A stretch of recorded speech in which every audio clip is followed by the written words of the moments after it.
Este espacio que ha sido co-creado durante varios meses con mucha intención y también esperando este día de tenerlos a todos ustedes convocados. Desde ya les pido permiso porque mi rol es justamente que podamos seguir avanzando en este proceso y les pido permiso porque una de las cosas que vamos a hacer es cómo nos damos espacio para escucharnos. Entonces, en ese sentido, es cómo utilizamos el tiempo de la mejor manera. Este es un espacio intercultural, pero que nos une a todos en cuanto es la declaración, the Global Declaration for River Dolphins.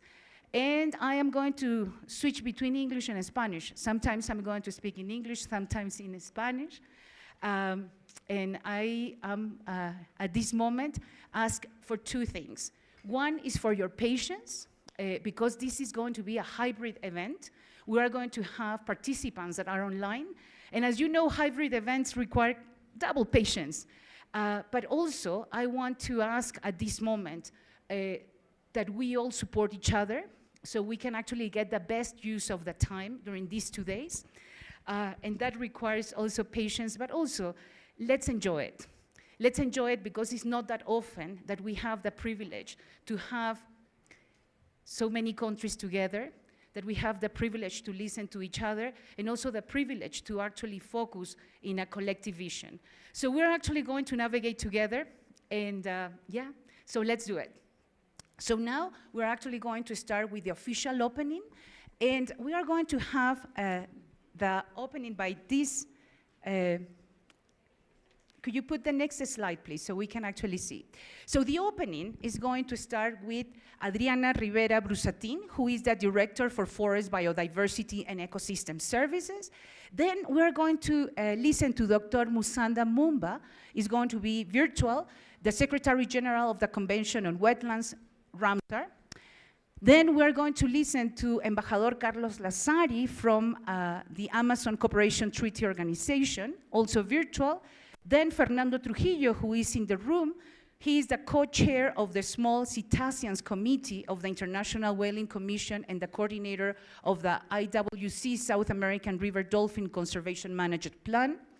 Then Dr. Grethel Aguilar, also virtually, she's going to speak, and she's the Director General of the International Union for Conservation of Nature, IUCN.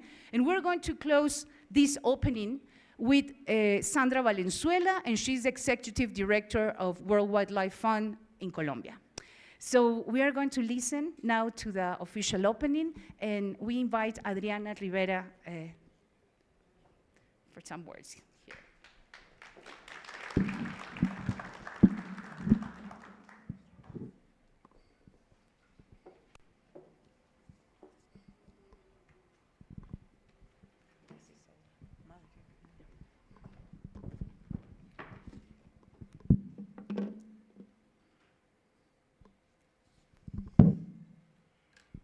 Buenos días con todos y con todas. Para nosotros en Colombia es un honor ser el anfitrión de la Declaratoria Global por los Delfines de Río, iniciativa que se constituye como un mecanismo para la dinamización e integración de gobiernos con distribución natural de los míticos delfines de río. Damos una calurosa bienvenida a los representantes de todos y cada uno de los países que nos acompañan. Son ellos Bangladesh, Bolivia, Brasil, Camboya, Colombia, Ecuador, India, Nepal, Pakistán, Perú, Venezuela, China, Indonesia y Myanmar, los cuales en su gran mayoría nos acompañan presencialmente y otros a través de medios virtuales. Recibimos con beneplácito la participación de los representantes de acuerdos, convenciones, tratados y organizaciones internacionales intergubernamentales para apoyar procesos de conservación, canalizar esfuerzos de cooperación y apoyo técnico a los países parte, como son la Convención relativa a los humedales de importancia internacional Ramsar. Y aquí quiero hacer una especial mención por la presencia de la señora María Rivera, Senior Advisor para las Américas de la Secretaría de la Convención Ramsar. Agradecemos también a la Unión Internacional para la Conservación de la Naturaleza, IUCN, la Comisión Ballenera Internacional y el Tratado de Cooperación Amazónica, OTCA. Igualmente quiero extender una cordial bienvenida a la delegación de la Agencia de los Estados Unidos para el Desarrollo Internacional, aliado estratégico para Colombia, quien apoya esfuerzos gubernamentales y ciudadanos para el abordaje del cambio climático y las problemáticas ambientales del país. Y asimismo, quiero extender el agradecimiento al Banco Mundial y a la Embajada del Reino Unido. Saludamos igualmente a los miembros de organizaciones no gubernamentales, la sociedad civil, grupos étnicos y comunidades locales que participan dinamizando y materializando las acciones de conservación en las áreas de distribución de estas especies. Esta declaratoria ha sido posible gracias a la coordinación y concertación de acciones conjuntas que no han contado con socios estratégicos como WWF y la Fundación Omacha, a quienes resaltamos nuestro compromiso para hacer posible este espacio de unión entre los países interesados en la conservación del delfín de río. Y con estas palabras de agradecimiento por su presencia en nuestro país, les reitero el agradecimiento por aportar en la materialización de esta iniciativa. Este es un saludo corto que transmito a ustedes en nombre del Gobierno Nacional y de nuestra Ministra de Medio Ambiente y Desarrollo Sostenible, Susana Muhamad, quien se disculpa, pues a estas horas está en reunión en Presidencia de la República. Muchas gracias.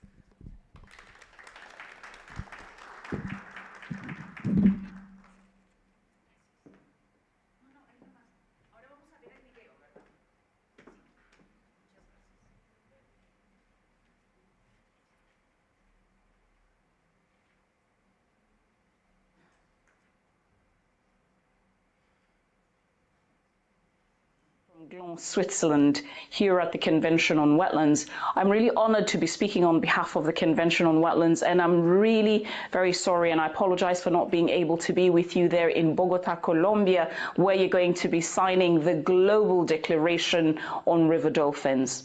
This is indeed an important moment because these precious and beautiful species thrive and exist in wetland ecosystems where our economies, our human well-being, and really the planetary dynamics depend on. Unfortunately, wetlands are declining 3 times faster than forest ecosystems, but I'm also really glad that all the 14 countries that are going to be signing this declaration are contracting parties of our convention. And at this timely moment, I really would like to encourage you that as we inch closer to our next conference of the parties, which is going to be happening in Zimbabwe in July of 2025, COP15 could be an opportunity for where all of these contracting parties come together to really put together a declaration and a resolution on why the river dolphins matter. In fact, river dolphins exist in 32 Ramsar sites, covering an area of about 600,000 square kilometers. So the time is now for action. And so I wish you all the best as you all meet there in Bogotá and as we go forward to act for these very important species and the ecosystems that they occupy, wetlands ecosystem. Thank you very much and all the best.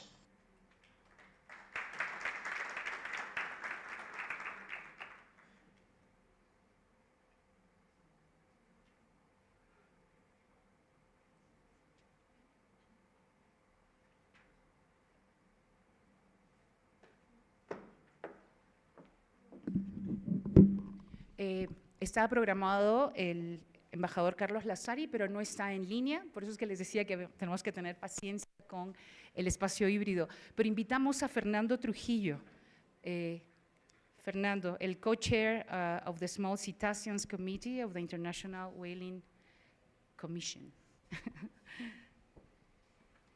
Gracias, Fernando. Muy buenos días a todos y a todas. Queremos desde la Comisión Internacional Ballenera darles un caluroso recibimiento a esta declaración global por los delfines de río. Muchas gracias a los gobiernos que están aquí presentes, gracias a las delegaciones de las convenciones internacionales y a todos los demás que están atendiendo esta importante reunión. Al interior de la Comisión Internacional Ballenera, una de las grandes preocupaciones desde su fundación el 2 de febrero de 1946 en Washington fue poder manejar los stocks de las ballenas. Pero con los años nos fuimos dando cuenta que teníamos que incorporar los pequeños cetáceos. Y es así como desde hace más o menos unos 15 años estamos incorporando este subcomité de pequeños cetáceos en la Comisión Internacional Ballenera.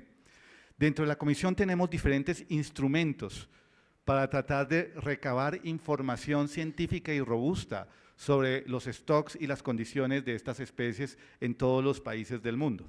La Comisión Ballenera tiene 90 países firmantes y dentro de sus instrumentos tenemos el comité científico, donde se debate con ciencia y con robustez estadística las condiciones de estas especies, y tenemos el comité de conservación.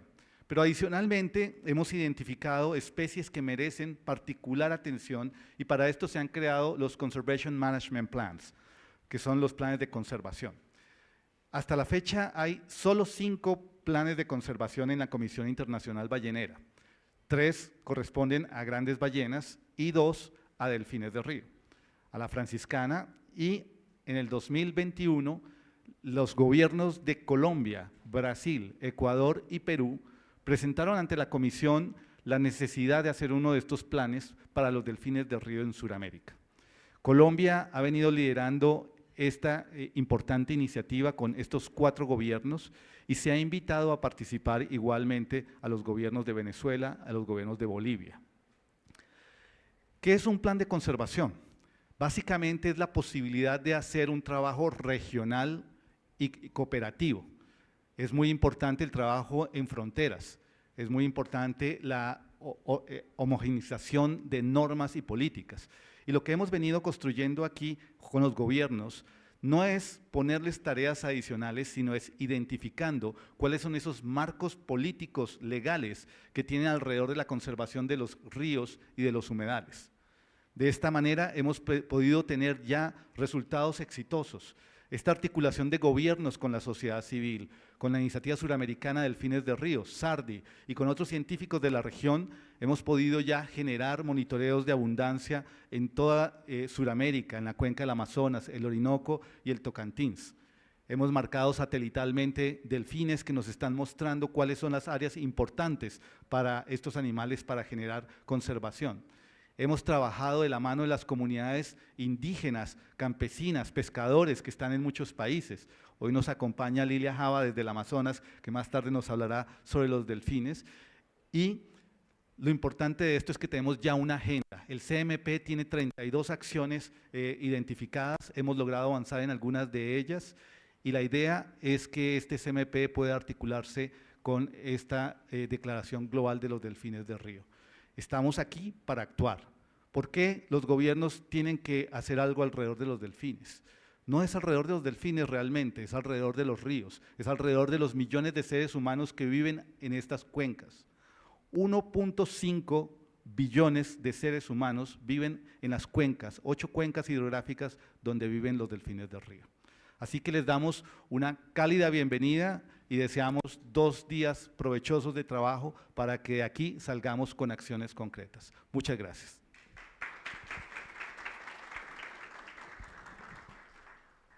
Muchas gracias, Fernando. Y ahora vamos a ver un video de la doctora Grethel Aguilar, de IUCN.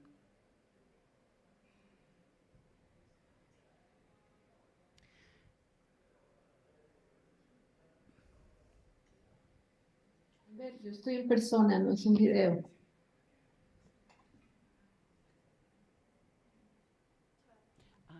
Es en persona, sí.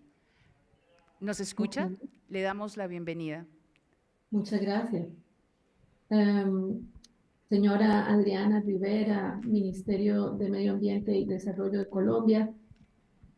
Señora Sandra Valenzuela, directora de WWF Colombia. Señora Musonda Mumba, secretaria general de la Convención de Humedales. Señor Fernando Trujillo, de la Comisión Internacional Ballenera. Amigos y amigas de las comunidades y pueblos indígenas, damas y caballeros, permítame agradecer al Ministerio de Ambiente y Desarrollo Sostenible de Colombia, a WWF y a las organizaciones socias y amigas y cooperantes que hacen posible este evento. Como directora general de la IUCN, la Unión Internacional para la Conservación de la Naturaleza, es un placer para mí unirme a ustedes hoy virtualmente y celebrar la firma de la Declaración Global de los Delfines del Río. La IUCN es la red mundial más grande y diversa del mundo, con cerca de 1.500 organizaciones miembros, gobiernos y sociedad civil, y con 15.000 expertos alrededor del planeta. Sé que muchos de ustedes que están aquí hoy son parte de esta gran unión, ya sea como miembros o como expertos, y que trabajan activamente por proteger al delfín del río y a los ecosistemas en los que viven. Permítanme dar algunos ejemplos de lo que ha hecho la IUCN recientemente. Por ejemplo, junto a WWF hemos apoyado la conservación de Irrawaddy en el río Mekong y redujimos la tasa de mortalidad de los delfines jóvenes en este río Mekong. Para un animal en peligro de extinción como este, cada individuo que vive es crucial para la supervivencia de la especie. Y en la IUCN, en el Congreso Mundial que tuvimos en el 2012, se sentó las bases para muchas políticas ambientales globales de los miembros, y una de ellas, una de las peticiones de los miembros de la IUCN fue precisamente la protección de los delfines del río. Además, en el 2021 la IUCN demostró que el delfín del río del sur de Asia eran dos especies, el delfín del río Ganges y el delfín del río Indo. Actualmente se están llevando a cabo trabajos similares de identificación en América del Sur para el delfín del río Amazonas. Lo que sustenta todos estos logros es ni más ni menos el conocimiento, la ciencia. Y por supuesto esto va ligado mano a mano con el conocimiento de las poblaciones indígenas y de las comunidades. El conocimiento es crucial, ya que ayuda a garantizar que los fondos y la atención se asignen adecuadamente a la conservación de estos emblemáticos animales. El conocimiento científico también es la base sólida para herramientas como lo que se llama ahora en inglés Conservation Assured River Dolphin Standards, o normas para la conservación de los delfines del río, que es una herramienta que en los últimos tiempos se ha denominado CARS en su abreviación, y que fue desarrollada conjuntamente con la Comisión de Supervivencia de Especies de la IUCN, y mide si una área protegida es capaz de preservar a los delfines del río dentro de ella. También ayuda a los administradores de parques a mejorar la eficacia de su trabajo. Otra herramienta clave para garantizar la protección exitosa de estos delfines y los ríos de los que dependen es el estándar de la lista verde de la IUCN para áreas protegidas y conservadas. La lista verde es el estándar global que garantiza que un área protegida sea verdaderamente efectiva. Cuando un área protegida figura en la lista verde, es porque demuestra que logra resultados positivos para las personas y la naturaleza de una manera justa y efectiva. Estar en la lista también demuestra que esta área ha pasado un conjunto de criterios estrictos y rigurosos y que está lista para ser reevaluada periódicamente según altos estándares. Proteger los ríos utilizando la herramienta CARS, combinada con la verificación de la lista verde de la IUCN, será un paso concreto y muy positivo para conservar estos preciosos ecosistemas y la vida silvestre que vive en ellos. Esto es especialmente importante para los delfines del río, todos los cuales están en peligro o en peligro crítico de extinción, según la lista roja de especies amenazadas de la IUCN. Nosotros en la IUCN estamos complacidos en trabajar con todos ustedes para desarrollar capacidades, para implementar herramientas y marcos como la lista verde, CARS, y para sacar a estos maravillosos animales de nuestra lista roja. La ruta para el próximo Congreso Mundial de la Conservación de la IUCN ha iniciado ya. Y el próximo año estaremos celebrando foros regionales de conservación en las diferentes partes del planeta, para culminar en el 2025 con nuestro Congreso Mundial. Esta es una oportunidad clave para ayudar a dar forma al impulso global para el delfín del río. Solo uniendo fuerzas podremos conservar estos carismáticos animales. Distinguidos participantes, colegas, socios, amigos, al firmar la Declaración Mundial para los Delfines del Río, espero que podamos imaginar colectivamente un futuro en que las poblaciones saludables de delfines naden en nuestras aguas, porque eso significa que hemos dado un gran paso adelante en la creación de un futuro en que las personas y la naturaleza vivan en armonía. Muchas gracias. Thank you very much.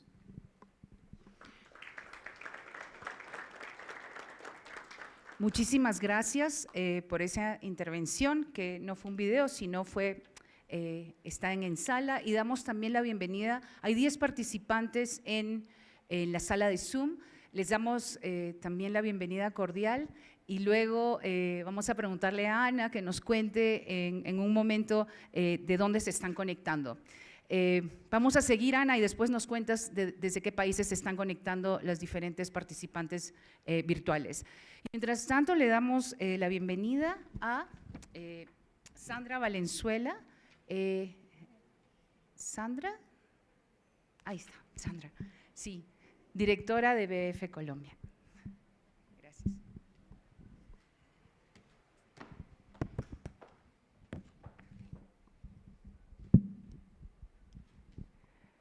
Buenos días a todos y todas. Good morning to all of us.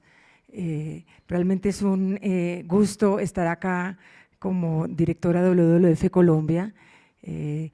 Ahorita saludando a María, me acordé que durante la COP de Ramsar, a finales del año pasado, estuvimos en un evento similar, haciendo una convocatoria y una facilitación a los diferentes delegados de los gobiernos donde hay presencia de los delfines de río y generando un inicio de un llamado a la acción colectiva que precisamente se evidencia hoy en estos 2 días de trabajo y de esta declaración conjunta.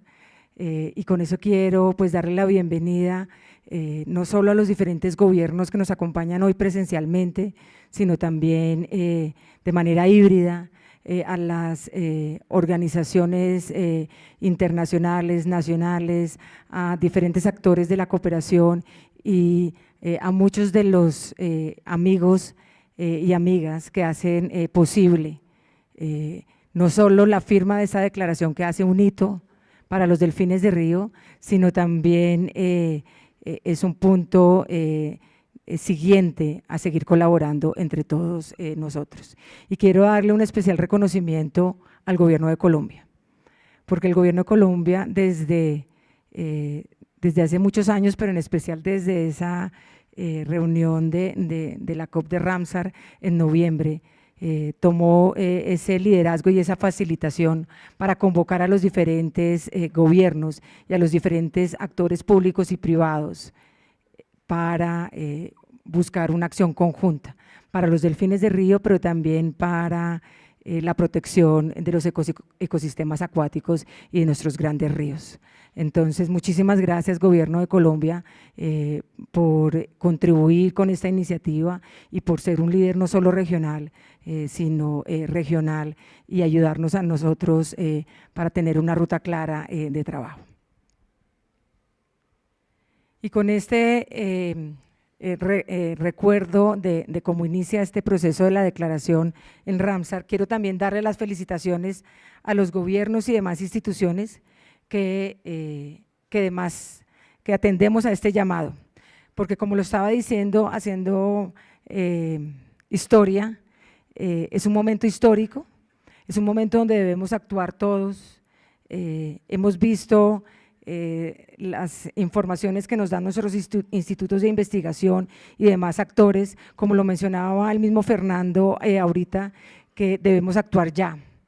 hay momentos históricos de nuestros ríos, en particular el Amazonas presentó ya hitos históricos del nivel en que se encuentra y por ende de la pérdida no solo de especies como el delfín, sino generar afectaciones a las comunidades ribereñas como lo hemos visto en los últimos días. Y obviamente Colombia o los demás países asiáticos o los que estamos acá de la región también lo estamos viendo día a día en las informaciones que nos dan no solo los medios, sino también la ciencia y la academia. Entonces, la especie no es solo de importancia ecológica como todos lo sabemos y como nos lo han dicho los antecesores a esta presentación, sino también es una especie indicadora de la salud de nuestros ríos, pero también de la salud de los recursos de las cuales nuestras comunidades dependen. Entonces, esta declaración, más allá que sea un llamado a la protección del declive de las especies como es el delfín, es un llamado a la acción conjunta y un actuar en el hoy y en el ahora. Como lo mencionaba Fernando, cada país cuenta con diferentes planes de acción nacionales para la protección de los delfines, pero también cuenta con planes de acción para la protección de las áreas Ramsar asociadas a los delfines y también con iniciativas regionales de delfines, como lo es la iniciativa de Suramérica Ramsar, pero también lo cuentan los países asiáticos y otros ecosistemas. Y entonces, en esa medida, lo que busca esta declaración es unir todos estos instrumentos nacionales, regionales, internacionales, para hacer un llamado a la acción de orden colectivo.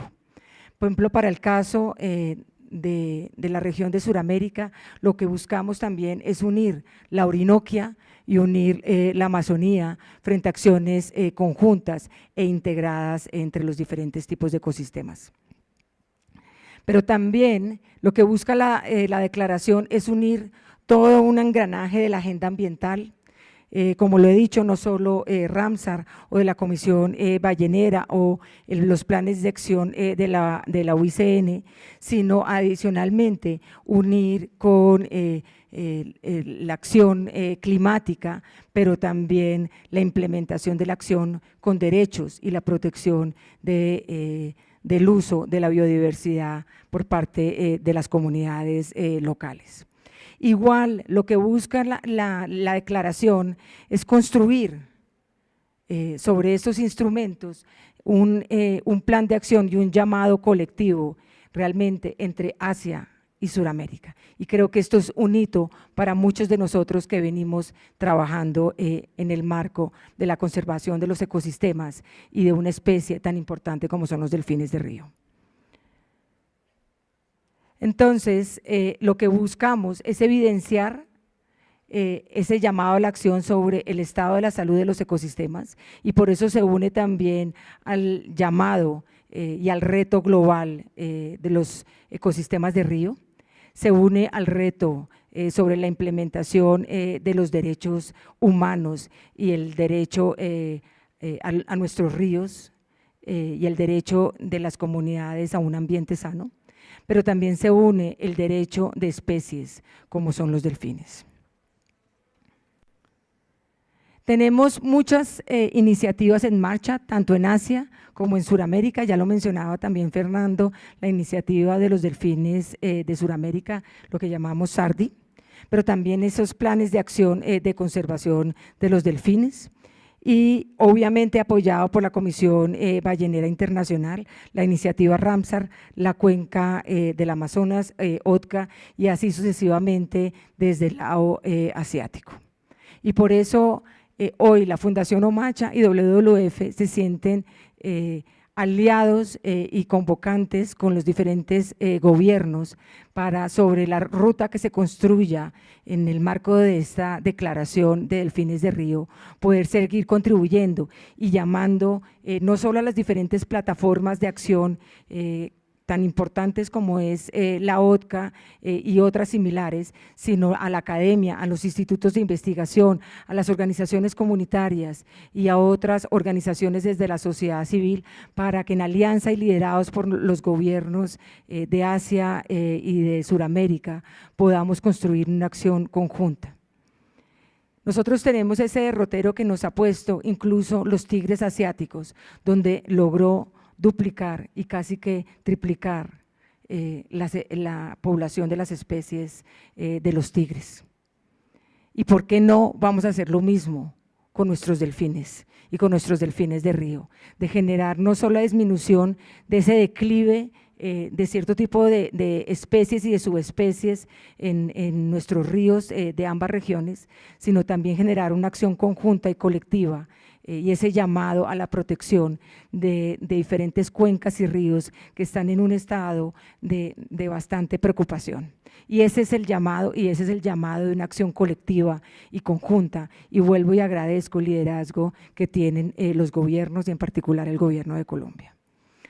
Entonces, me uno a las palabras de mis antecesores y del gobierno de Colombia, dándonos la bienvenida a esta acción conjunta por los delfines, por nuestros ríos, por las comunidades ribereñas que están en un estado de complejidad frente a los recursos naturales de las cuales dependen, y que sea un momento que podamos construir una ruta de trabajo colectiva para los siguientes años, que son tan importantes para la implementación de muchas de los acuerdos nacionales e internacionales y regionales. Bienvenidos a todos, bienvenidos a Colombia. Una vez más, gracias a todos por su atención.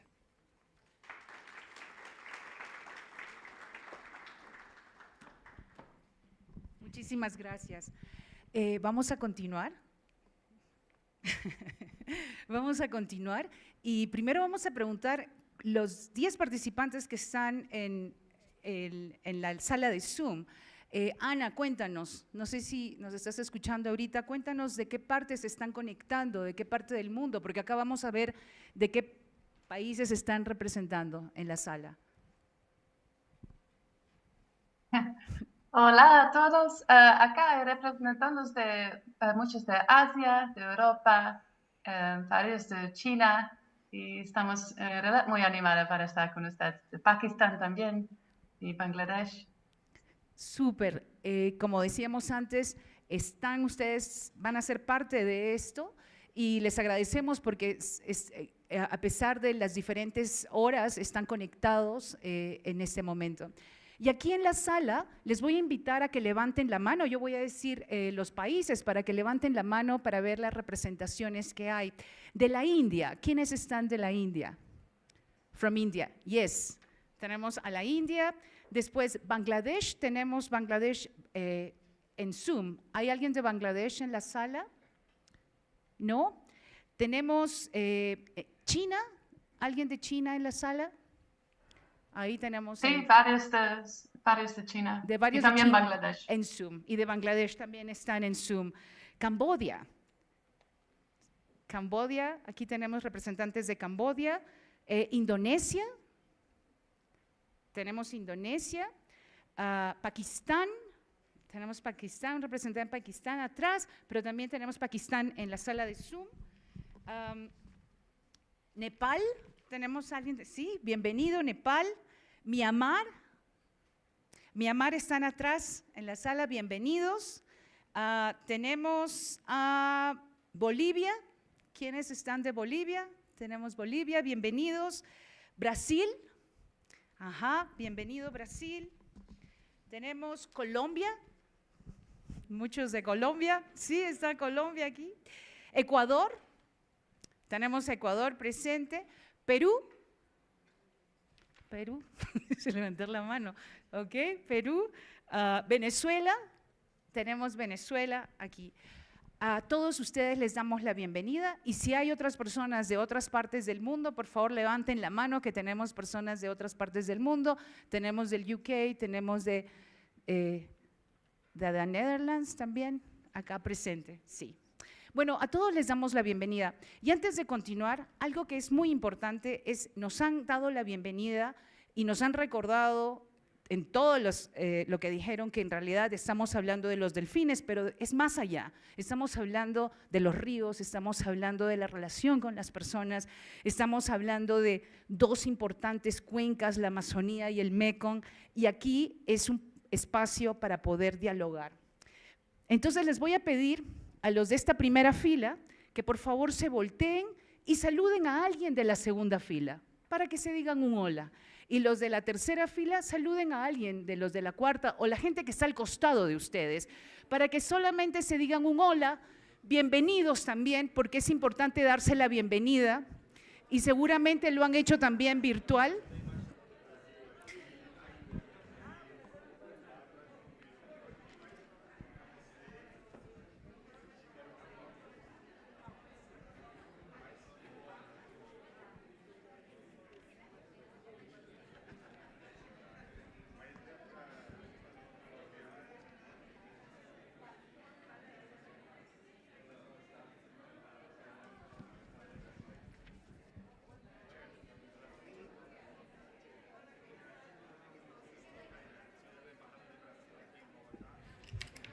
Buenos días.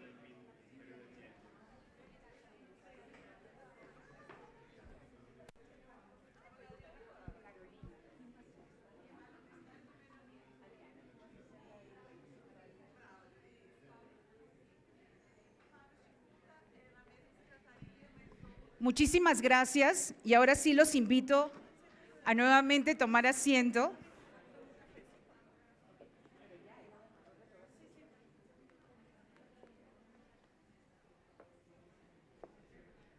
Los invito nuevamente a tomar asiento, que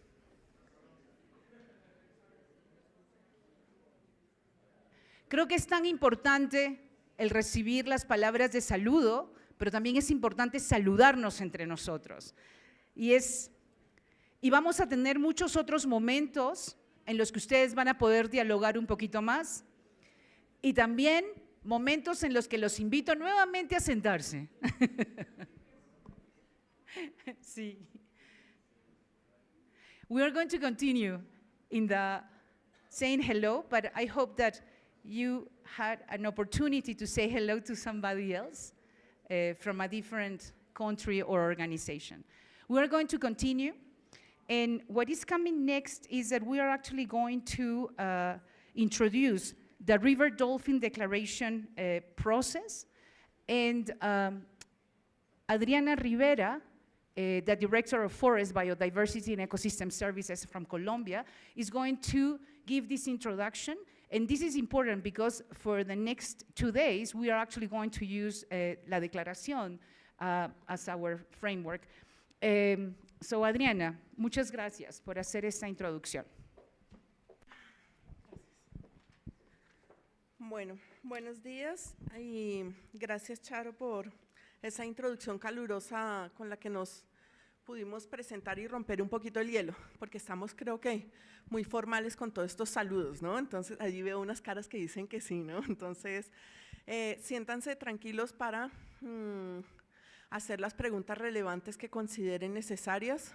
Yo voy a hacer una introducción muy corta, muy breve, porque la parte enriquecedora de toda esta sesión es lo que se viene en los 2 días siguientes. Además que Sandra y Fernando ya dijeron la mitad de lo que yo tenía que decir, ¿no? Entonces,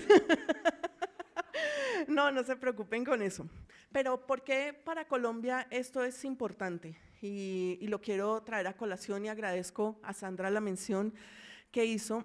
Y básicamente es, desde principios del 2023, WWF se acerca precisamente al Ministerio, al Viceministerio de Políticas y Normalización Ambiental, viceministerio al que pertenezco, precisamente con la intención de mirar cómo fortalecíamos y cómo hacíamos una alianza estratégica para poder llevar a cabo acciones en relación a la conservación, no solo de los delfines, como ya lo dijeron, sino los hábitats acuáticos en los que estas especies se distribuyen.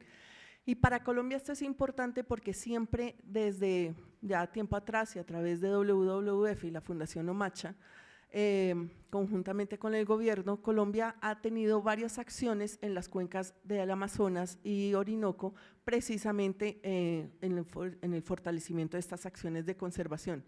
Así que para Colombia el hospedar esta reunión aquí es como una especie de reconocimiento al liderazgo que tiene nuestro país en la coordinación de estas acciones, pero no solo a nivel nacional, sino también a nivel regional. Y no quiero repetirme como lo dijo Fernando, pero claramente nosotros tenemos un accionar conjunto con 4 países, junto con otros 3 países amazónicos, y que esperamos que Venezuela y Bolivia se puedan unir en esta iniciativa del CMP para poder llevar a esas acciones contundentes. Entonces, es claro que esta declaración, este proceso de declaración, para nosotros es un instrumento adicional que nos va a ayudar a fortalecer aquellas iniciativas que como gobierno tenemos ante unos compromisos con la Comisión Ballenera Internacional, con este CMP. Así que nosotros acogimos esta iniciativa con beneplácito cuando nos la propuso con WWF y Fundación Omacha, claramente porque iba en consonancia con los propósitos de conservación de la especie y los hábitats en la región amazónica, una región amazónica que para Colombia como potencia mundial de la vida, como lo reza en su Plan Nacional de Desarrollo, es una de las áreas estratégicas para conservación de nuestra biodiversidad en el país. Y en este sentido la declaración es un instrumento que adicional a otras declaraciones, otros instrumentos de índole intergubernamental y regional, fortalecen estas capacidades de accionar conjunto en la región amazónica y en la cuenca del Orinoco para la protección de especies amenazadas. Algunos puntos importantes a resaltar de esta declaración son el fortalecer la gestión de los hábitats de delfines de río, mejorar la articulación con el sector pesquero de vital importancia, dado que de ahí algunas amenazas se originan, facilitar la movilización de recursos y asociaciones, involucrar a las comunidades y los pueblos indígenas e impulsar la investigación de delfines de río y el monitoreo de amenazas, entre otros aspectos. De vital importancia para nosotros el traer la participación de pueblos indígenas y la investigación con el conocimiento ancestral es de fundamental relevancia en esta declaración. Y si bien es un documento que no es vinculante, ¿sí?, con este documento se está trayendo a colación la voluntad de todos los países de área de distribución de las especies de delfines, y esto reviste de gran importancia para impulsar esas acciones regionales, no solamente a nivel de América, pero también del continente asiático. Y estas especies, bueno, no quiero extenderme en la importancia que tienen las especies porque todos ustedes aquí sentados conocen mejor la importancia de la conservación de las especies de delfines. Pero si bien a pesar de que algunas poblaciones se encuentran aisladas geográficamente, las amenazas en ambos continentes son muy similares y a través de esta declaración es que se identifican algunas convergencias claras para ser implementadas con acciones contundentes en ambos continentes.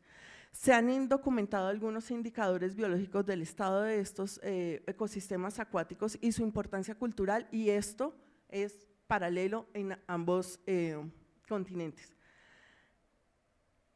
No me quiero referir, no quiero dejar de referirme a la importancia del CMP que se articula con esta declaración, pero también con la declaración de Belén. Ya lo mencionaba Sandra, nosotros a mediados de este año tuvimos el encuentro de los países amazónicos, la cumbre presidencial, y en dicha declaración se reconoció la importancia de la conservación de los ecosistemas acuáticos y especial relevancia se le dio al CMP.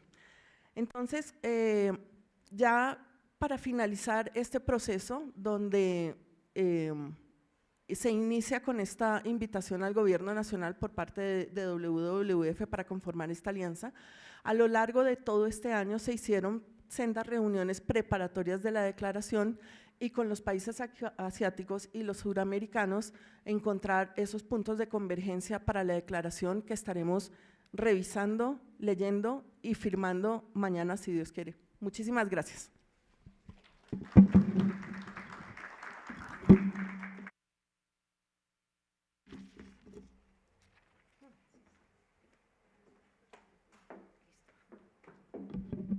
Bueno, muchísimas gracias. Y los 8 elementos que Adriana estaba mencionando de la declaración, solamente para contarles, están en la parte de atrás y que cada uno tiene un icono y los vamos a utilizar a lo largo de la jornada. Eventualmente vamos a ver exactamente cuántas organizaciones están acá, pero vamos a empezar escuchando a los países. En esta parte, lo que vamos a hacer es que vamos a escuchar a los representantes de los gobiernos, donde van a hacer una presentación cada uno de aproximadamente 10 minutos, en la que nos van a contar qué es lo que ustedes han estado haciendo en relación a, conectado con la declaración de los delfines de río. Pero va a ser una escucha activa, porque cuando invitemos a los países a contarnos, a los gobiernos a contarnos, también estamos invitando a los que estemos escuchando que activamente estén prestando atención de cuáles son esas ideas que a ustedes no solamente los inspiran, pero que también se podrían utilizar en otros lugares. Para lo cual, ustedes tienen unos papelitos de colores delante suyo. Les estamos invitando que cuando ustedes escuchen alguna idea interesante, la puedan escribir en el papel y puedan poner, por ejemplo, estoy escuchando a Camboya. Esta es una idea que puede ser útil para implementarla en Colombia, por ejemplo.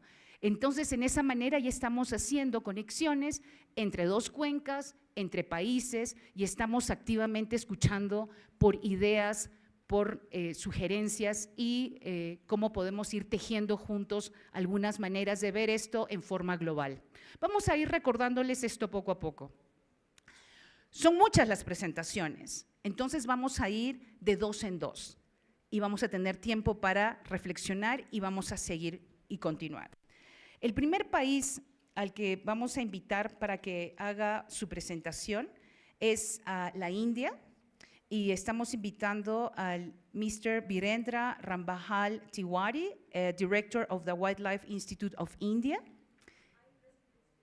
Oh, you are going to present? Yes. Entonces vamos a poner el siguiente slide.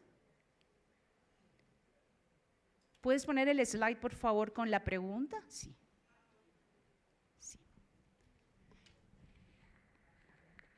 Entonces, vamos a escuchar a la India y después vamos a escuchar en forma virtual a Bangladesh. Y aquí está la pregunta, para que ustedes la tengan presente. Cuando escuchemos la presentación de cada uno de los gobiernos, la pregunta es, what inspired you from the country presentations and could help you in your country to implement the declaration? We're identifying at this moment synergies, learning, collaboration opportunities. So that's what we are going to ask you to do in this listening exercise. And we welcome representative from the India. Yeah, thank you so much.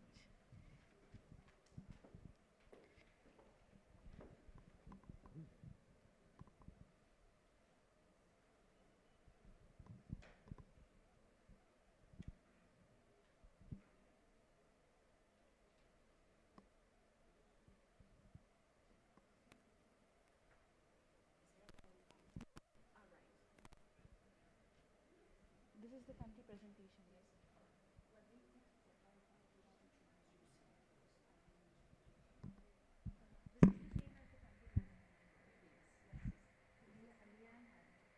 Okay, so we're waiting for the PowerPoint from India. Yes, okay. Thank you. It's a pleasure to be here today, and it's very exciting opportunities for us to be working with other nations who are also having the same species with similar adaptations as us.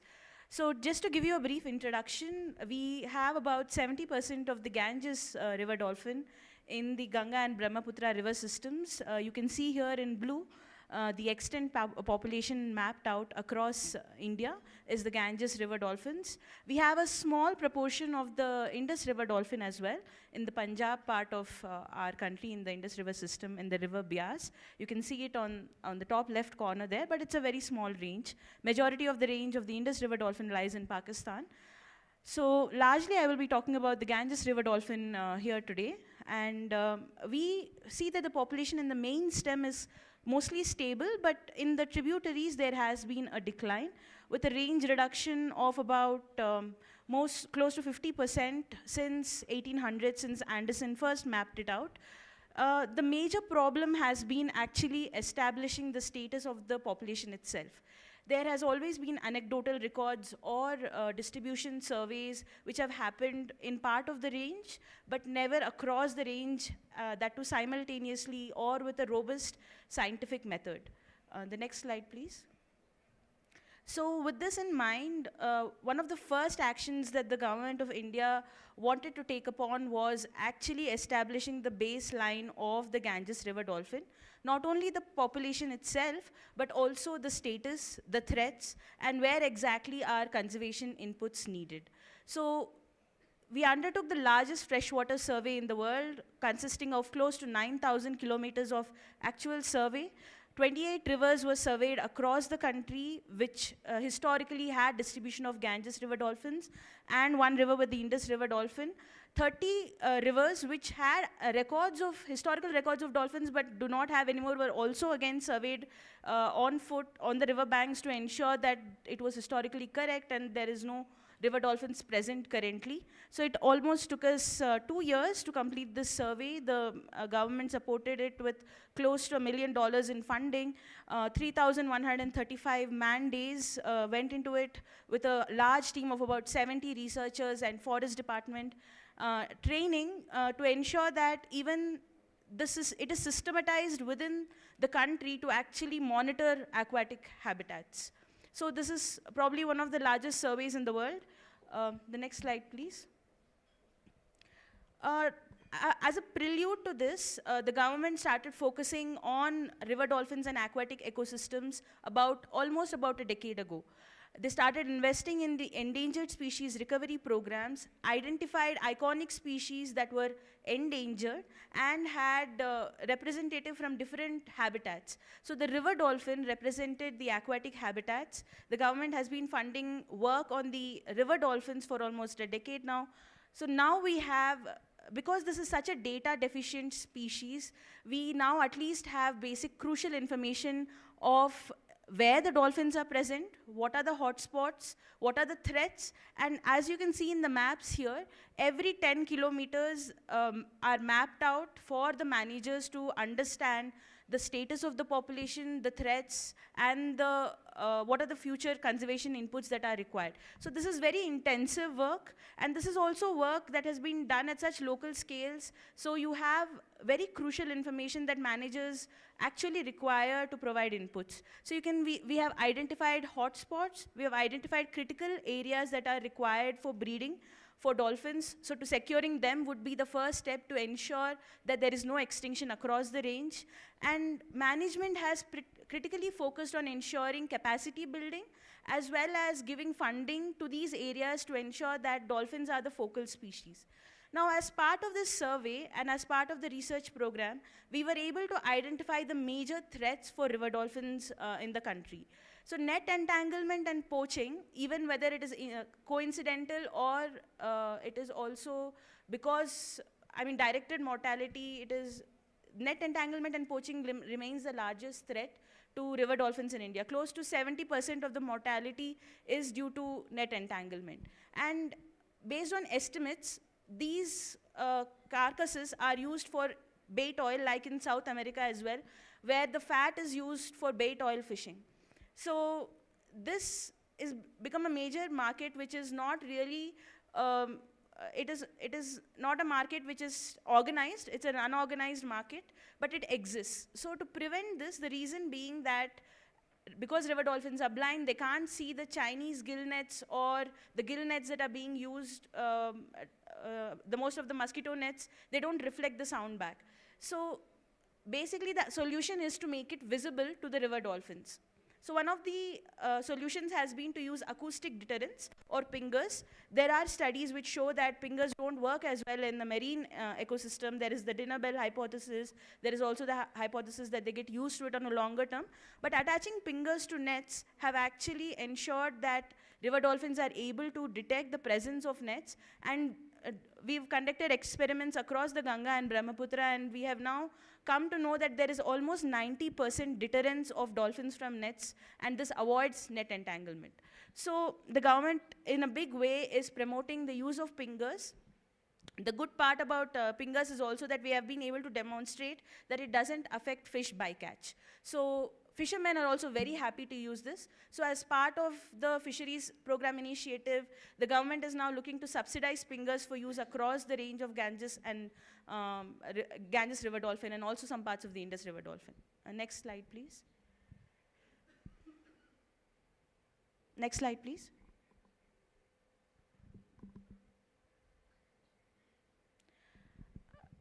So the major initiative has been the launch of Project Dolphin by our Honorable Prime Minister Shri Narendra Modi. As part of this Project Dolphin's national program, which is for riverine as well as marine dolphins, interministerial cooperation has been a major focus for the Project Dolphin. 11 ministries have coordinated under the Government of India to ensure that it's a holistic program. As you are aware, rivers are probably the river communities which live alongside the rivers are the poorest, and we all depend on rivers for majority of our lives. So to ensure that it's not just the dolphins and biodiversity that is getting benefited, but local communities' needs are also taken care of. It's a holistic program. So to ensure that threats at all levels are mitigated, and the well-being is not only, it's inclusive of all human beings as well, of all life forms. So 11 ministries under the government have coordinated, are part of the National Project Dolphin Steering Committee. They meet every year. There are set targets and roles for each of these ministries, and they contribute to different parts of the Project Dolphin program. If I can give you an example, for example, Ministries of Fisheries, Animal Husbandry and Dairying contributes to ensuring livelihood opportunities which are sustainable, which are eco-friendly and dolphin-friendly. And it's the same with Ministry of Tourism. You can see as well that dolphin-friendly tourism is promoted, where, and Ministry of Inland Waterways or Transport ensure that boats have propeller guards, marine engines are used. One of our states, where Brahmaputra, where a majority of river dolphin populations also live, has now mandated that all rivers have marine engines, which the sound is very low, so it helps protect the habitat, and they also have propeller guards. It causes much less pollution. So it's been major steps from different ministries taking it forward, and it's been amazing to see this interministerial cooperation, and probably one of the first species-driven program where all these ministries are coming together to ensure that we save the Ganges and Indus River dolphins. Thank you so much.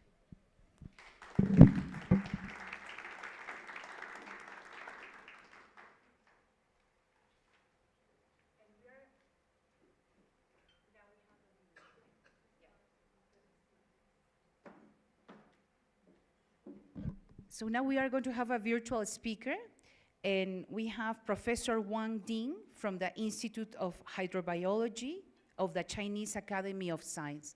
No? Okay, so it's not online. Okay, so we continue. Okay. I'm online. Yes, I'm online. They're online, yep. Yes. Okay, thank you. Oh yes, thank you so much. Could you spotlight, please, to Professor Wang Ding?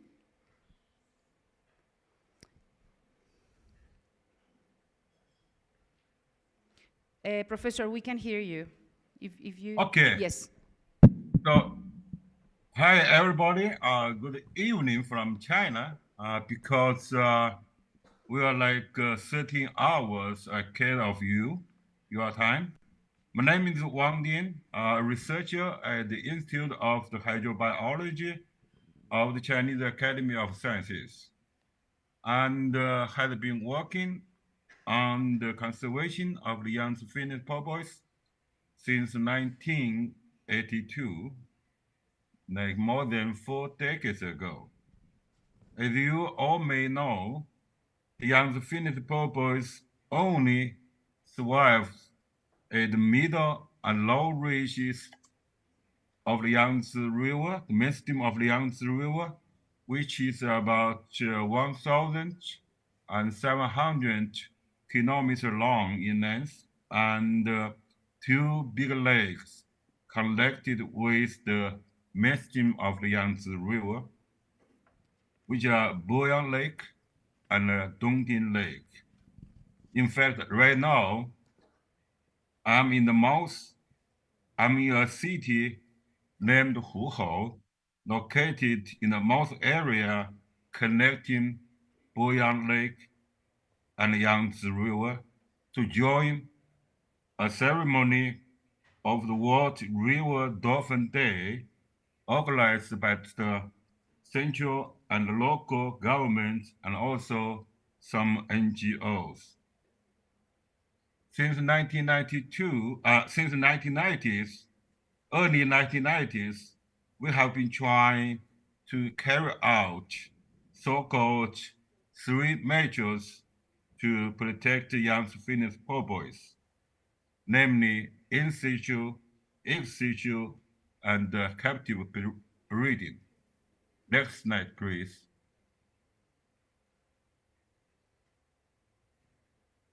First of all, I would like to introduce a little bit about the so-called ex situ conservation practice. Since 1990, we introduced a first group of Finnish porpoise, 5 of them, into an Oxbow area. It's called Tiangezhou. When you say Oxbow, which means this part used to be a part, this Oxbow used to be a part of the Yangtze River. So the environment situation is very much similar with the mainstream of the Yangtze River, but with much less stress, like no navigation, very much less underwater noise, and no sand mining, and also no fishing activities.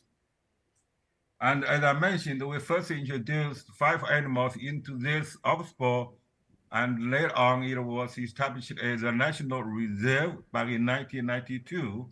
And it turned out the Finnish porpoise can not only survive, but also reproduce naturally and successfully in the reserve.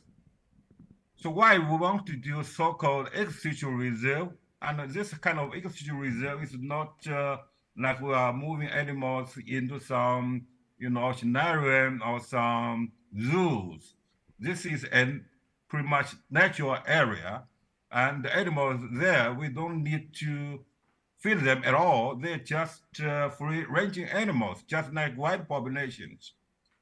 So this is very much exciting for us because at that time, everybody in China was focusing on development. So there was just so much going on in the Yangtze River, human activities. And many of them were very much dangerous to the survival of animals. We have to think, we have to keep some seeds of Finnish porpoise in some area which is much safer, just in case we are going to lose them in the mainstream of the Yangtze River. And someday, if the situation in the Yangtze River is becoming better, we can return them back into their natural habitat, the mainstream of the Yangtze River. That's the reason we carry out this so-called natural ex situ reserve, a natural ex situ conservation measure, and which turned out very much successful.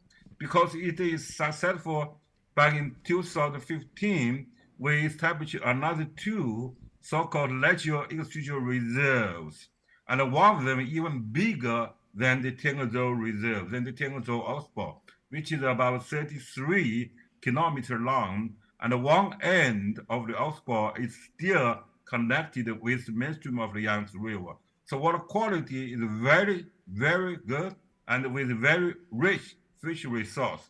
So we first started to move some animals into this reserve and this area, and the next year we did see some newborns in the reserve. And totally, we already moved 20 animals into this area from Tiangezhou Oxbow, the first ex situ reserve we established, and also we removed some animals from Bhulan Lake because we got a relatively big population in Bhulan Lake. And as I mentioned, it turned out animals can not only survive, but also reproduce naturally and successfully. Also in this oxbow, it's called Hewamiao oxbow. And we established another one, which is located in another province, in Anhui province. The first two I mentioned, Tiangezhou Reserve and also Hewamiao Reserve, are located in Hubei province in the middle reaches of the Yangtze River. So right now, we have three so-called natural ecological reserve populations, which consist of more than 150 animals, and with at least 15 animals born each year. And also we established a so-called individual exchange program among those reserves to enrich the genetic diversity of each population to secure long-term survival of these populations in the reserve. And we did another thing, actually, we think it's very important. In this year, actually, just a few months ago, 4 puppies from Tiangezhou Oxbow, the reserve, the so-called nature, the first so-called natural ecological reserve, were successfully so-called soft released into the mainstream of the Yangtze River. Based on our monitoring, and those animals survived, and they are doing very well in the mainstream of the Yangtze River, and actually they already joined some other wild animal populations. So this is a very good example, that so-called ecological preserved animals can finally get back into the mainstream of the Yangtze River, their natural home. And also in terms of captive breeding, actually, when we are talking about captive breeding, we are not saying we can save this species by captive breeding. No way to do that. This is a marine mammal. There is no way to do that. But it is very important for us to keep a small population captivity to carry out some research so we can learn something from the animals. And some experiment you cannot do on the wild population. You have to have a captive population to do some research to learn something from the animals. And those kind of knowledge you learn from animals in captivity and help your conservation in the wild. So that's why we have been keeping a small population in captivity in our institute, the Institute of Hydrobiology, since 1996. And actually this program has also been going very well. So far we have 4 babies born in captivity, and actually 2 of them were born by the one who first born in captivity back in 2005. So we already have the second generation of Finnish puppies in captivity. And also we can use this facility as education center, and students and some other people, they can come here, especially some leadership, they very much enjoy kind of visit of this small group of young Finnish puppies, which means you can get much more support from them. This is also very important. Of course, public awareness is really important for helping our work in the wild. So that's why we have been keeping a small group of young Finnish puppies in our pools in our institute. Next, please. And as I mentioned, we already established some protected areas, reserves in the river, in the lake, and altogether we have 10 reserves have been established. 3 of them are international, 3 of them are so-called national reserve, which means you can get much more support from the central government. Those reserves covering like almost like 40% of the distribution area of the Finnish puppies, and also protecting like 60 to 80% of the population. And because right now we can get more support from the central government and also from society, I could say the reserves can do a much better job than they were doing before, and have very much effective protection and management of the reserves, like it shows by the cards, assessment. The report shown China scored very high on PA management of the River Dolphin areas. Next, please. As I already mentioned, as you all know, during the last several decades, the Chinese government and also society, they all were focusing on development, and because it had been developing very fast, so a lot of human activities were going on in the Yangtze River, which brought very much dangerous stuff to the survival of the Yangtze Phoenix porpoise. As you can see from this finger, the number, the right corner, the number of the population, the number of the animals has been decreasing remarkably during the last several decades. But as you also can see from the finger, by the survey results back in 2017 didn't show very much difference from the results of the range-wide survey back in 2012, which means the decreasing trend had been halted because of hard working, our hard efforts to try to protect them. And in recent several years, we have some good, very much exciting news to share with you. For example, the Yangtze Protection Law, the first basin level management law ever in China, put into effect in 2012, provides most solid guarantee for the protection and the management of the Yangtze Phoenix porpoise habitat. As you all may also know, the 10-year fishing ban started in 2020 has significantly helped the recovery of the fishing stocks and has elevated the pressure for fishing bites for the Yangtze Phoenix porpoise. This fishing ban banned all commercial fishing activities, not only in the Yangtze River, but also in Bhulan Lake, Dongting Lake, and 7 other major tributaries of the Yangtze River. In Chinese, we have 一江两湖七河, which means one river, 2 big lakes, and 7 tributaries. So because of this, those kind of progress, we are more confident than ever to save the Yangtze Phoenix porpoise from the extinction. Thank you very much.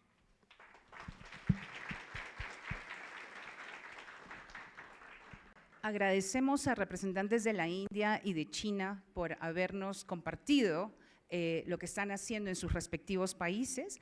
Y ahora sí les invitamos, vamos a tener apenas un minuto de digestión, reflexión de lo que hemos escuchado. Porque si seguimos escuchando las siguientes presentaciones, ya no nos vamos a acordar. Vamos a tomar apenas un par de minutos y les queremos invitar a esto. Tienen ustedes unos papelitos aquí delante y si ustedes han escuchado algo donde hayan identificado ya sinergias, oportunidades de aprendizaje o de colaboración, por favor escríbanlas. Pongan de qué país, ya sea de la India o de la China, que han escuchado esto y también escriban su nombre, quién está escribiendo este papelito. ¿Qué es lo que va a pasar con esto? Luego los vamos a recoger, esta es nuestra cosecha, es la cosecha de este momento y así vamos a hacer después de cada 2 presentaciones. Ustedes se preguntarán, ¿por qué estamos haciendo esto? Porque esto es lo que llamamos la inteligencia colectiva. Aquí en esta sala hay gente que sabe mucho de esto, pero estamos comenzando a juntar de 2 lugares distintos de diferentes países y para eso necesitamos hacerlo poco a poco. El dar y recibir es algo muy importante en este proceso. Estamos recibiendo experiencias de los países porque los países están siendo generosos al dar. I'm going to say this into English because it's like give and receive. When we give, we are sharing what is happening in other countries. So as we honor what countries are sharing, we also need to honor how do we receive this. And there is a beautiful image when we open our hand to give, at that same moment we are opening our hand to receive. So this is exactly what we are doing right now. So please take a moment to write in these post-its, and then we're going to continue.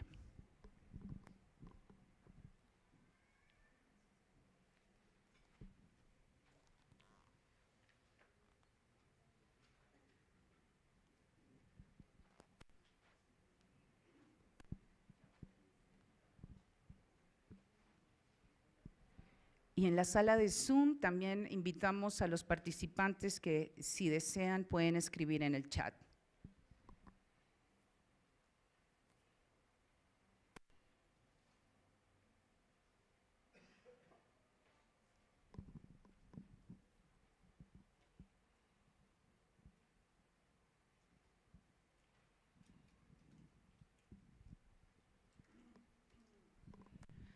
Listo. Continuamos. Y vamos a continuar escuchando al representante de Bangladesh, que está presente en forma virtual. Es Madame Rasoul Karim Chowdhury, Divisional Forest Officer de Chittagong Hill Tract, North Forest Division en Ragamati. You are very welcome.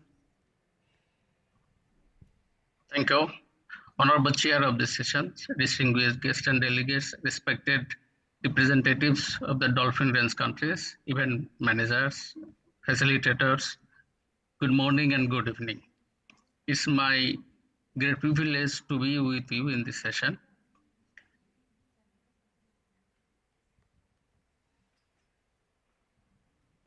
Here, I want to share some facts about our river dolphin. Ganges River Dolphin is our river dolphin. In global status is endangered, but in Bangladesh it is vulnerable. To some extent is a good situation in our country. And we have had also our other dolphins like Irrawaddy dolphins, Indo-Pacific humpback dolphins, spinner dolphins, spotted dolphins, bottlenose dolphin, rough-toothed dolphin, and we have also finless porpoise.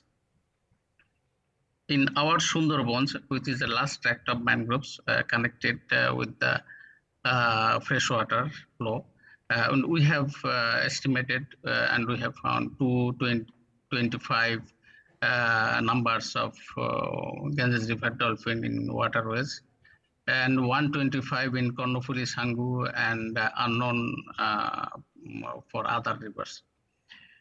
And population trend is actually declining, although we have 700 rivers in our country, and with 24,000 kilometers, and we have 720 kilometers of coast. We have, but in some area actually, in our dolphin is facing some struggle. I'll mention it later. And distribution actually all major rivers, including Ganga, Padma, Brahmaputra, Jamuna, Meghna, Madhumati, Gorai, Sangu, Kornofuli, Matamohuri, Halda, Surman, Kashiara, and other rivers, the dolphins are there also. And key threats is actually entanglement in fishing gears. Like in India, we have observed 80% almost the casualty is done by entanglement of fishing gears. Prey depletion from unregulated and unsustainable fishing, we are also observing. River pollution to some extent is measured. Siltation in the river, it is also, they are declining of freshwater flows from the upper streams due to some barrages and dams. and rising sea level is coming also the threat for river dolphins. Next slide, please. I can mention the Convention on Migratory Species that recognizes our connectivity among Bangladesh, India, Nepal, and it's a good sign, and it is going forward to conserve our river dolphins.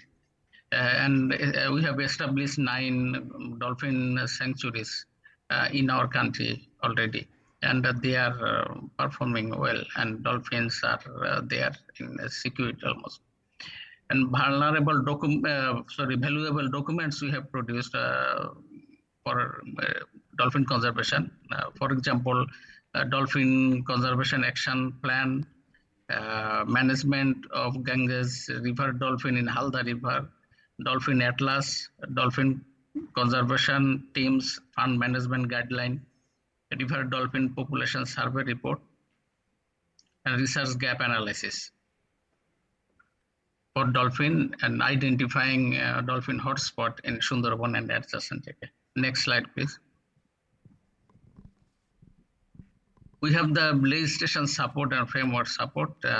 We have National Conservation Action Plan for Ganges River Dolphin, collaboration with fishing communities and sustainable fishing practice and livelihoods. We have established in the Sundarban area, and our PM management effectiveness, we have transformed from 34 to 60%. That means 75% increased through our last implemented project. And it was evaluated by the practicing the MET indicators by the third party evaluation. Next, please. You know, we are a densely populated country, and we have 165 million people in our country. And we are having 1,200 people per square kilometers, and per capita fish consumption is 23 kg per year. And our 60% protein comes from fish resources. So that we have to depend on also the aquaculture, and about 50% fish come from aquaculture. So the trade-off is required because we share same food with the dolphins. And since 2018, we have been observing the International Freshwater Dolphin on 24th October. Awareness programs we are continuing, and by this time, through the next 2 projects, we have completed, and we have done 30 villages and 30 localities around the dolphin sanctuaries areas, the awareness program, large scale. And we have conducted also the dolphin fair, and in the dolphin habitat, around the dolphin habitat, Sundarban and other area also.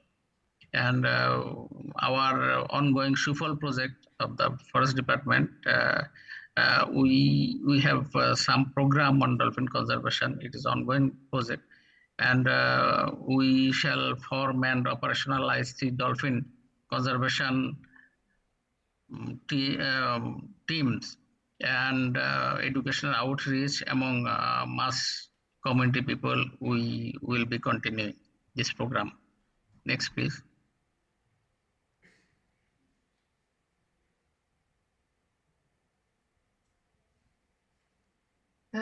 Thank you. Thank you. Thank you so much.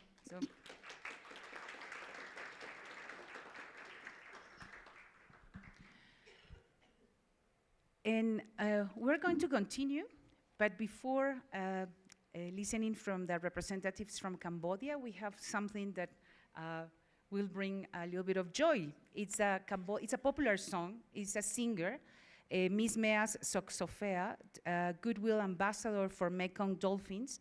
and her song is Dolphin, My Sweetheart. So we're actually going to listen to that song before we listen to the representatives from Cambodia. Yes.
That was beautiful. Thank you so much. Is it Aukun? Thank you. Yes, Aukun. So we are going to listen to Mr. David Prague. See? The presentation. Ah, okay. So I have secretary. Oh, no. Okay. Okay. Okay. So we welcome you. Sorry, I don't have your name here, Dr. Paisomani from Fisheries Administration from Cambodia. You are very, very welcome.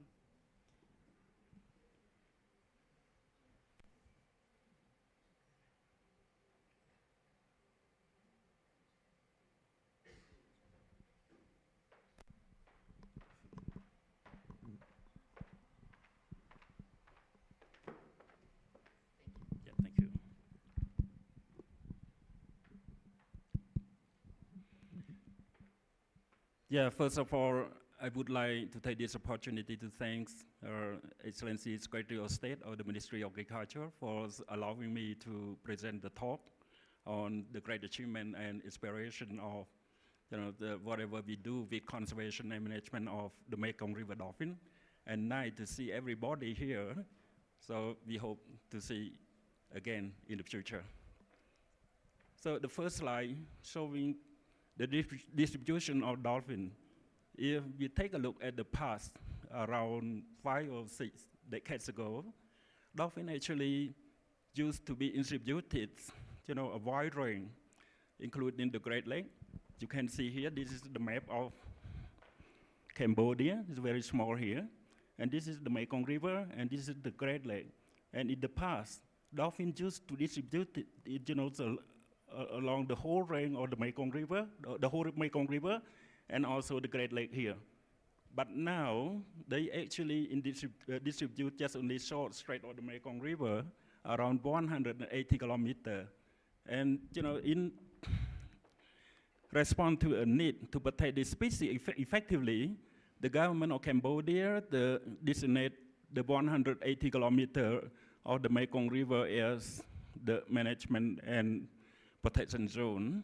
And in addition to that, the government also approved the Mekong Dolphin Conservation Strategy for the guiding the joint effort of relevant stakeholders to protect this species. Next slide, please. This slide showing the trend of population. You can see in 1997, population used to be 200, and then started to decline from 200 to just only 127 in 2005, and then 93 in 2007, and 85 in 2010, and also 80 in 2015. And we actually could bend the curve of population by increasing the number from 80 individuals in 2015 to 90 individuals in 2017, and could also stabilize the population in 2020. And you can see the figure just only 89. Why population stabilized? Because if we talk about 95 confident interval, this means that the 95 confident interval of the population estimate in 2017 overlapped with the one in 2020. That's why we suggested the population stabilize. Continue, please. Another great achievement of the conservation of Mekong River dolphin, I refer to data management. We actually could identify all individual or dolphin in the Mekong River by putting ID. For example, this one, that is the dolphin with ID 90. It's actually living, in one deep pool along the 180 kilometer stretch of the Mekong River. It is called Simbok. And so all the identified dolphins that we know, the identity, we actually manage and put them in the database. So that one was the great achievement that we can manage all dolphin individuals in the Mekong River. Continue, please. Another thing that we really happy with that is a safe of habitat protections. If we talk about the whole stretch of the Mekong River from Tibet down to the Mekong Delta, Cambodian, the Mekong River is very unique because it consists of critical habitats, including water deep pools, water rapids, flooded iceland, and also sandbar, so flooded forests, so a lot of things.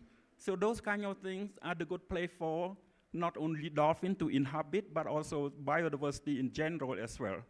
So for this, government will not construct a dam across the Mekong main stem because we really need to have a free flow Mekong in order to make sure that we still can protect habitat for not only dolphin, but also fish for sustainable consumption of local people in the future. Continue, please. If you take a look at this slide, this showing about engagement of local community in protection of dolphin and biodiversity. We have a dolphin mechanism. When we talk about this mechanism, we refer to composition of part of people who are participating in law enforcement activity that consists of local representative or local community, the government official, and also provincial policemen. You see, we have 72 river guards, and among them, 40 people are the local people who are, living along the Mekong River or the Dolphin Drain. So we actually need to engage them in law enforcement activities because we want to provide ownership to those people to protect not only dolphin, but also aquatic resources as well. Continue, please. Oh. I think maybe we do a wrong version, but anyway, I need to add a few more achievements. In addition to that, we also, in Cambodia, we successfully conduct research monitoring, not only dolphin, but we conducted many other research, trial research, including eDNA biodiversity, Mekong biodiversity. Why do we do that? Because we really need to know diversity of fish species, especially fish species which are the prey of dolphin. That's one thing. Another thing, we also need to allow local community to have ownership in keeping trend or population of each species of fish, and also have a full authority to manage fishery resources in their communities. That's one thing. In addition to that, we plan to conduct passive acoustic study in collaboration with the Chinese Academic Research Institute. That is a hydrobiology academic research institute in China. And we also plan to conduct, not plan to conduct, but we are doing the cost investigation of dolphin. We do that in collaboration with the Marine Mammal Commission in the US. And to do that, we actually plan to collect all carcasses of dolphin and do necropsy and ship sample to overseas country in order to define cause of mortality. And cast monitoring is also one research activity as well. For example, in this year, we recorded 7 calves, of which only 2 calves died in 2023. So that's why we actually need to call for participation of local community and relevant stakeholders in order to reduce mortality rate of dolphin, especially the mortality rate of carp, in order to survive the population of the Mekong River dolphin.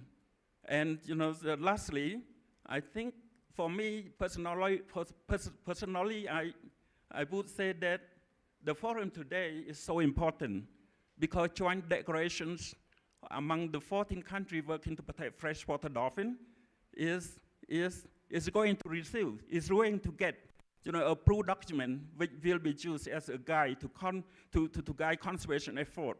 And each country will also provide help and complement all support to each other that will significantly contribute in helping protect freshwater dolphin of all the 14 countries. So thank you very much.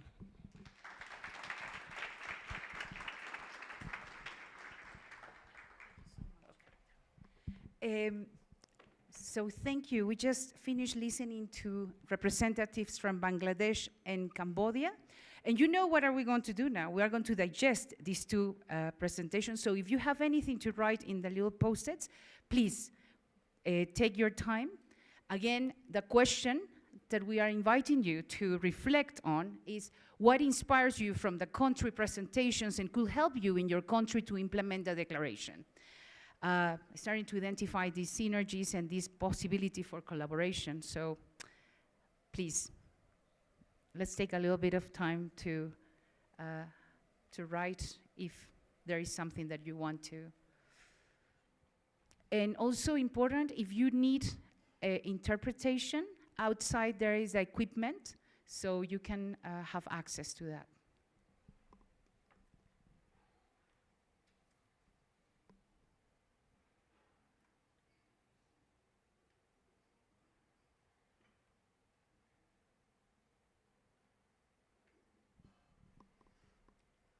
Okay, and please remember when you write these post-its to write which is the country you're referring to, and your organization, and from what country. Okay? Yeah.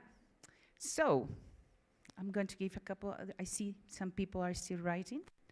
For the ones that are already finished, I'm going to ask you to think about the declaration and about the 8 elements of the declaration. we're going to ask about that.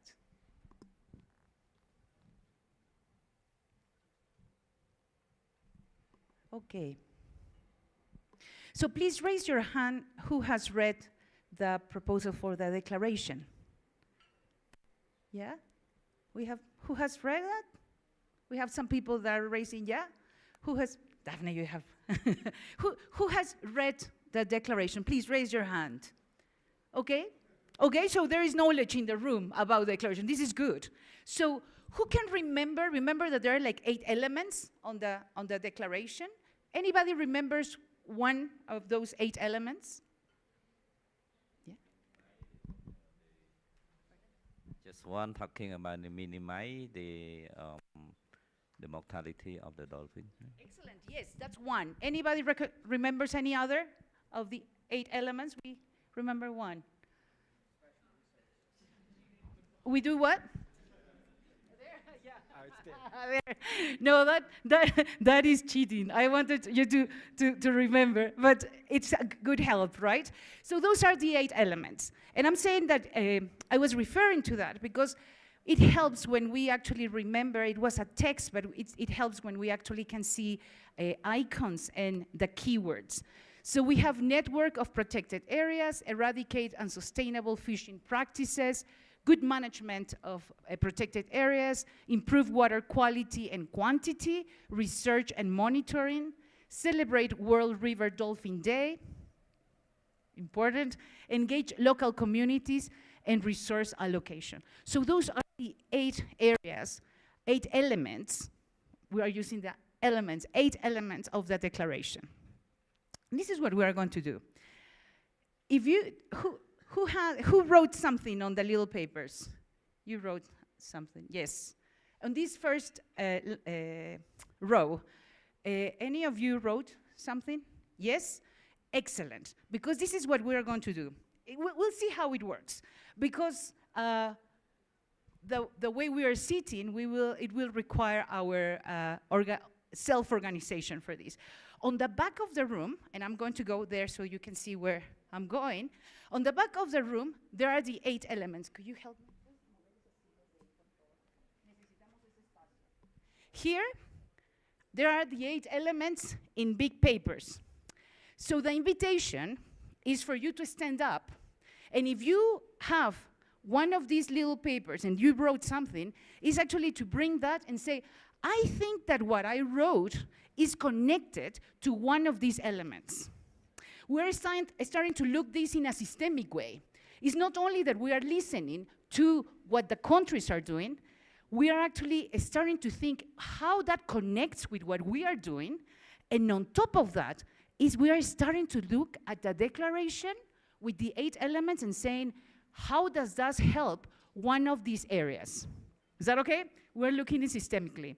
So please, if you have something that you wrote, please stand up, go to the back, and just, oh, muchas gracias. You already are going there.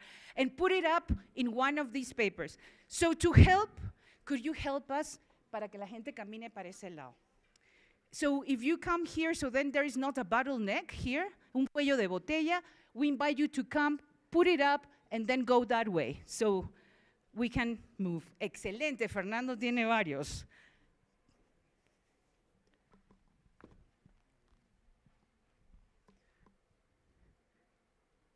The second row, en la segunda fila, si tienen también escrito, los invitamos a pasar la tercera y cuarta fila. Y ahorita solamente nos estamos enfocando en las 4 presentaciones que han habido. Recién en las 4 presentaciones que han habido, que es China, Bangladesh, el Reino de Camboya y India. Las 4.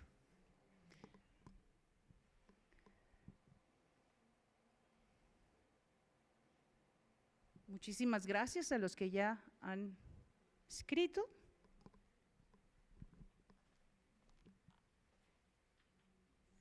Y a los que están en la sala de Zoom, seguramente Ana también les está invitando a escribir en el chat y luego eso lo vamos a trasladar a estos papelotes. Qué lindo, cada una de las áreas ya está comenzando a tener diferentes ideas, que lo está haciendo vivo. Muchísimas gracias por eso.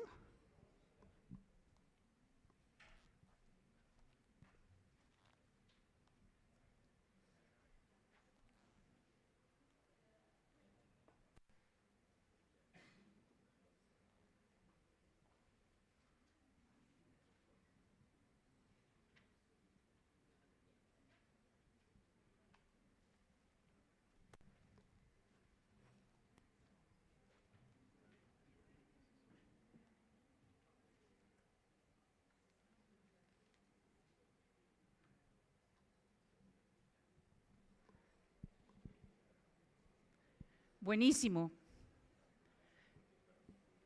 Muchísimas gracias. Vamos a seguir escuchando y vamos a seguir usando la misma metodología.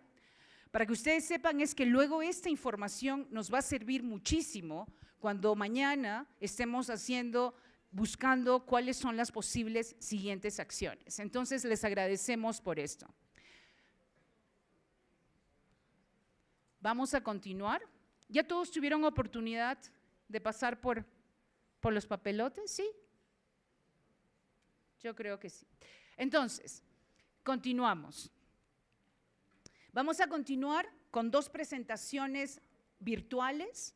La siguiente presentación es de Indonesia y la que va a hacer la presentación es la señora Sri Jimon Kustini. Ella es la líder del proyecto Mahakan Kayan. Y ella está en WWF Indonesia.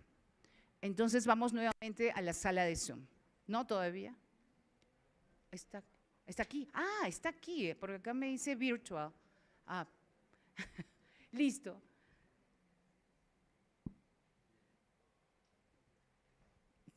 Qué bueno que la tenemos aquí.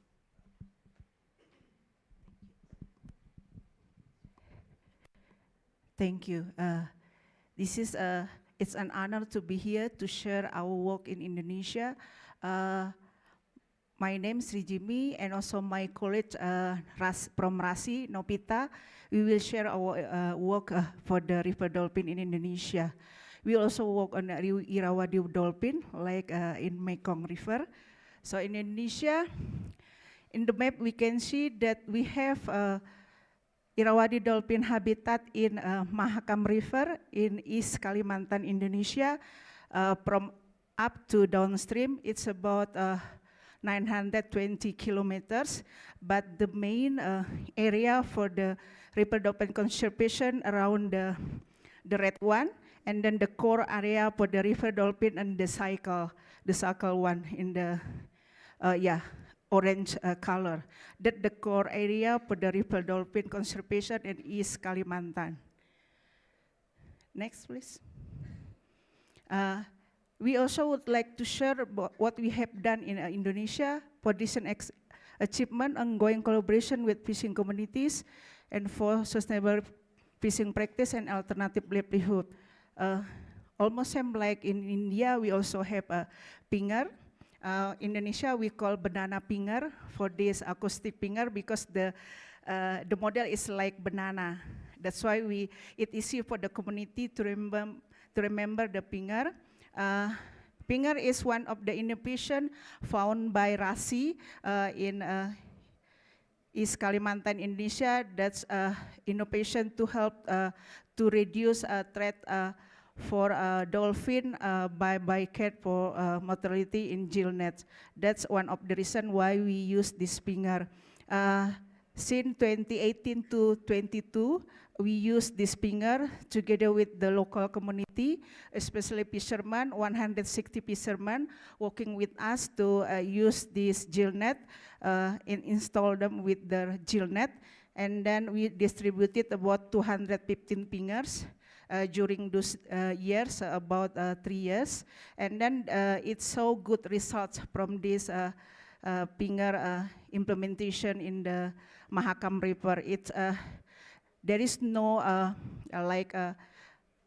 dolphin die by the gill net during this implementation, so it's give zero river dolphin bycatch mortality during the implementation, and also increase higher fish catch by the community, especially for the fishermen, and also give good positive result for the communities because they can increase their income from the fish harvest, because this gill net will not give them like a negative impact, because the dolphins still walk in their feeding area outside the 10-meter distance from the gill net, those between 10 to 20 meter distance from the gill net when we activated the pinger. So it's really good impact for the use of pinger on the gill net.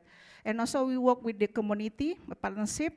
There is a local community smart patrol now supported by the regional office from the Ministry of Marine and Fisheries in Indonesia. And also we work with the around 430 people that have agreed to stop using illegal fishing method like electro-fishing and also other gill nets that can cause death for the dolphin. And also we have committed 250 fishermen that would like to use sustainable fishing gears.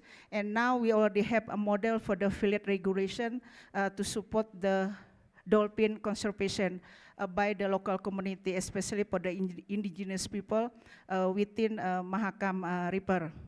And also we have worked with the Department of Education and Culture in Indonesia for the dolphin for teaching in the school, especially local curriculum book in 53 schools in East Kalimantan. So in elementary school and also junior and senior high school in East Kalimantan, and now become one of the subject taught in the school. I hope that can help raise awareness within the community in East Kalimantan. Next, please. Yes, also we would like to share about our achievement related to the care and protection. In Indonesia, we already have a management plan for conservation area in Mahakam River.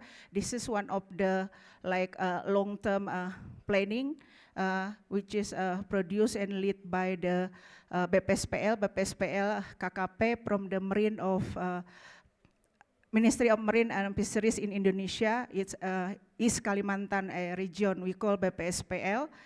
This long-term commitment for the river protection. And also we work with the local government that already have a decree from the head of district to protect 400,000 hectares for the core areas for the protection of the river dolphin and also for the sustainable fishing zones. That's one of the great support from the local government, and also with the community. We have worked with the 33 villages who would like to work together to protect the area for the river dolphin. In Indonesia, we call Pesut Mahakam. Mahakam is the name of the river. So dolphin in Indonesia is Pesut. And also we plan to continue our work with the local government and also some other private sector for the boat traffic lane zone, because Mahakam River is one of the busiest river in Indonesia, especially in East Kalimantan, because they use also Mahakam River for coal and also oil palm transportation to the capital of the East Kalimantan in Samarinda. And also used for the speed boat and also long boat and also a boat ship for the passenger from the up to downstream Mahakam River. And also Mahakam River is one of the critical river basin in Indonesia.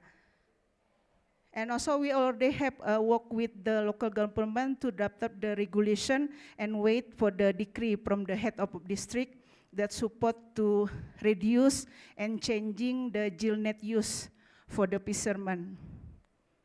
And also there's some information about the population from the population survey. So we have around estimated 67 individuals now based on the survey, so less than 100 individuals in East Kalimantan, especially in Mahakam River.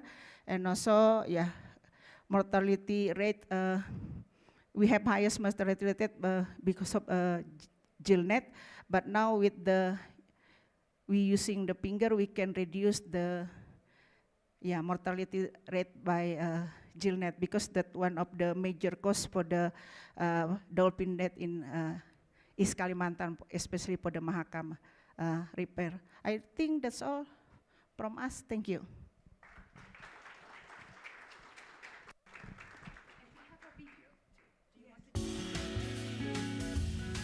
Yeah, we have a video that you can see Mahakam River, our area, and also our dolphin. This is the short video that's introduced to you. So the Irrawaddy dolphin, same with our colleague from Mekong area, the river, Mekong River.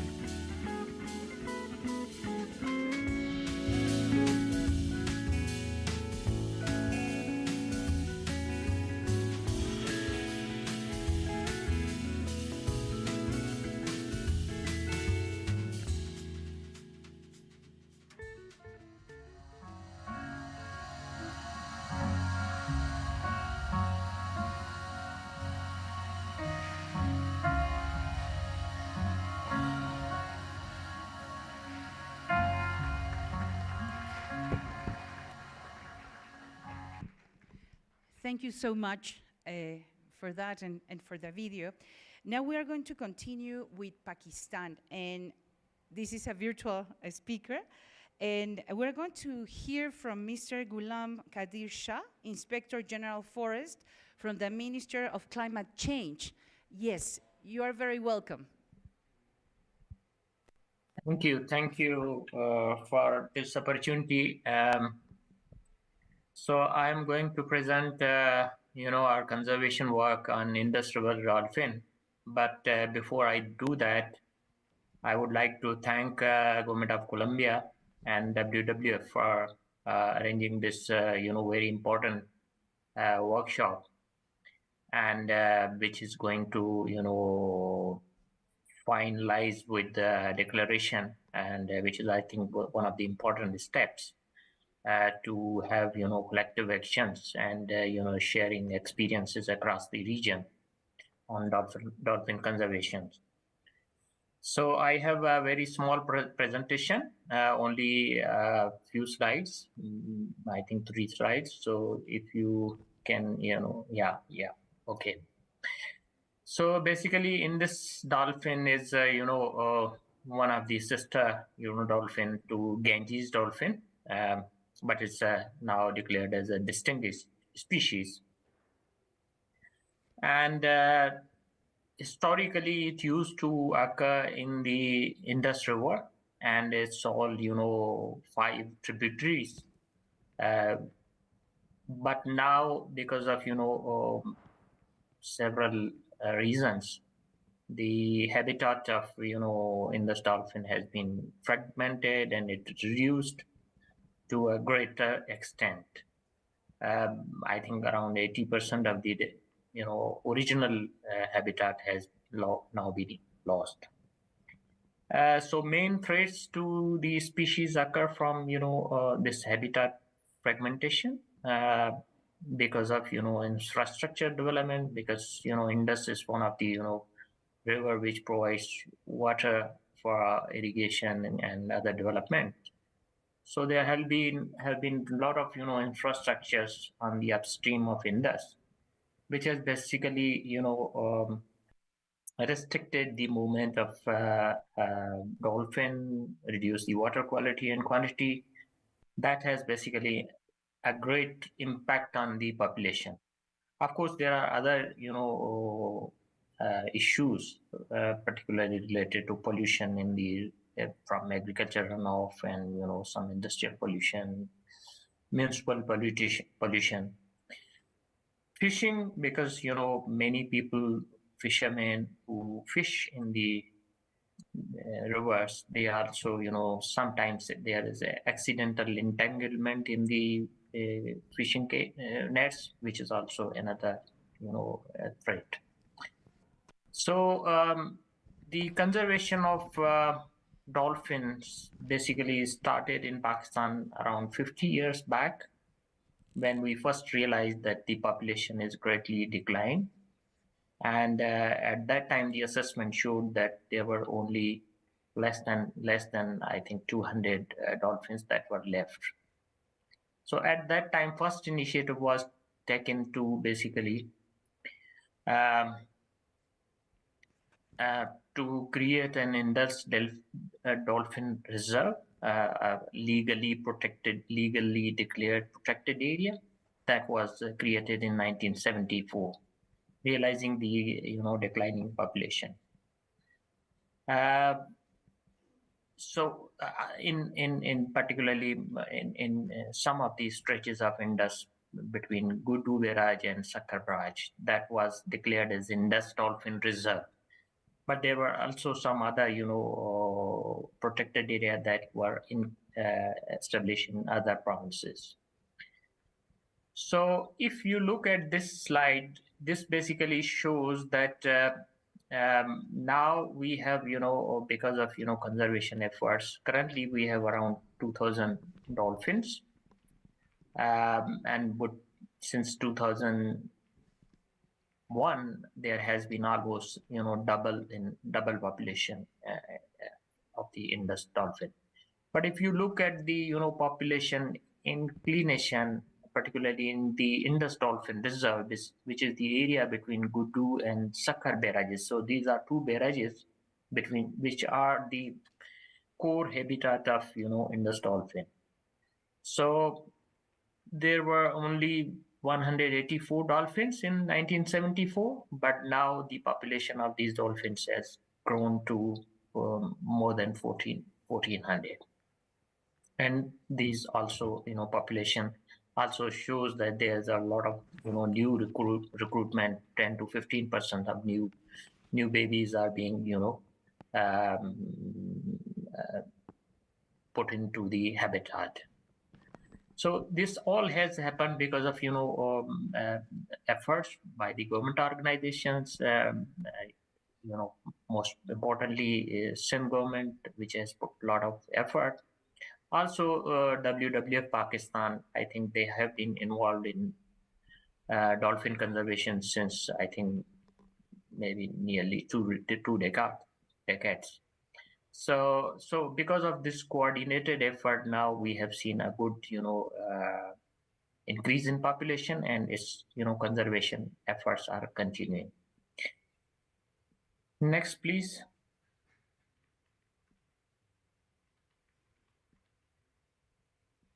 And next slide. Yeah. So we involve local communities, particularly in dolphin rescues, because some of the dolphins get stranded, because during flood season, when the canal gates are open, then these dolphins from river, they go into the smaller canals where they get stranded. So then there is a regular program of dolphin rescue and relocation, and it's done by wildlife departments in collaboration with WWF and other community-based organizations, and they are safely relocated. So we have relocated around 200 dolphins from these canals. Again, to address this issue, on long-term basis, with the support of WWF Pakistan, now we have, installed pingers at these canal gates in some locations, I think around 3 locations, and which have proved very effective, particularly because they deter dolphins to come and get stranded in the canals. Also, we have tried, pingers installation in fishing nets of the local communities who fish in there, which has also proven to be very successful, and it has reduced dolphin stranding, as well as there is evidence that it has no impact on fish catch. So fish catch is also good.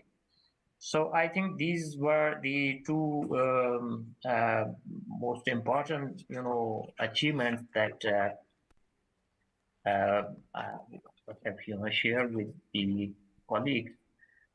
We have very small population of dolphin, which is, as the colleague from India mentioned, it is in Bias River, but these are very few individuals. But the rest of population lies within the territories of Pakistan.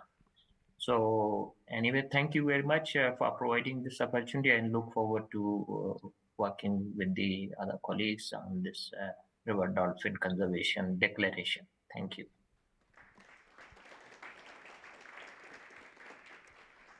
Thank you so much. And we're actually going to have, again, 1 minute opportunity to write on the papers what we have heard from Indonesia and from Pakistan that is giving that possibility of collaboration or synergy or inspiration. But I have something to tell you on the feedback. So good news, the people that are putting the post-its up are actually looking at the elements of the declaration. So that is a really, really good exercise of saying, okay, what are we hearing and how these 8 elements can become alive from what we're hearing. So that's the good news. The one that we can improve, and this is a big request, is when you write in the paper, put this idea I heard from the country that you are hearing it from. So here right now we have Indonesia or Pakistan. So if you put that, that will help us to start looking at what are the connections. So example, idea heard from Pakistan.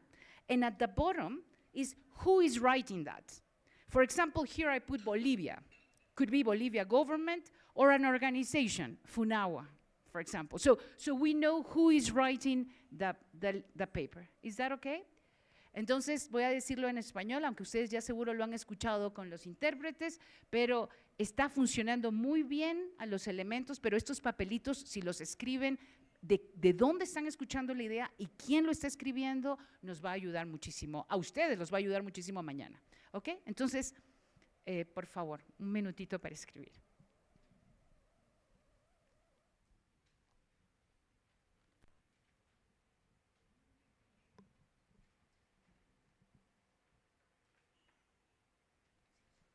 Necesitan más. You need more. Someone can help me. Someone from BBF Colombia could help me bring in more post-its, please. Sí. Ay, hola. Necesitamos more post-its on the first row. And in the second one, too. We need more post-its in general. Sí.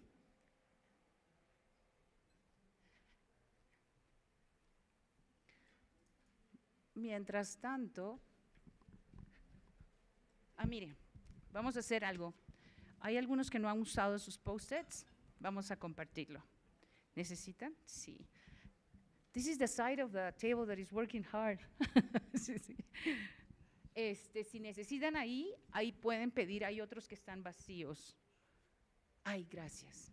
Sí, creo que acá, si les pones, pero es que tiene que tener pegamento. Sí, tiene. Tiene. Los cortaron, perfecto. Entonces, simplemente que te pidan. Aquí hay más. Aquí les dejo y ya. Do you need more? Sí. Mira, aquí necesitan más. Por allá. Listo. Continuamos. Y vamos a continuar. Nos quedan 2 países. We still are 2 more countries from Asia.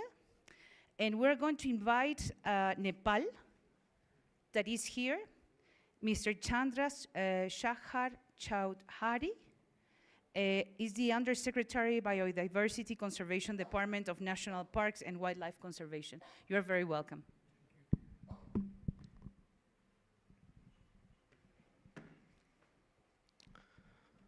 Representative from different governments and different stakeholders. I would like to say good morning. Presentation, please. Oh. We have 4 river systems, but we have very small area. We have a very small area among other countries. 4 river system: Kosi, Narayani, Karnali, and Mohana River. These are the main habitat of our Ganges River dolphin. Please, next slide. This is our Ganges River dolphin. Next slide. Next slide, please. We have some achievements, but we have many challenges to conserve Ganges River dolphins. Many dolphins are being decreased of the population of the dolphin in Kosi and other river system, but we achieved some achievements here. Dolphin conservation action plan, we have action plan, and research are undergoing. Monitoring devices are modern technology we have. We can see in the pictures. And community river stress co-management group formation initiated. Community groups are involved in the conservation. 10 points resolution on the dolphin conservation signed in the Tikapur Kalali. This is in our local resolution. Please, next slide. Please, next slide. A second achievement, in Narayani River Health Assessment conducted, and Narayani cleanup campaign initiated, and one conclave is organized in healthy rivers, healthy lives. These are the second achievements. Please, next slide. Oh, thank you. I would like to invite Nepalese, our friend Rajesh Sada, WWF Nepal, to elaborate more about our country for the Ganges River dolphin. So, Mr. Rajesh Sada, please come here.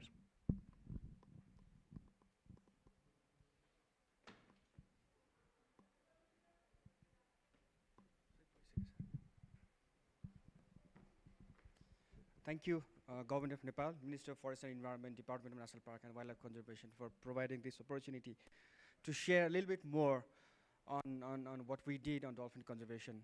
Thank you, Government of Colombia, for hosting us and for formally initiating the trajectory of dolphin conservation in a global scale. So thank you. Apparently, last year, I missed keeping picture here. This is not the revised version. There was a picture in the market where a person was selling, they are saying it's a big fish. They are selling a dolphin, saying that it's a big fish. So that was in the market. That was there published in the public newspaper, national newspaper as well. So this is the point that I was saying, how much of lack of awareness is still there in Nepal. People are saying this is a big fish and they are catching from the river and selling it in the market. So that level of lack of awareness is still there. So that's one of the major threats. And then we don't have regular dolphin monitoring. We have been doing it in bits and pieces, and lots of research they have been doing on their own way, no standard methodology. So if you go to the number of dolphin, there are different versions of dolphin numbers in Nepal. If you can find, like, government of Nepal has published a national scale dolphin survey report in 2016, which said that we have 52 dolphins in Nepal, all over in these 3 river systems. But if we see lots of other papers which different researchers have conducted, and you will find, like, some of them have said 24, 32, so there are lots of different versions of dolphin numbers in Nepal. But somehow we can say slightly numbers of dolphin has been increased in Nepal. If you see this Narani River system, I'm sorry, this is not the revised version of presentation. You can see a map where it was shown that Narani River system, the dolphin has been extinct in that river. So that, I think that was prepared a few years back, like maybe 5-6 years back. So after almost a decade, we found river dolphin back in Narani River again, like 2 years back, last year and this year as well. We have been continuously seeing river dolphin in Narani River. So that's a very good achievement from our side. We have been, our government of Nepal have been mobilizing river rangers, trying to control pollution in that Narani rivers. So that's a kind of, little bit of small activities, but that is contributing to, river dolphin coming back to Narani River system. But we are not exactly, we don't know why this river dolphin is coming back to Narani River, because the studies have still, we still need to do a study on that. But, we can celebrate that Narani dolphin is back in Narani River again, since last 3 years, after almost a decade. You can see here a picture here. So this is a map of Narani River system where we can find dolphin. We have been seeing dolphin from last 3 years. We did a Narani River health assessment 2 years. It took 2 years for doing this. And we can, it's not clear from there, but you can see here these green is a kind of good water quality. There is no excellent water quality here in this section. Green is a good water quality. Yellow is a kind of fair. But if you see here, this is a section of brown color, which is poor water quality in this Narani River. So it is very clear that pollution is increasing, river health status is decreasing in Narani. So we have to continue doing this kind of studies in other river systems as well. And then, as our government representative has clearly mentioned, we have been using FPODs to track the river dolphins without tagging, and that's the first time that we have been doing in Nepal. And that is giving us evidence that we have dolphins even in the dry season. Till last year, we used to say there is no river dolphin in Nepal in the dry season. We have dolphins, we have like hundreds of dolphins in the monsoon season where there's lots of water, then dolphins start moving from India to Nepal side. But then even our lots of conservation partners and conservationists, they used to say we don't have residential dolphin in Nepal. We don't have dolphin in a dry season in Nepal. But because of using these FPODs, then now we can say very clearly with evidence that we have dolphins even during a dry season as well. So these are kind of things that we have been, developing some evidences that we have river dolphins in Nepal, even during dry as well as in a wet season. And then we have kind of mapped that, okay, these are the hotspots of dolphin that we need to focus on dolphin conservation, either in terms of, dolphin conservation area, like our colleagues from other countries said, like especially in Bangladesh, they have different 9 wildlife sanctuaries. So probably in Nepal also, we have to think in that way. And we have been already started thinking on, declaring some of our sites as OECM sites, which is, possibly not sure yet, but we are thinking in that way as well. So having said that, I will stop here now. I will not take a long time. So thank you so much for giving me this opportunity. Thank you. Thank you so much. And the last presentation from Asia is going to be Myanmar, who is also here. And we are going to hear from P. Soy Aung, a conservation director for WWF Myanmar. Hi. Welcome.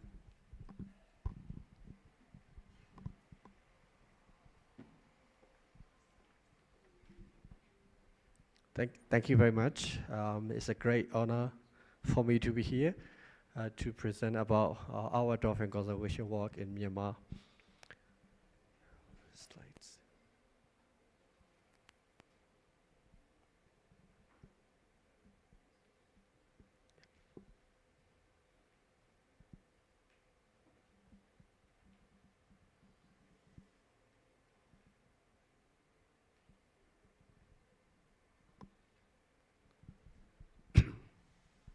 So in Myanmar, we have the River Dolphin, which is distributed along the Ayari River.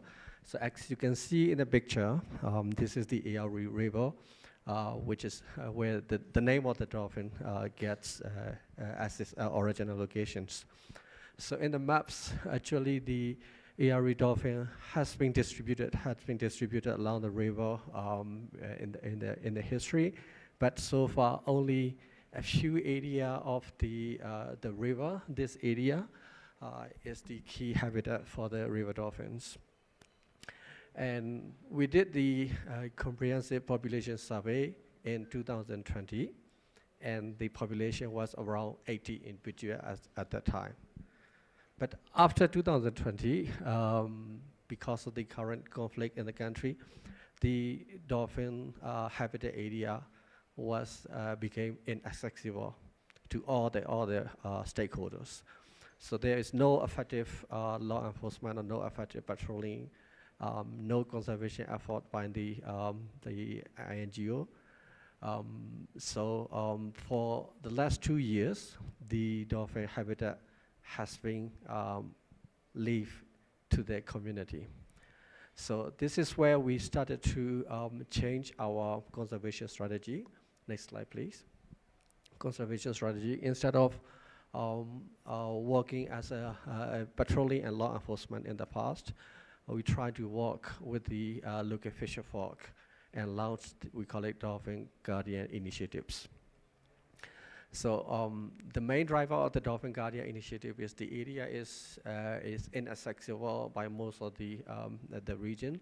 So only the local fisher folk has the eyes and access to the dolphin landscape. And we collaborated with those fisher folks and try to monitor the status of the dolphin, try to promote the awareness about the conservation of the dolphin, and at the same time, they also did localized patrolling within their own communities. So starting from 2022, we have recruited like 24 fisher who volunteered to be a dolphin guardian to protect their dolphin in their landscape. And since then, the dolphin mortality has reduced. So we don't have any scientific evidence why the dolphin mortality has reduced, but the number of dolphin deaths was greatly reduced from 10 before the Dolphin Guardian Initiative started, and it became 1 after the launch of the Dolphin Guardians after 1 year of these initiatives. Next slide, please. Next slide, please. So in parallel to the Dolphin Guardian initiatives, by collaborating with the community, the NGOs and CSO who are working in the conservation sector in the country also come up with the alliance. We call it Dolphin Conservation Alliance. And at this moment, there are 5 NGOs, including WWF, Wildlife Conservation Society, WCS, Fauna and Flora International, Alpha 5, the Warfish, and Burma Dolphin. So these 5 NGOs has come together, join our hands, and then collaborate to protect the river dolphins. So at this moment, the only conservation efforts that the Alliance has been able to do is more about the sharing the information about the dolphins, about their threats, and also the mitigation measures, mostly the remote monitoring and technical support to the fisher folk. But as I mentioned before, since 2020, there was no comprehensive survey happened in the landscapes. So what we are planning to do as a joint initiative by this alliance is to have another comprehensive survey with the local fisher. So at this moment, the alliance has invited the 24 local fishers, provided training them how to count, how to make individual counts of the survey in the landscape, and we are planning to launch this comprehensive survey in next year if the situation permits on the ground. So I will stop here, and thank you very much for your attention. And if you have any questions, you can also reach out to me during the tea break or at the lunchtime. Thank you very much. Thank you so much. And thank you for reminding us that during the coffee break that is coming soon or lunch, you can actually reach to each other and continue the conversations, because that's actually what we want to encourage you to do, to talk as much as you can. So you know what we are doing right now. We are going to have a little bit of time for the last two presentations from Nepal and Myanmar to write down your ideas. There has been so many inspiring ideas. I mean, I want to comment on the last one that was about the dolphin guardians, which are the fishermen that are actually doing that. Sometimes we think that they are like in opposition, but how fishermen can collaborate for this. So, okay. And after you finish writing your ideas, again, we want to invite you to go up to the wall to put up the post-it, and guess what? Coffee break is coming. So we are going actually to meet again. Let me check the time, so then we all know at what time we're coming back. It's 10:40. Let's come back around 11 o'clock. So let's see how we manage that time. And we have coffee out there. But please, before you go, put up the post-it. We have heard from the Asian representatives what is happening in Asia. And after break, we are actually going to listen to the South American countries. Okay. Yes, of course. We need more post-its. We have more post-its here. And for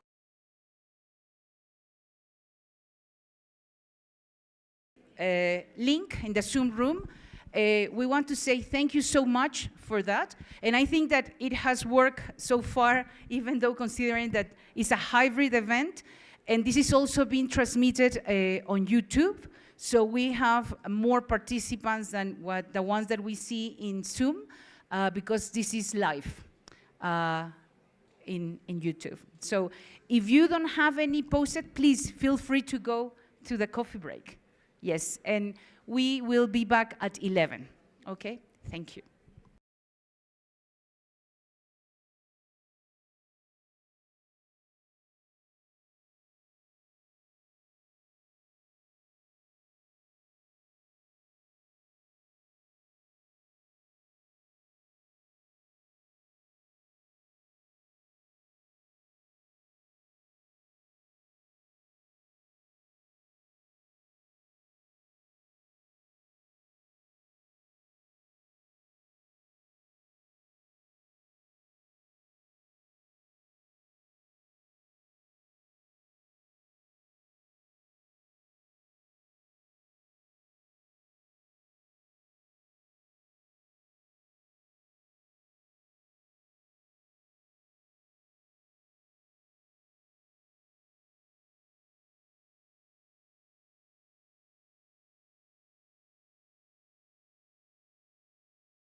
bosques y animales salvajes.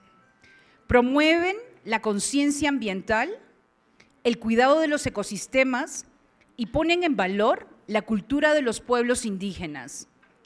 Trabajan en colaboración de comunidades indígenas y locales, con biólogos y fundaciones, trabajan por la conservación de especies amenazadas para la creación de los contenidos que ellos tienen. Ellos grabaron la canción en el Amazonas colombiano con niños indígenas, con niños ticunas. Entonces ahora vamos a escuchar esta canción, Yacana, Yacana. Es de Colombia. Muy de mañanita en la neblina, sobre el agua dulce salta la tonina, canta melodías desde la orilla para la niña que está dormida.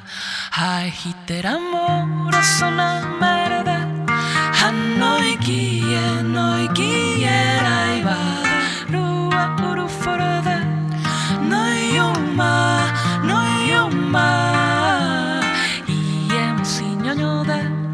Hanoi daide kai forbønne, hei hitter amoroso na merde, no yuma.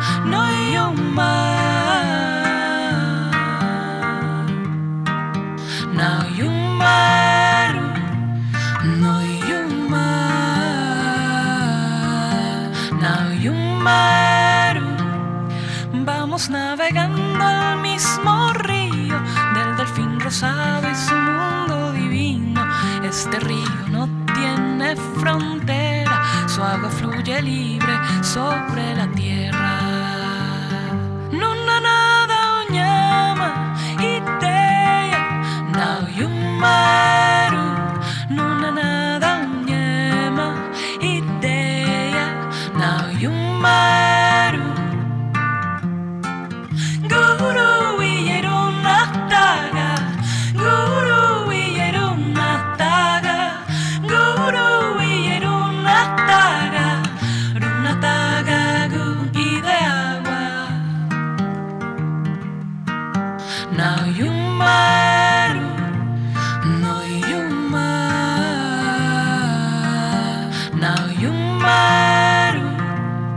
Entre las raíces sumergidas, el bufeo danza con la manigua, cuidando la pesca, el agua y la siembra, abraza la selva, sostiene la vida.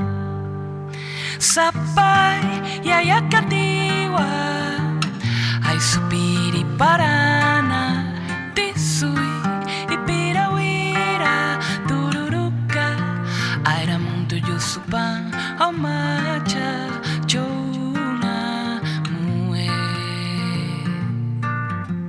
omacha, chona mue, no yuma, no yumaru, no yuma, no yumaru, no yuma, no yumaru.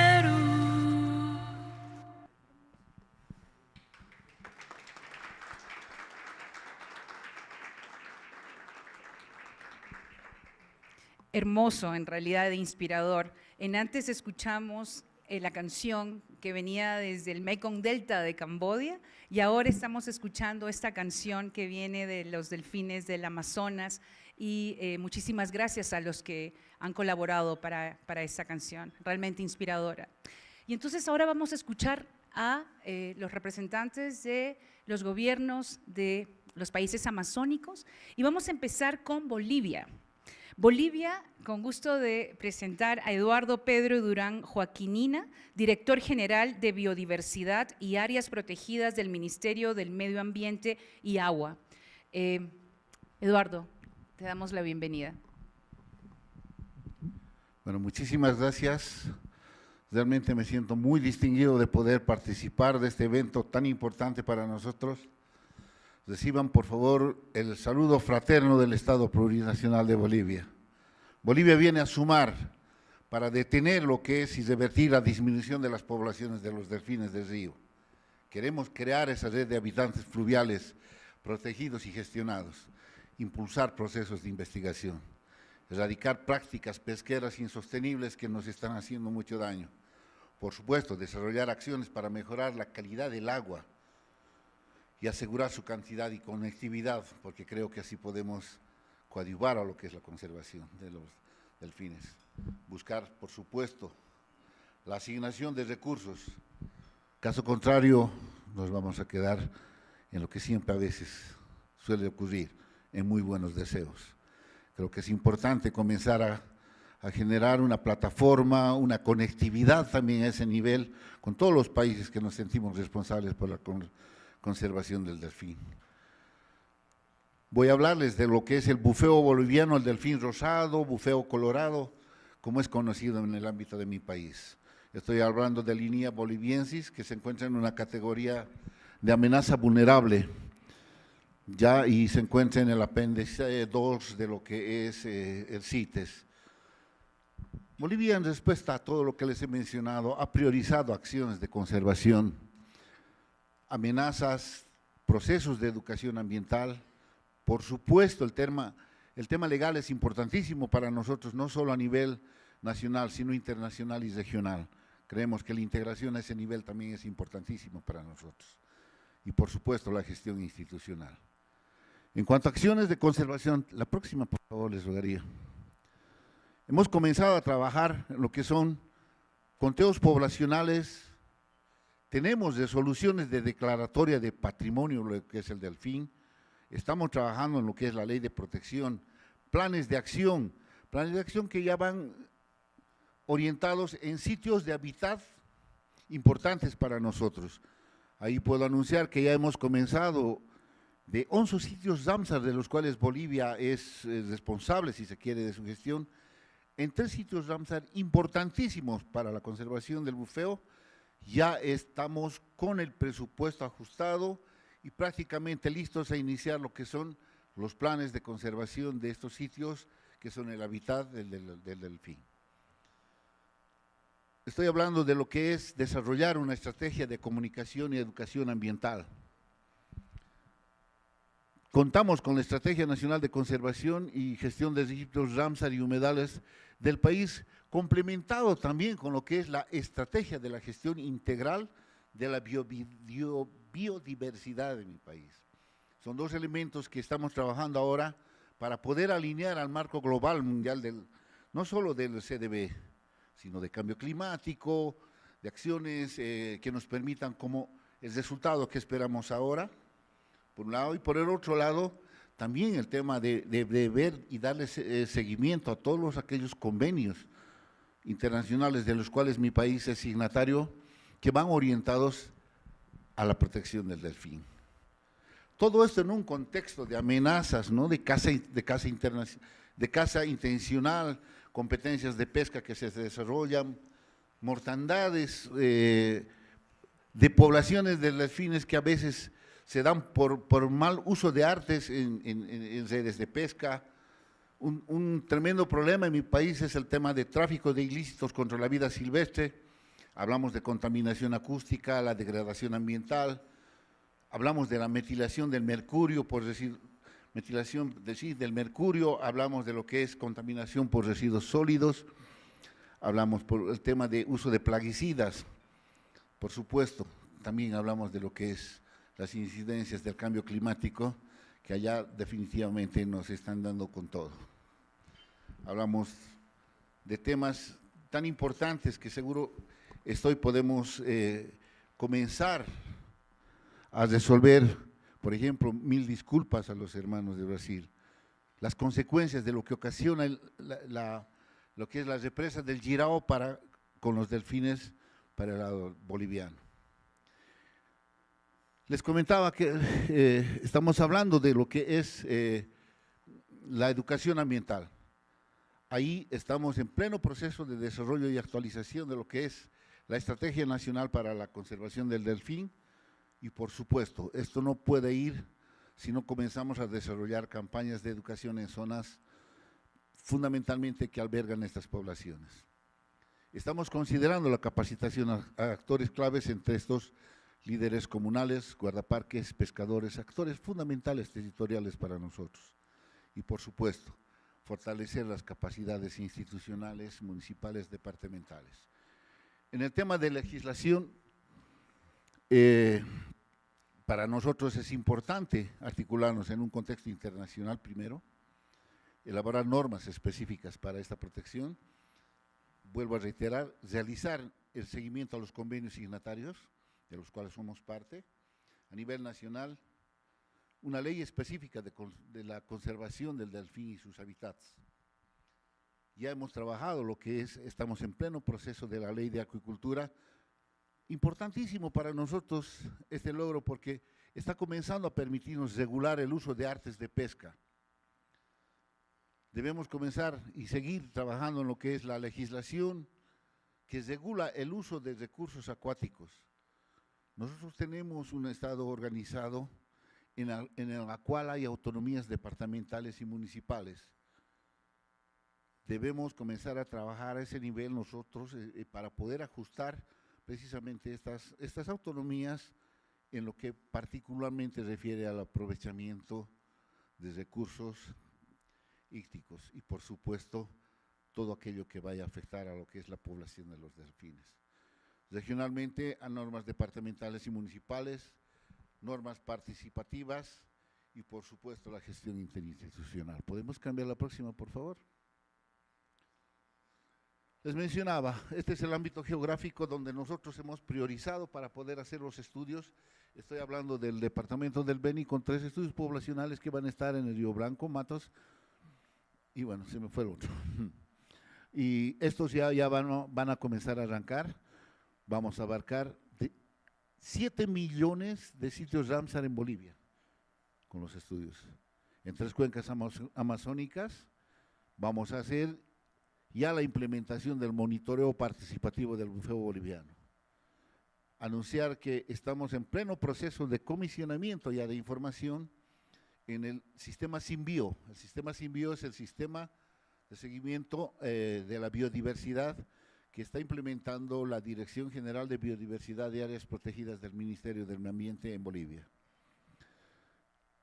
Vamos a ver el tema de movimientos y área de distribución del bufeo boliviano monitoreado con transmisores satelitales. Ese es uno de los retos importantes que nos hemos planteado. Institucionalmente, vamos a fortalecer lo que es el rol de las organizaciones locales en la conservación. Debemos y estamos comenzando a trabajar lo que es fortalecer las unidades municipales, fortalecer fundamentalmente centros de investigación. Hemos implementado un sistema de acreditación de instituciones científicas acreditadas y autorizadas que ya está en funcionamiento precisamente para poder desarrollar estos procesos de investigación. Estamos en la consolidación de mecanismos de seguimiento y obviamente en procesos de fortalecer la coordinación interinstitucional. La siguiente, por favor.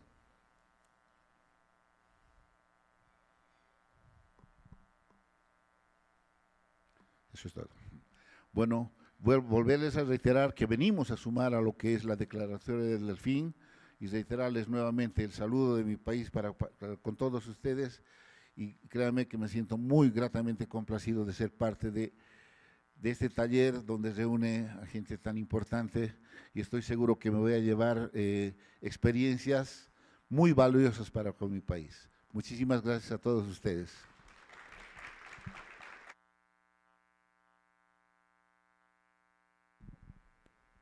Muchísimas gracias. Seguimos en el viaje por la Amazonía y vamos a escuchar a Brasil. Y de Brasil, quien va a hablar es Ingrid María Furlan Oberg. Ella es Substitute Coordinator at the National Center for Research and Conservation of Aquatic Mammals de ICM Bio, CMA. Bienvenida, Ingrid. Gracias.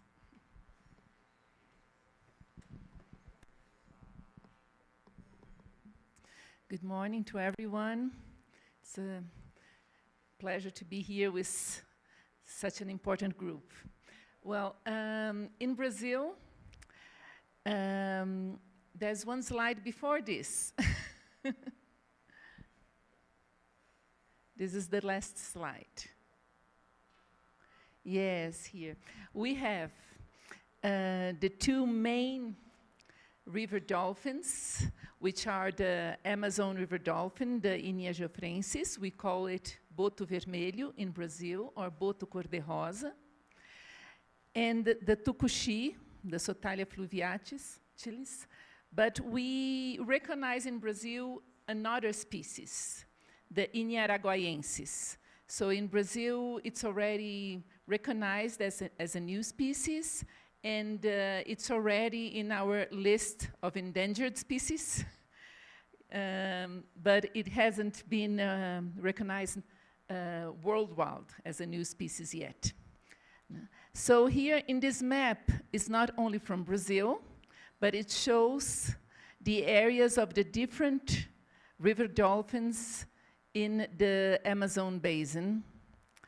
And we can see that the two main that happen in Brazil is this color, the yellow brownish color, and it's overlapped over the blue color, which is the Inia geoffrensis. So this area is both blue under the yellow. So all this area is where they happen.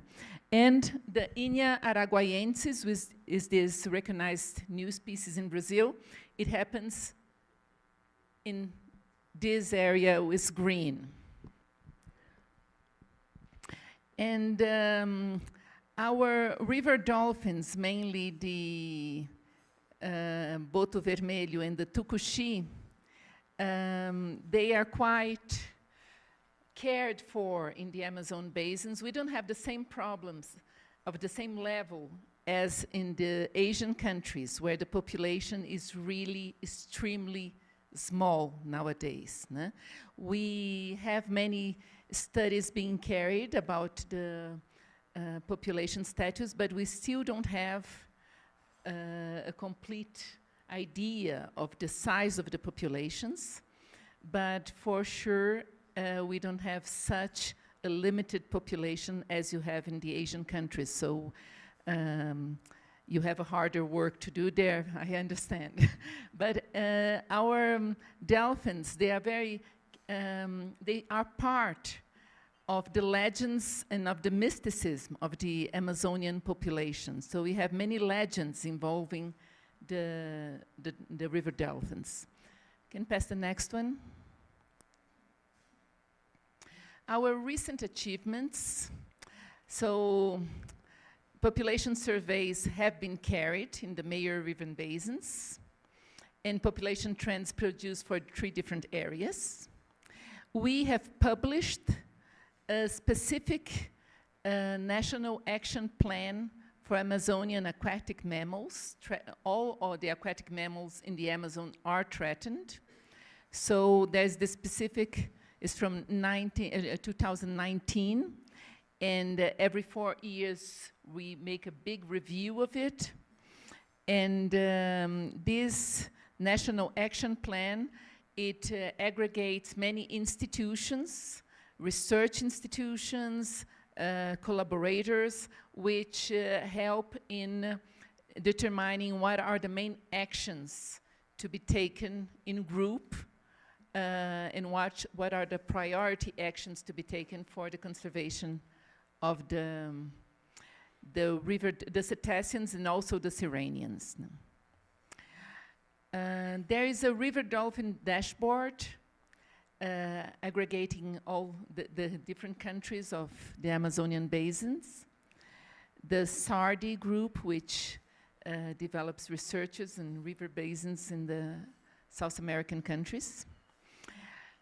We have, which helps a lot in our work, we have a network of aquatic mammals working institutions. So this network, it shares information, and it works mainly with stranding and rescue of aquatic mammals.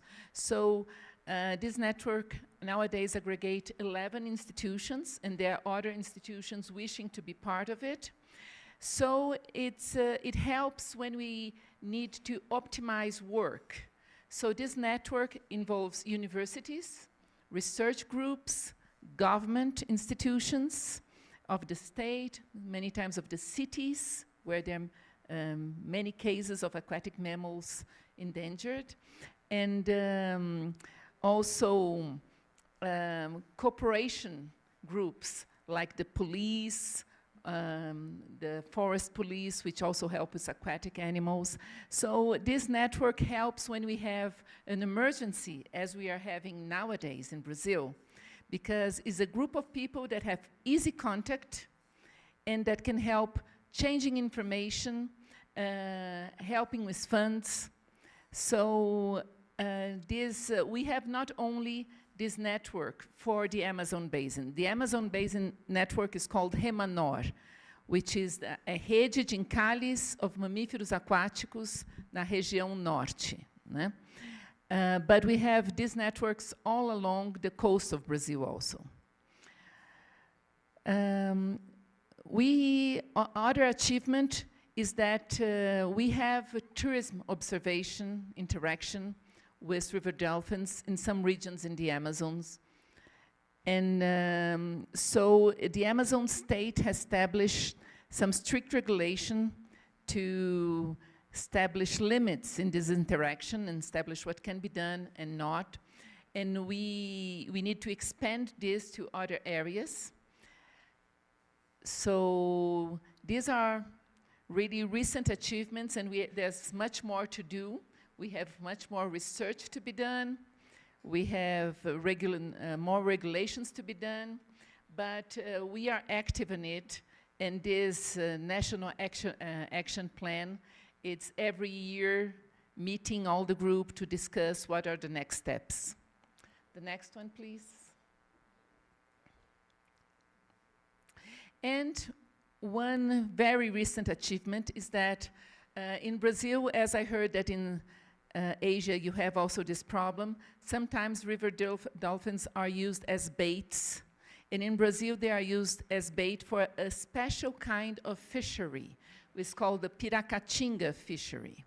Piracatinga is a necrophagous fish, which is not very used for eating by the Amazonian population. But in Colombia, there was a market for it. Nowadays, Colombia prohibited the importation of this fish, also because it's very contaminated with mercury. And the Inia was being captured to be used as a bait. So we have moratoriums since 2015 prohibiting this kind of fishery.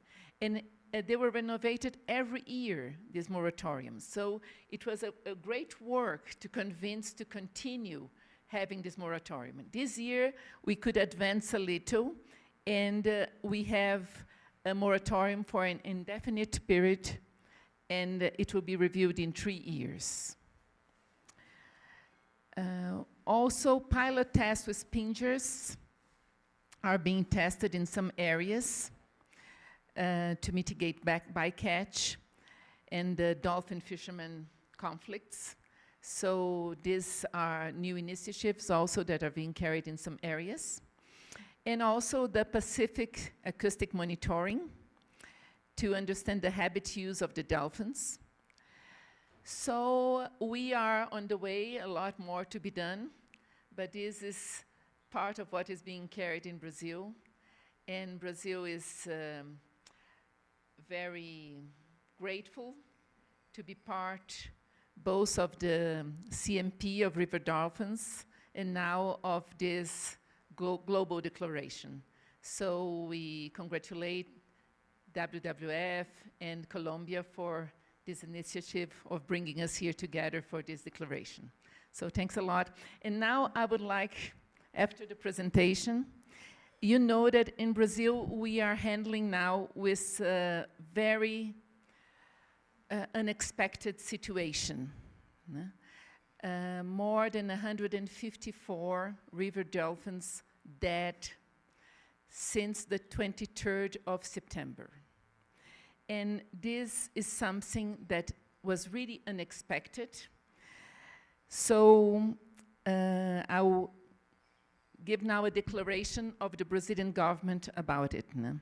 So we representatives of the Brazilian government would like to show our concern with the unexpected mortality of river dolphins that occurred in Tefé Lake in the state of the Amazon. And the Brazilian government, through the Ministry of the Environment, with the support of the Institute Chico Mendes of Biodiversity Conservation and the Mamirawa Institute, structured an incident operation command and has the help of countless volunteers who came from all regions of the country to help in the management and investigation of the cause of these deaths. Everything indicates that the deaths of the dolphins occurred as a result of the anomalous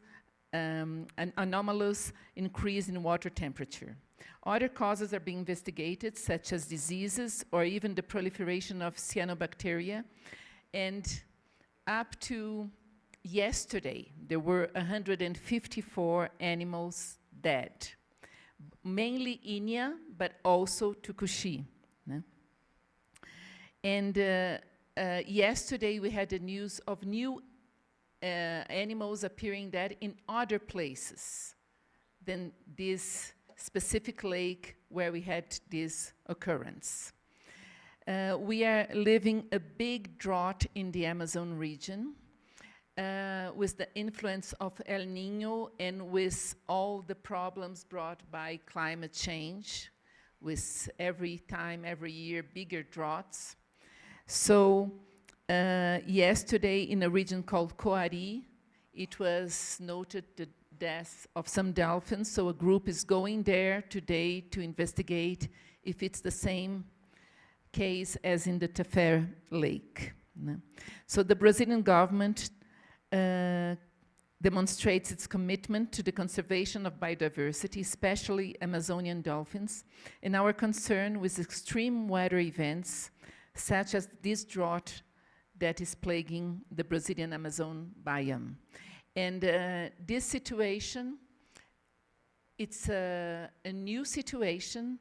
We didn't know that the river dolphins will suffer of water temperature.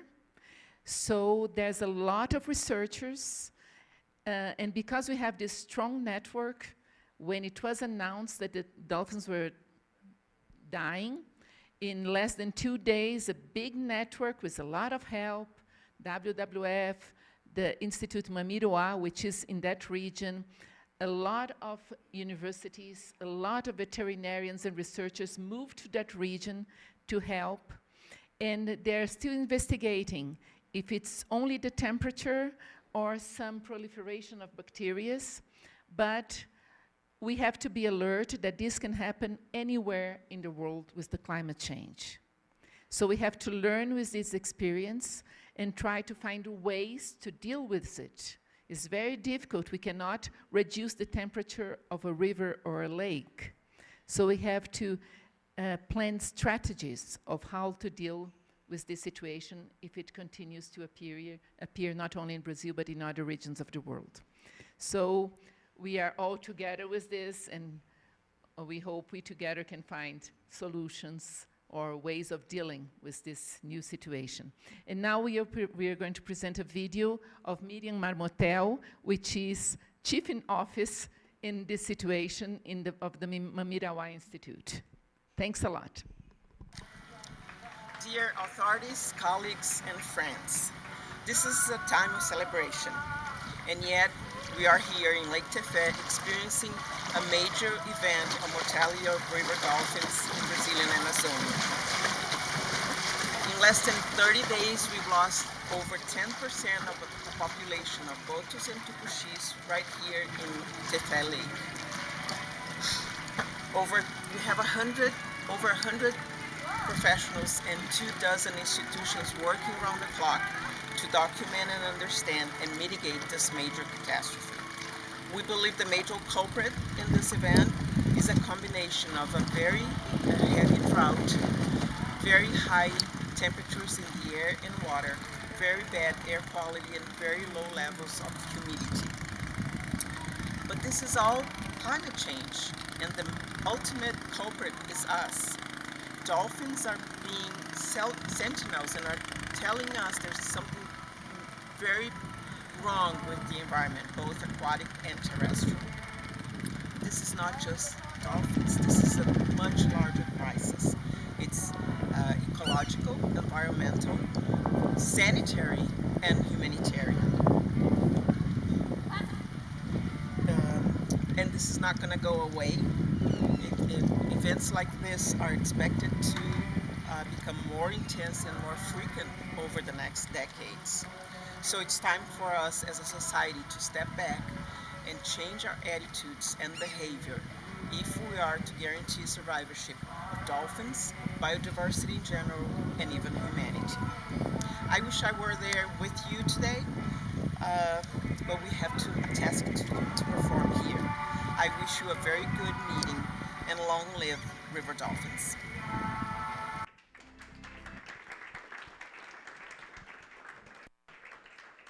Muchísimas gracias a los gobiernos de Bolivia y de Brasil por haber compartido lo que están haciendo y les damos también apenas unos minutitos para que escriban si es que tienen algo que los está inspirando de lo que se está haciendo, y también gracias a la tecnología que nos ayuda para poder haber visto este video que nos cuenta qué es lo que está pasando en Tefé y en Mamiraguá, el equipo de Mamiraguá. Listo. Vamos a continuar. Y vamos a continuar escuchando a Ecuador. Y en Ecuador vamos a tener van a haber dos personas que van a hablar, una persona que está aquí en la sala y otra persona que está en la sala virtual. De Ecuador tenemos a Diego Inclán, que está aquí, el director ejecutivo del Instituto Nacional de Biodiversidad INABIO, Ecuador. Y luego vamos a escuchar a David Ventimilla, que ya está en la sala virtual, que él es el director de Biodiversidad y punto focal de CITES, Ministerio de Medio Ambiente, Ecuador. Diego, te damos la bienvenida. Muchísimas gracias, un buen día con todos y gracias y felicitarles a todos por la iniciativa. Creo que el caso de Brasil nos pone a pensar mucho y es momento de llamar a la acción, y creo que parte de lo que estamos aquí es esa acción de que tenemos que hacer algo.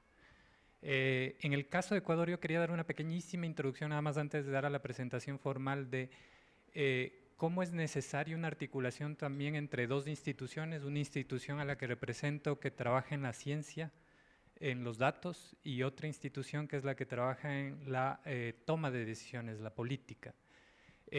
Justamente queremos dar ese mensaje y hemos visto a lo largo de todas las presentaciones cómo el monitoreo es muy esencial en las estrategias de conservación que se implementan en los diferentes países, pero justamente ese monitoreo son datos, esos datos son metodologías, esos datos necesitan ser analizados. Y mucho de lo que vemos aquí todavía estamos lejos de poder llegar a procesos de estandarización.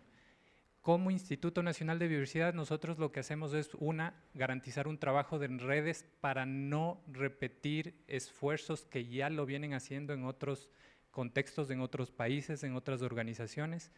Y es así que nosotros nos articulamos mucho con la organización de los actores que vienen trabajando en territorio nacional, que es WWF, y la organización SARDI, que justamente recoge estos protocolos, recoge estas iniciativas para que podamos justamente hacer el trabajo que se viene realizando en las iniciativas, sobre todo de monitoreo y un poco el acompañamiento de lo que ya se hace en trabajos de trabajar con las comunidades en sitio, trabajar en fortalecimiento de esta interfaz de ciencia ciudadana, que mucho a veces nos quedamos en la ciudadana y nos falta muchísimo la ciencia. Entonces estamos justamente tratando de ver cómo analizamos los datos recopilados por estas iniciativas que articulan a la gente, que se debe seguir haciendo, pero que sí nos falta muchísimo más tratar de hacer análisis más robustos en cuanto a la tema de la data asociada a ciencia ciudadana.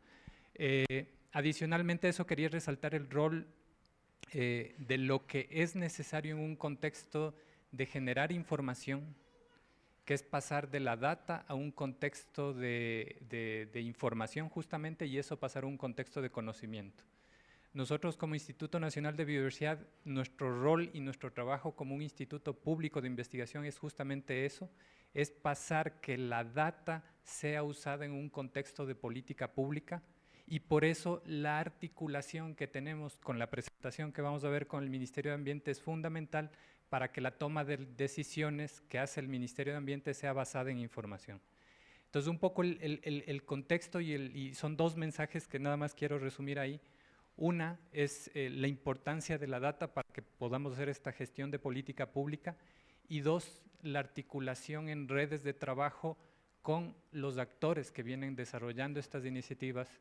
Recalco mucho la labor que se viene haciendo con WF y SARDI en este contexto, porque tenemos una tarea enorme y muy fuerte en estandarizar lo que hacemos. Una vez que estandaricemos lo que hacemos, creo que podemos hacer un ejercicio mucho más grande, llevar a esto justamente este contexto de el ejercicio ya más planetario que queremos hacer, de comparar con otras regiones qué está pasando en Asia, qué pasa en la Amazonía, y justamente poder realizar este contexto de evaluación y una mejor toma de decisión. Con esto nada más quiero agradecer y dar el paso a mi colega del Ministerio de Ambiente, que nos va a dar un detalle ya del contexto formal de lo que venimos haciendo. Muchas gracias.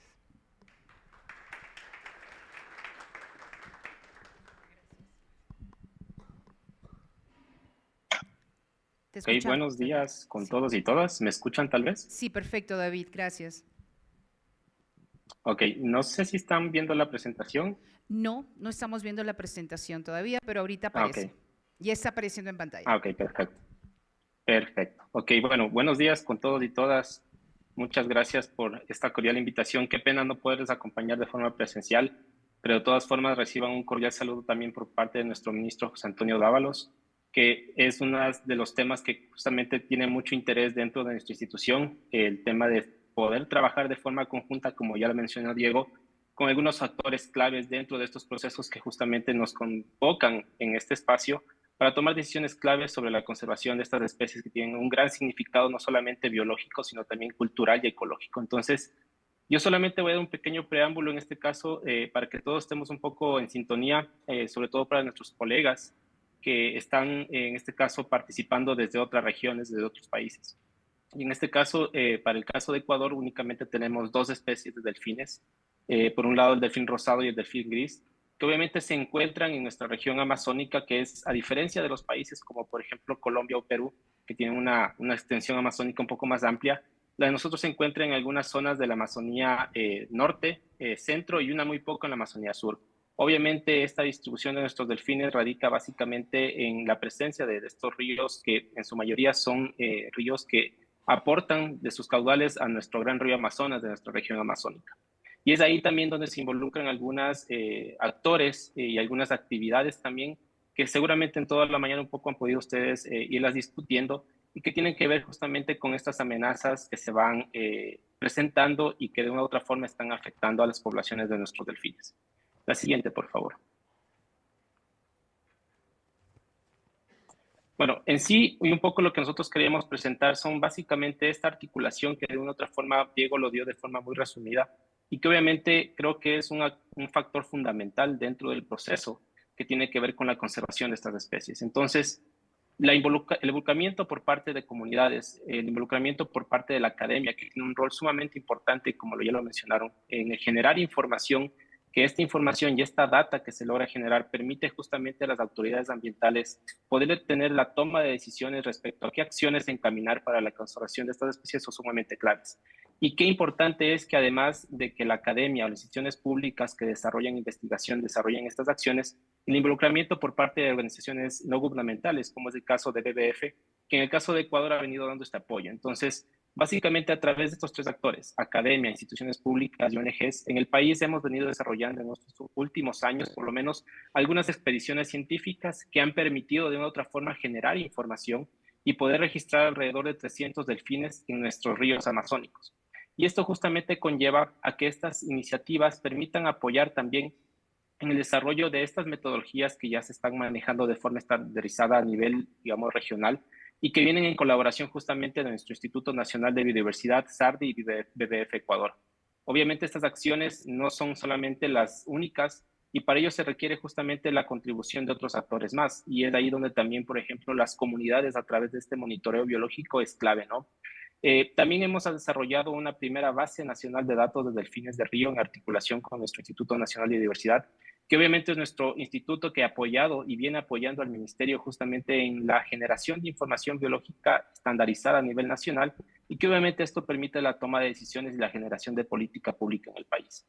También estamos apoyando el desarrollo de investigación sobre bioacumulación de metales pesados y ADN ambiental, tomando en cuenta que esta es una problemática muy importante a nivel de los ríos de la Amazonía. Obviamente conocemos que no solamente en el caso de Ecuador, sino también Perú, hay mucha explotación hidrocarburífera, y obviamente esto genera de una u otra forma algún impacto sobre los ríos.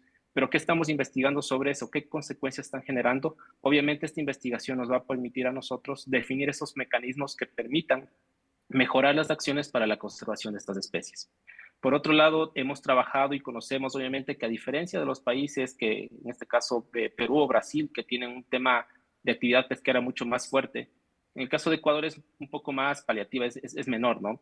Y obviamente es necesario también trabajar en conocer qué situación tenemos con la actividad pesquera frente a los delfines. Y es así que hemos generado un diagnóstico básicamente de la actividad pesquera para poder justamente llegar a acuerdos de pesca con las comunidades locales que hacen uso de un recurso biológico, pero que obviamente dentro de ese recurso biológico de los peces, bagres, también están los delfines, y que básicamente es importante conocer esa dinámica pesquera para poder establecer estas acciones que permitan la disminución de capturas incidentales en algunos casos, o el uso de estas especies para el tema de la actividad pesquera.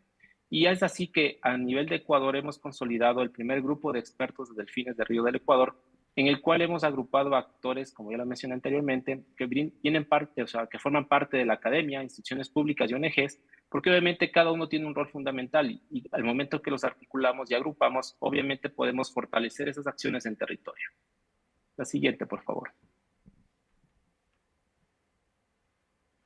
Como lo mencioné, otro actor fundamental dentro de estos procesos obviamente son las comunidades, y el trabajar con nuestras comunidades indígenas obviamente radica en el que podamos junto con ellos, digamos, caminar hacia acciones que permitan, por un lado, el fortalecimiento de sus capacidades, el que puedan entender justamente ese rol, a pesar que ellos lo conocen también, pero también ayudarles a entender ese rol ya a nivel ecológico, biológico de estas especies, y que justamente para ello se requiere tener capacidades, conocimientos, y que puedan también brindar apoyo a nuestras instituciones en el levantamiento de información.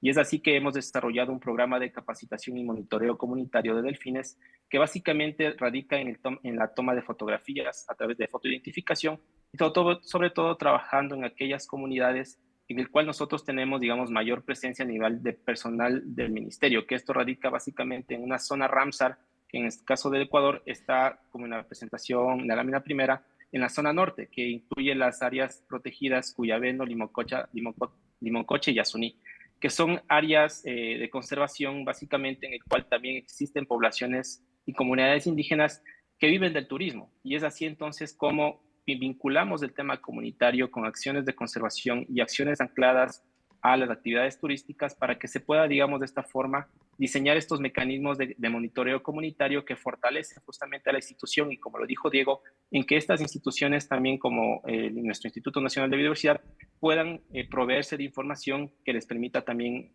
mejorar la data sobre estas especies. Hemos también desarrollado unos protocolos de avistamiento responsable de delfines de río con apoyo de las comunidades locales, como le mencioné, porque hay una actividad turística en nuestra zona. Y obviamente estas comunidades, al tener un vínculo directo con estas especies al momento de hacer esas actividades turísticas, requieren tener también algunos lineamientos que les permitan tener un avistamiento responsable. Y esto también contribuye de otra forma a la conservación, disminuyendo sobre todo los posibles impactos que pueden generarse por las embarcaciones que se usan en los ríos para el avistamiento de estas especies.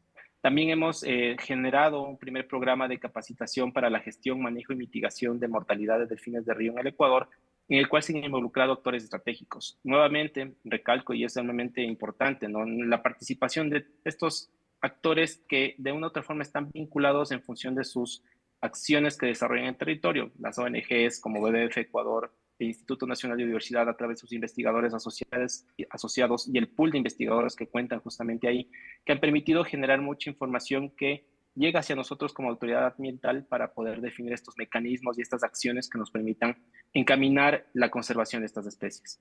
Y finalmente, lo más importante también es desarrollar estas herramientas educomunicacionales para el avistamiento responsable de delfines de río. Obviamente, no solamente hay que educar a las personas que viven de la actividad turística, sino también a aquel turista que tiene el interés de ir a ver estos animales. Y obviamente tienen que conocer en que deben manejar ciertos estándares para que de esta forma no se pueda generar una afectación o un impacto por la actividad turística hacia estas especies. Estas son básicamente, en resumen, ¿no?, algunas acciones que hemos venido desarrollando de forma articulada con los actores que he mencionado durante la presentación, y que obviamente todos estos actores están interesados y muy involucrados y sobre todo comprometidos en la conservación de estas especies. No quiero finalizar sin mencionar que para el Ecuador trabajar con estos actores involucra justamente que se puedan desarrollar además capacidades en el cual nosotros nos comprometemos siempre en que pueda haber una articulación a nivel de nuestras comunidades que obviamente tienen un rol fundamental. Entonces, solamente esto quería señalarles y muchas gracias.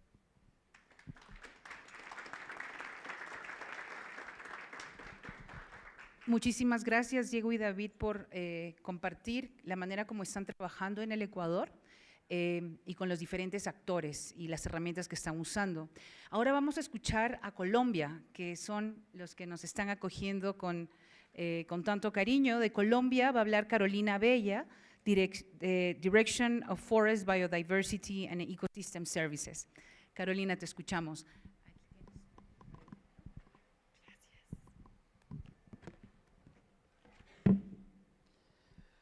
Bueno, muy buenos días. Quisiera iniciar agradeciendo el espacio y esfuerzo de los gobiernos por haber aceptado la invitación a Colombia. Soy Carolina Bella y hago parte del área técnica de la Dirección de Bosques, Biodiversidad y Servicios Ecosistémicos del Ministerio de Ambiente. Bueno, quisiera iniciar hablando de la riqueza y de la biodiversidad de Colombia. Nosotros somos un país a nivel mundial reconocido por nuestra alta biodiversidad. Somos tercero, luego de Indonesia y Brasil, ¿no? Tenemos más de 91 ecosistemas a nivel nacional, tenemos más de 75.000 especies estimadas para Colombia y es la Orinoquía y la Amazonía quienes albergan el área de distribución natural de nuestros delfines de río. Estas áreas en el marco de nuestra legislación han sido reconocidas, ¿cierto?, como unas áreas vitales o de especial importancia a nivel mundial. Son áreas que están conservadas, pero que al igual enfrentan unas serias amenazas en temas de deforestación, cambio climático, conflictos con pesquerías y otras que de alguna manera estamos abordando a través de diferentes instrumentos de manejo y de planificación a nivel nacional. Adicionalmente, quisiera contar que la región de la Orinoquía alberga una gran importancia, pues es quien genera el gran hato de la ganadería colombiana, ¿cierto? Y que en la Amazonía colombiana, digamos, tenemos grandes retos en la conservación de sus hábitats y sus ecosistemas estratégicos.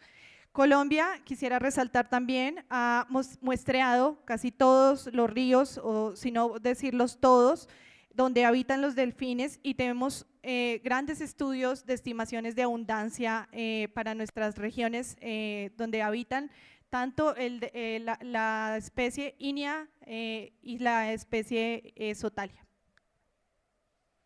Siguiente. Bueno. Colombia tiene también unas diferentes plataformas. Dentro de esas plataformas para la toma de decisión tenemos un comité categorizador de especies amenazadas como referente de los ejercicios de la IUCN, y en este comité donde están asentados básicamente 5 institutos de investigación de las diferentes regiones a nivel nacional. Hemos hecho todo un proceso de recategorización de los delfines de río, llevándolos a la categoría en peligro. Básicamente por las amenazas que ya he mencionado, pero que también se articulan o se acompasan con la Política Nacional para la Gestión Integral de la Biodiversidad y sus Servicios Ecosistémicos, la cual actualmente estamos en un proceso de actualización para articularla con el marco Cumbin Montreal y específicamente en este caso para la Meta 4. En ese sentido, pues digamos que tenemos unos grandes retos de trabajar en conservar los delfines de río y de disminuir las categorías de riesgo que enfrentan actualmente. Siguiente.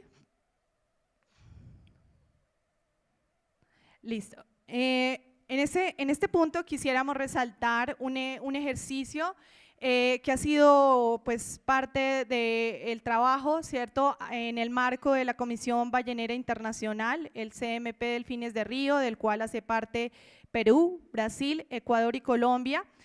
Colombia ha generado un proceso de liderazgo en el marco de la Comisión Ballenera Internacional y hemos presentado en diferentes espacios los ejercicios de acción, ¿no?, y de implementación de este plan. Creemos que en el marco de las experiencias exitosas para Colombia y de, digamos, los ejercicios regionales para destacar, estaría el CMP Delfines de Río, del cual creemos que podría ser también una plataforma exitosa para canalizar recursos y seguir implementando ejercicios de monitoreo, estimación y abundancia de los delfines. Adicionalmente, hemos analizado en diferentes partes y quisiera resaltar también la presencia de la Convención Ramsar en este espacio, porque Colombia, como país parte de la Convención Ramsar, ha generado procesos de liderazgo en la región con la finalidad de consolidar la iniciativa regional Ramsar, de la cual hacen parte 7 países, y en el marco de esta iniciativa hemos podido desarrollar diferentes procesos para el análisis de la conectividad de nuestros ríos y nuestras cuencas, las amenazas y el ejercicio de manejo de nuestros ecosistemas estratégicos. Siguiente. Bueno, aquí hay una serie de datos, números, pero que realmente son ejercicios que requieren de muchos esfuerzos de articulación interinstitucional, intersectorial, de participación comunitaria, de trabajo con comunidades indígenas y adicionalmente que pues ha sido, digamos, el esfuerzo de muchos años para Colombia. Colombia se destaca por llevar más de 30 años tratando de conocer e interpretar a los delfines de río, de manejar, digamos, sus amenazas, y quisiera resaltar que tenemos 3 ríos Ramsar o 3 humedales Ramsar, Inírida, Vita y la estrella fluvial de Inírida, 365 áreas protegidas, todas estas, digamos, que se conectan, ¿cierto?, con los ejercicios de estrategias complementarias de conservación. También tenemos una reserva de biosfera, que es el Tuparro, y tenemos 9 OMEX en la Amazonía y en la Orinoquía. Todos estos ejercicios, por supuesto, tienen todo un marco normativo y legislativo alrededor de las designaciones, alrededor de los planes y programas de manejo que requieren para definir acciones, metas y personas que puedan estar comprometidas con el desarrollo de la conservación de estas áreas. Quisiéramos resaltar también como que Colombia también ha hecho muchos procesos de monitoreo de abundancia en las cuencas del Amazonas y el Orinoco. Tenemos también 28 ejercicios de marcaje satelital para los delfines de río en la Amazonía y la Orinoquía, y tenemos también una serie de ejercicios o programas para el monitoreo de salud ecosistémica o manejo también, digamos, de nuestros ecosistemas o hábitats donde están nuestras especies. Siguiente. Bueno, el Ministerio de Ambiente, en el ejercicio de su función misional, ha venido adelantando también con muchas organizaciones a nivel nacional un plan de manejo para los mamíferos acuáticos con una visión 2035. Este plan de manejo está actualmente en proceso de implementación, generándosele diferentes procesos para movilizar recursos técnicos y financieros, y que adicionalmente se alinea con otros ejercicios que hemos hecho en la región de Suramérica, como el Plan Nacional o el Plan Regional para Suramérica de los Delfines de Río. Adicionalmente, el Ministerio de Ambiente se acompaña con las autoridades ambientales regionales y locales, en este caso Cormacarena y Corporinoquía, que son quienes están asentadas en el área de jurisdicción, ¿cierto? de la presencia de nuestros delfines, y ellos, cada una de estas autoridades ambientales han llevado esta hoja de ruta a sus regiones y implementado nuevas acciones. Adicionalmente, quisiéramos resaltar que se ha capacitado a 1.200 guías locales en 7 sitios priorizados. Hemos trabajado también en un programa de restauración de bosques, en un programa de avistamiento sustentable de nuestros delfines, y en ese sentido serían los ejercicios que ha avanzado Colombia. Muchas gracias.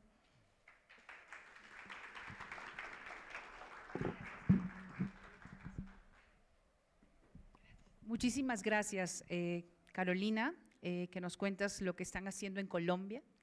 Y agradecemos a Bolivia, Brasil, a Ecuador y Colombia que han estado compartiendo. Y ustedes saben lo que van a hacer ahora, que es justamente registrar, cosechar lo que han escuchado. Si es que hay algo que los ha inspirado, algo que les ha dado alguna idea, algo que dicen, eso podría replicarse o aquí hay alguna oportunidad. Les vamos a dar unos minutos para que podamos hacer eso. Y para poder terminar con los 2 países que nos faltan, que es Perú y Venezuela.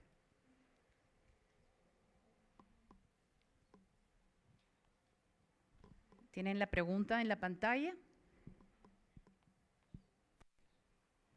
Y si ya lo tienen, pueden por favor proceder a ponerlo en los papelotes que están atrás.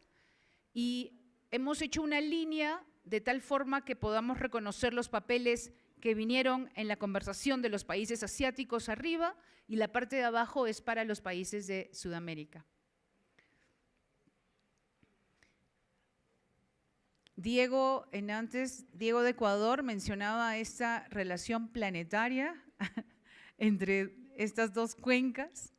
Entonces ahorita ya vamos a comenzar a juntar esas ideas. Muchísimas gracias a los que ya están ubicando sus comentarios.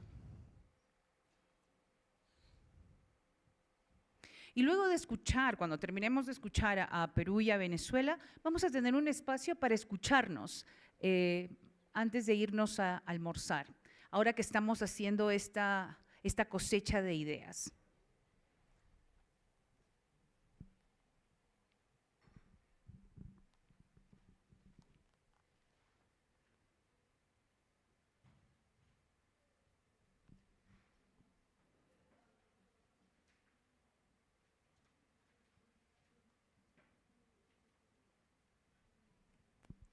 Y mientras estamos cosechando esto, vamos a preguntar, Ana, cuéntanos, ¿tenemos algún comentario de los participantes virtuales? ¿Podemos conectar? Yes. Sí. Can you hear me? Sí, y te vemos también. Yes. Sí. Voy a hablar en inglés porque acá los participantes son principalmente de Asia. But we have some good participation in the chat here. We had some comments from earlier this morning. People noted some lovely ideas that they liked about the national aquatic animal, for example, or creating your own species song with a celebrity. Those were some ideas from the Asia presentations. People were impressed by Nepal with its national action plan. And Myanmar making dolphin conservation a dolphin conservation alliance at the national level was really noted as something excellent. And just now, from the presentation from Ecuador, the community monitoring and training, people noted that was a really special feature that they might try in their own countries. I want to say we have some active participation here online, but it's also getting really late in Asia, so some of our colleagues are taking a rest. Yes, thank you so much, Anna, for giving that update from the information that you are gathering. And we are also going to harvest that information when we actually put it all together. And thank you so much for the participants that are online, because we know that it's late and they are making really a strong effort to be there and be part of this. Okay, so everybody got an opportunity to put up some? Okay, excellent. So we will continue. And we are going to continue con Perú. Perú va a ser está en la sala virtual y es Alejandra Paz Ramos, jefa del Departamento de Organismos Marítimos Especializados. Alejandra, te escuchamos. Hola, buenos días, buenas tardes ya con todos. ¿Cómo están? Como ya me presentaron, yo soy Alejandra Paz y soy funcionaria del Ministerio de Relaciones Exteriores del Perú, que es el ministerio comisionado por el Perú ante la Comisión Ballenera Internacional. Ya se pueden ver las diapositivas, muchas gracias. En nuestra presentación queremos más que nada enfatizar las dos especies con las que contamos en el Perú, que es el delfín de río y el delfín gris. La siguiente slide, por favor. Muchas gracias. Nosotros, al conversar previamente en las reuniones que hemos tenido con aquellos que nos han acompañado desde la semana pasada, habíamos resaltado mucho la importancia de promover el uso y la aplicación de buenas prácticas pesqueras, que es uno de los aspectos que le preocupan más al Perú, y también fortalecer el compromiso y el relacionamiento que se tiene en estas zonas con las localidades comunes y las poblaciones indígenas y nativas. En cuanto a los logros recientes que se han venido dando en el Perú en estas dos materias, se puede mencionar que este año realizamos el primer taller sobre prevención y reducción de la captura secundaria o incidental bycatch de delfines de río y buenas prácticas pesqueras que se llevó a cabo en Ucayali. Este taller tuvo la participación de las autoridades del gobierno local y también de organizaciones de pescadores. Actualmente se está coordinando, estamos en proceso de coordinar el desarrollo de un estudio sobre la efectividad de pingers en la reducción de la captura secundaria justamente en Ucayali, y también se tiene pensado involucrar a las autoridades locales y a los pescadores. Esto es en cuanto a lo que se ha venido haciendo este año y lo que se tiene proyectado a nivel nacional, pero también quisiera mencionarles que a nivel regional el Perú forma parte de la Comisión Permanente del Pacífico Sur, junto con Colombia, Ecuador y un cuarto país que es Chile, que no está dentro del rango de distribución de los delfines de río, pero que en este organismo regional marítimo coordinamos distintos temas, y entre ellos, por ejemplo, tenemos un comité específico sobre mamíferos marinos que en una oportunidad ya empezó a trabajar la cuestión de mamíferos acuáticos.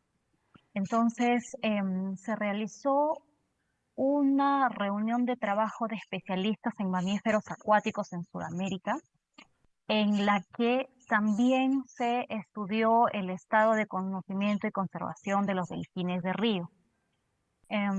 Para el Perú es importante rescatar también esta importante plataforma de articulación regional con la que contamos, que por supuesto está abierta para la participación de otros países, en la que también se ha venido tocando la problemática vinculada con los delfines del río en nuestra región.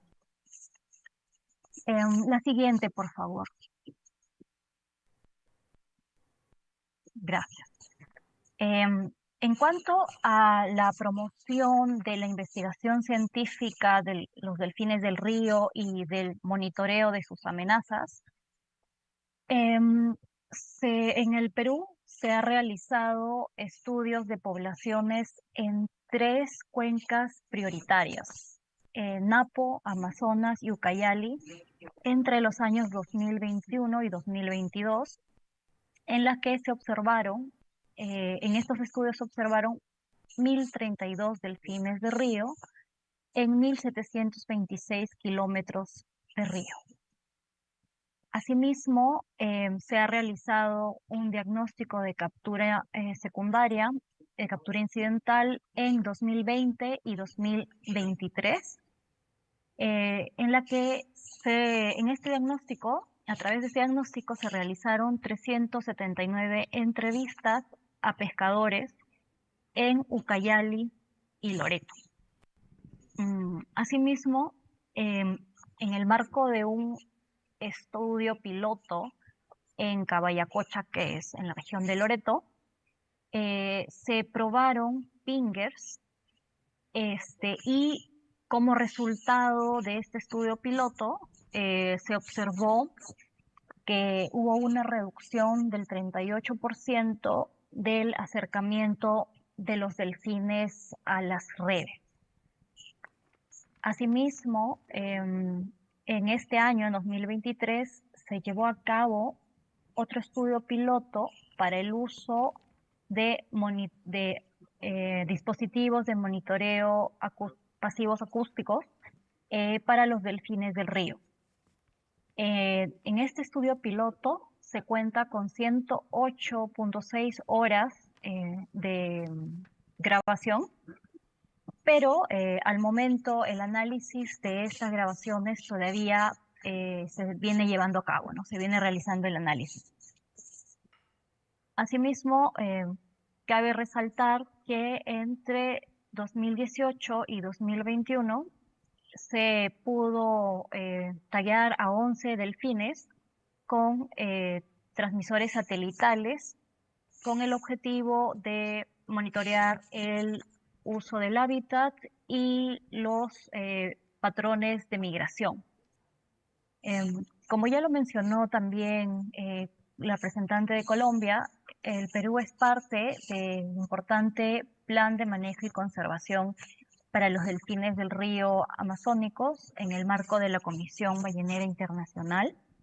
Y justamente en el marco de este importante organismo a nivel global, comentarles que el Perú será la sede de su próxima reunión, de la reunión de la Comisión, el próximo año en 2024, aquí en Lima.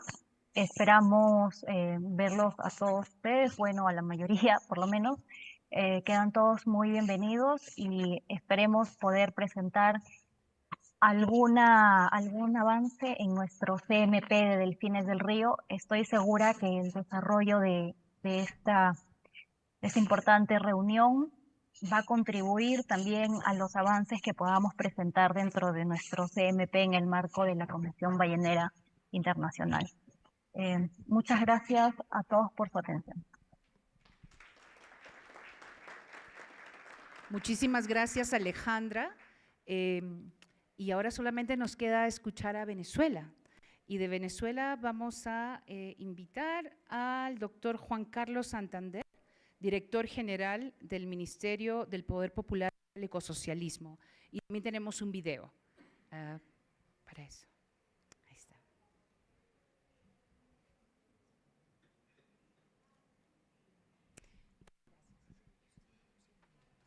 Sí, okay.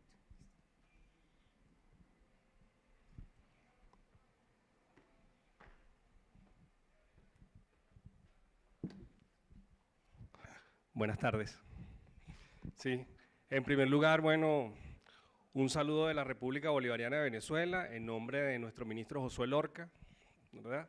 Saludos a todos y cada una de las organizaciones no gubernamentales y las gubernamentales que están aquí presentes y que están conectados vía streaming. Damos las gracias muy sinceras a todos y cada uno de los que hicieron posible que la delegación de la República Bolivariana de Venezuela esté presente aquí, la cual está representada por Leonardo Sánchez, Yurasi Briceño, Adrián Carrero y mi persona, Juan Carlos Santander, que soy el director general de Diversidad Biológica del Ministerio de Ecosocialismo. Bueno, hablar de la tonina en Venezuela es hablar que, en primer lugar, la tonina está, según el libro rojo de la fauna venezolana, está en la categoría de vulnerable y su distribución es en la cuenca del Orinoco, casi en todos sus afluentes, está presente en línea geofrensis, ¿sí? Importante. Siguiente. Dentro de las acciones o logros que se han emprendido desde la República Bolivariana de Venezuela, tenemos que se han realizado más de 12 expediciones científicas, ¿verdad?, donde se han estimado la abundancia. Eso se ha realizado más que todo en la cuenca media y baja de la Orinoquía.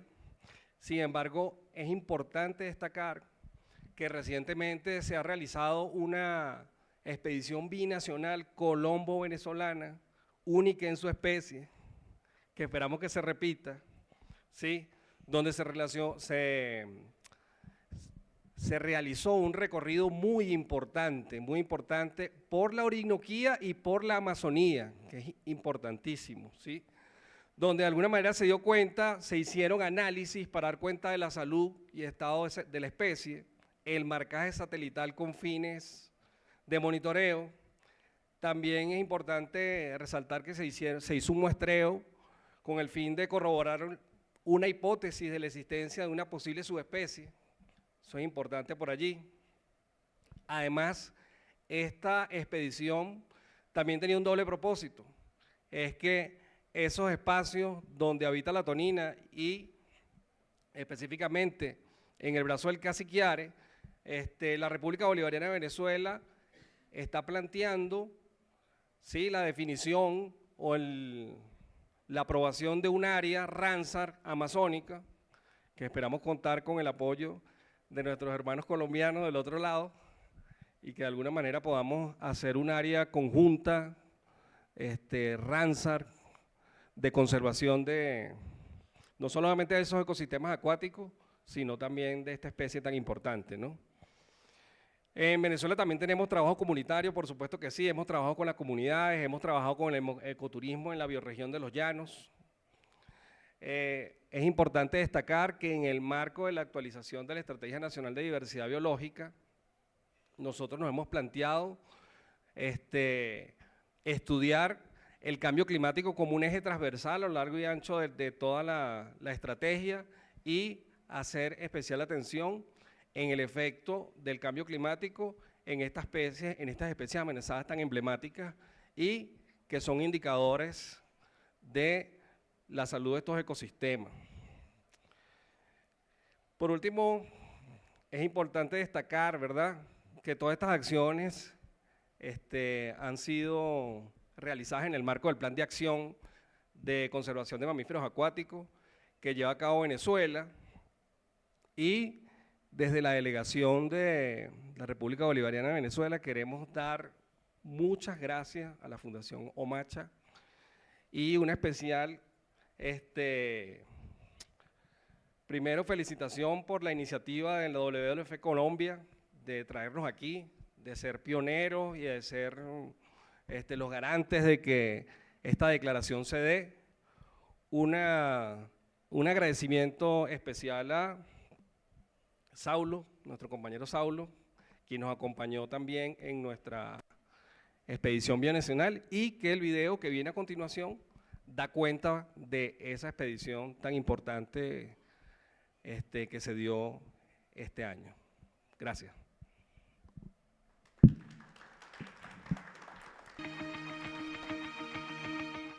Bueno, estamos muy orgullosos de haber llegado ya de la expedición en el río Caciquiare, en el cual por primera vez hemos colocado dos transmisores satelitales a dos delfines de río que son las toninas ígneas geofrensis. En ese procedimiento que se trabajaron con esas especies fueron dos ejemplares machos y las demás fueron hembras, en el cual pudimos contactar y verificar el estado de salud de ellas. Estamos encargados de los avistamientos de las toninas o el delfín amazónico. Lo que hacíamos era dividirnos en equipos, estábamos en proa y en popa y desde las 6 de la mañana hasta las 6 de la tarde hicimos todo el trabajo de avistamiento para poder determinar la abundancia de esta especie en el río Caciquiare. Obtuvimos más de 300 avistamientos, pudimos hacer la captura, la toma de muestras de tejidos para evaluar si se trata de una subespecie o no. Con las mediciones que se hicieron de los ejemplares, tenemos por ahora una diferencia de tamaño notable. Es la primera vez que logramos hacer una expedición científica de esta envergadura en nuestra Amazonía. Logramos estudiar toda la cuenca del Cassiquiare, todo el río Cassiquiare y una parte de Río Negro. Al estudiar las toninas son bioindicadores de la salud de esos ecosistemas, de manera que estudiando las toninas como depredadores topes de la cadena trófica, podemos tener información sobre el estado de salud de todo el ecosistema. Por eso nos concentramos en esa especie. Agradecidos con el apoyo de todas las instituciones que pudieron hacer posible esta expedición organizada por el Ministerio de Ecosocialismo y el Proyecto Sotalia, y especialmente a la Fuerza Armada Nacional, quien nos permitió culminar exitosamente esta jornada el día de hoy.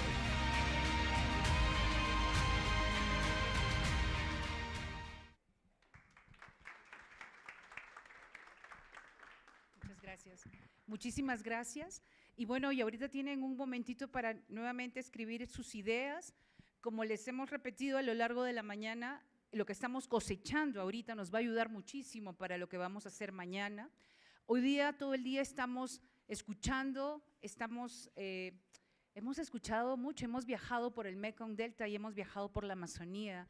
Bendecidos los que hemos tenido la oportunidad de estar en los ríos, pero también los que hemos tenido la oportunidad de ver a los delfines en vivo, pero y aquí que los hemos estado viendo en los videos, les agradecemos mucho porque de esta manera nos estamos acercando en dos áreas geográficas que están distantes, pero que hay muchas cosas en común. Entonces, si tienen escrito algo, pueden ya llevarlo a… Ella, María Ingrid hace su tarea muy bien. Sí, ya pueden ir llevándolo a las paredes de atrás. Les agradecemos.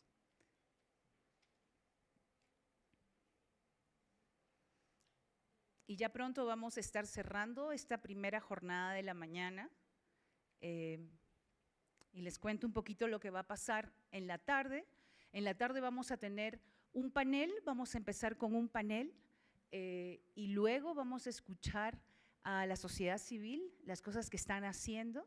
Entonces esto es un diálogo muy interesante. En la mañana estamos escuchando lo que los diferentes gobiernos están haciendo y en la tarde vamos a escuchar un panel desde diferentes perspectivas y luego al final vamos a escuchar lo que está haciendo la sociedad civil desde la innovación, desde el arte, desde la ciencia. Vamos a dar un par de minutos más porque veo que algunos todavía están escribiendo en sus papelitos. Y antes de irnos a almorzar, el almuerzo es aquí en el hotel, les pedimos que por favor vayan con sus con name tags, escarapelas, gracias, que vayan con sus escarapelas para que puedan reconocerlos en el hotel donde están reservados. Ustedes se han dado cuenta que hay dos colores de escarapelas, ¿cierto? Tenemos el color verde, que son representantes de gobierno, y tenemos el color azul, que son representantes de la sociedad civil. Y como tenemos un poquito de tiempo, yo les voy a pedir, ya sabemos qué gobiernos están porque los hemos visto y han salido a hablar, rápidamente las organizaciones que están presentes. Pero para eso les voy a pedir que se paren porque ya vamos a salir hacia… Todos ya pusieron lo que tenían que poner allá, ¿verdad? Sí. Entonces, que se paren, por favor, y se agrupan según organizaciones. Si están solitos en su organización, no pasa nada, pero si hay más de uno de esa organización, por favor, se levanten para ver qué organizaciones están presentes. ¿Ok? Entonces, y se van poniendo por acá para que los puedan reconocer. ¿Y por qué estamos haciendo eso? Es para que a la hora del almuerzo, entre ustedes se vayan conociendo un poco más. ¿Ok? Entonces, ¿sí? Sí, todos se tienen que levantar, ¿sí? Sí, los verdes también. Vamos a ver quiénes están de verde y quiénes están de azul, para empezar. La primera categoría de ver quiénes están de verde, si se pueden parar por aquí, y quiénes están de azul, se ponen por acá. Sí, pero te tienen que levantar, a ver, toditos. Vamos, Catalina, vamos. Vamos, Catalina. Los que conozco los nombres, Paul Van Damme, vamos, aquí. Y ahí vamos a escuchar, estamos mapeando el sistema rápidamente para que a la hora del almuerzo, entre ustedes también puedan reconocerse. Y mientras hacen eso, algunos han estado preguntando sobre estas bellezas. Creo que es la Fundación Omacha la que luego nos va a contar un poco más, y son piezas de arte, y también tenemos otras piezas de arte que están allá y hay alguna explicación. Pero bueno, a ver, Bolivia, vamos para allá. Los que son de verde para este lado, los que son de azul para este lado.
if you need the equipment, if you don't have the equipment, this is the moment.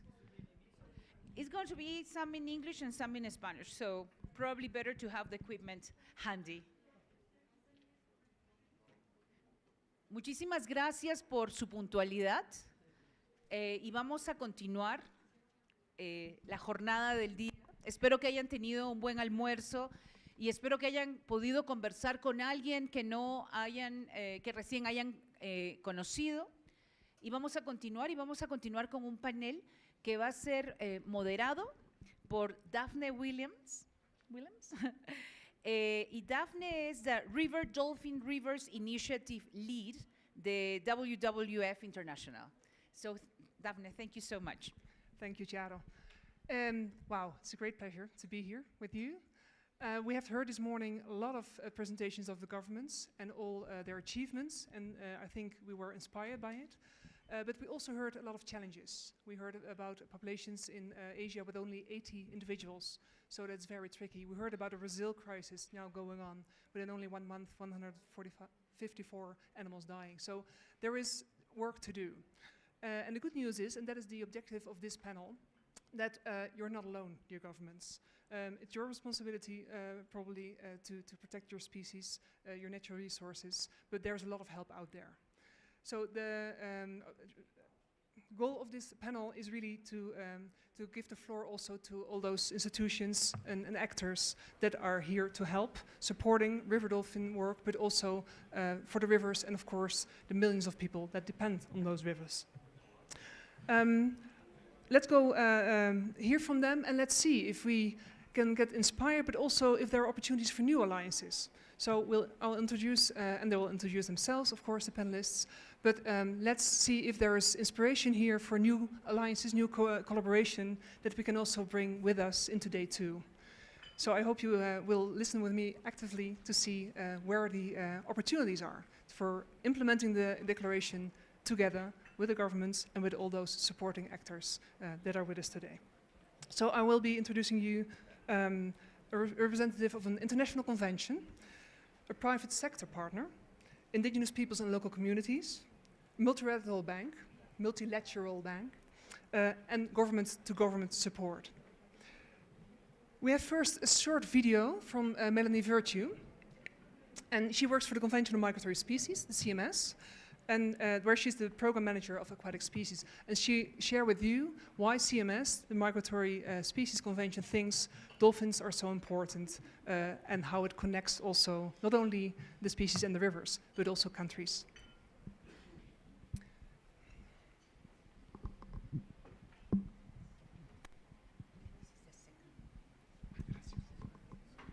Hello, my name is Melanie Virtue, and I'm head of the aquatic species team at the Convention on Migratory Species at CMS, based in Bonn in Germany.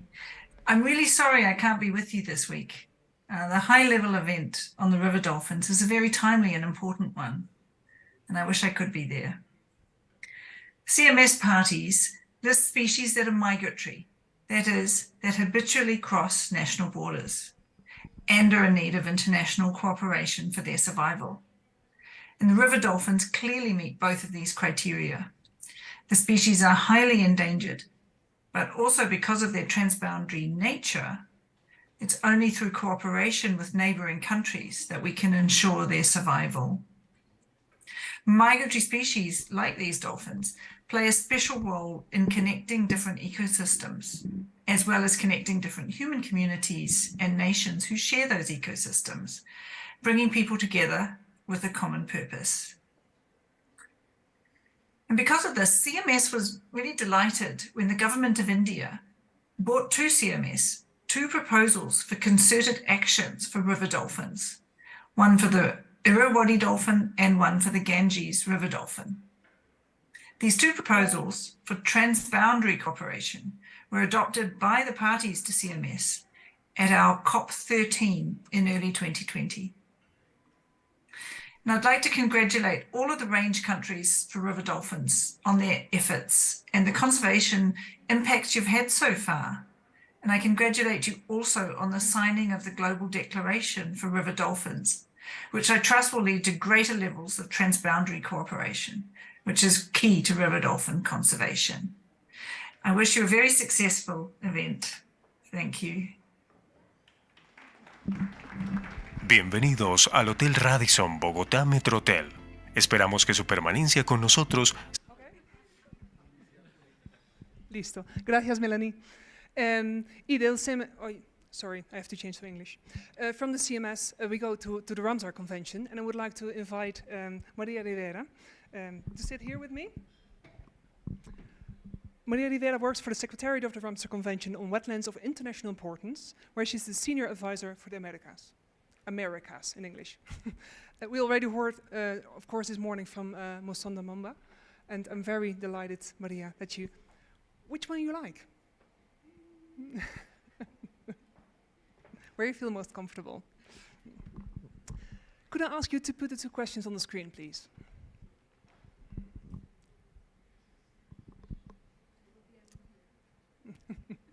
Well, for the moment you're alone, but there will be 6 people sitting with you in a minute. So I have 2 questions for you, Maria. Oh dear. And the first one is, you've been with the Ramsar Convention for a very long time, and also working on the rivers, of course, and the river dolphins. So what contribution by your organization, by the Ramsar Convention, makes you feel proud, personally? Yes, I'll pass you my microphone. Is there?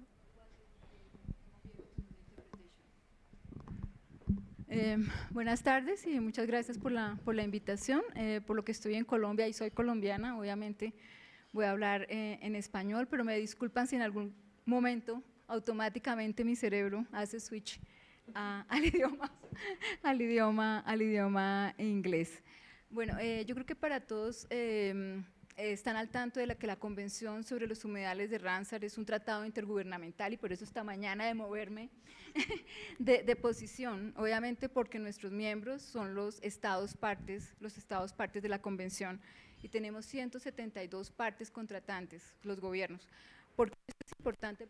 Especialmente para la protección, obviamente, de los delfines, porque en el marco de la Convención los países han acordado algunos aspectos que son fundamentales, 3 pilares importantes, que no solamente la designación de humedales de importancia internacional, que es por lo que la Convención es usualmente conocida, pero no todos están al tanto que los objetivos de la Convención no solamente se aplican a los humedales de importancia internacional, sino a todos los humedales que están en un estado, en el territorio de una parte contratante. Entonces, no solamente son sitios Ramsar, que claro, son emblemáticos, pero también como los objetivos de la Convención, obviamente, se tienen que aplicar por la parte contratante a todos los humedales de su territorio. Igualmente, que es el principal, obviamente, elemento después de que una parte contratante entre a la Convención, es designar un humedal de importancia internacional, y posteriormente pueden designar tanto sitios Ramsar como la parte contratante lo considere pertinente. El otro elemento pilar en el marco de la Convención es el uso racional de los humedales, es decir, los humedales son para utilizarlos de manera sostenible. Entonces, la Convención no tiene per se un concepto de protección o de no tocar, sino de usar sosteniblemente, que se equipara con el concepto de desarrollo sostenible y las metas, obviamente, tenemos en este momento de desarrollo sostenible. Y el tercer elemento, que ya lo tocaban también, de la Convención de Especies Migratorias, es la cooperación internacional. O sea, los países tienen una obligación de consultarse con otros países, especialmente, no solamente como los humedales, que obviamente no tienen límites, no tienen frontera, sino también con las especies que igualmente, los delfines, los peces, ¿cierto? Son especies migratorias, o sea, tenemos igual las aves, tenemos obviamente los mamíferos acuáticos y otras especies obviamente que usan ampliamente los humedales y que trascienden los límites transfronterizos. Igualmente, en el marco de la Convención no solamente están estos elementos de cooperación internacional entre países, consultarse por los humedales y por las especies, pero también en el marco de la Convención hay un programa que es el de iniciativas regionales Ramsar, que son también liderados por los países y que tienen como objetivo apoyar la implementación de la Convención en regiones geográficas específicas que los países hayan determinado. Entonces, tenemos en este momento 20 iniciativas regionales Ramsar, 6 de ellas en las Américas, de los cuales varios de los países que están acá presentes son miembros de estas iniciativas regionales, y para mencionar una, obviamente, que tiene más que ver con el tema, es la iniciativa Ramsar para la conservación y uso sostenible de los humedales amazónicos, que en este momento es liderada justo por el gobierno de Colombia, y que también, obviamente, Brasil, Venezuela, Bolivia, Perú, Surinam, o sea, todos los países de la cuenca amazónica hacen parte de esta iniciativa, excepto Guyana, que aún no es parte de la convención. Entonces creo que dejaría ahí la primera Entonces, pregunta. este acuerdo, sorry, in English. So that is what makes you most proud related to the River Dolphins, that regional collaboration, right? Yes, absolutely. Yes. And how will that support the implementation of the declaration in the future? How does that help us, governments? Absolutely. So, of course, the main responsibility is in the contracting parties of the conventions to implement the different objectives. But of course, the role of the Secretariat with all of partners, including WWF, IUCN, and others that are associated to the convention. And you see, automatically I switched to English. Sorry about that. A mí me pasa igual. So basically, there are different elements that the contracting parties have to be supported in the implementation of the convention, and in the role, of course, not only including, of course, dolphins that are very important, and I'm very happy to see that dolphins are bring forward with this relevance, because usually under the convention, and the historic of the convention was at the beginning, we were recognized like the bird convention, and we are not the bird convention. So the holistic approach of the convention changed by contracting parties in 1996. So since that time, it's not bird, but in some countries still we are recognized only from the biodiversity side. But the approach of the convention is holistic, not only looking at one component, but all the components of the ecosystem that are there. And dolphins, mammals, and other species, reptiles, are very important because the habitat, of course, the natural habitat of these species are wetlands. So one of the elements that the contracting parties have, because there are plenty under the convention, of course, is the strategic plan of the convention. What the strategic plan is important, because there are different targets that are related with the protection of species, in particular endangered species of species. The other element is restoration of wetlands, and what it is important, wetland restoration, because most of the 35% of the of wetland has been lost worldwide. So the action is now. We have talking a lot about conservation, that is important, but we need as well, and contracting parties needs to work in restoration as well. So we are a global partner of the UN Declaration on Restoration, and we are part, of course, of the task force on the monitoring for the restoration, along with FAO and the other partners, and also with the Convention on Biological Diversity. We also have a very strong link with the Convention on Biological Diversity, because we are the lead partner of wetlands for the Convention on Biological Diversity. So, of course, parties are very interested, and also are members of the Convention on Biological Diversity. And one of the key messages how to work is to work in synergies.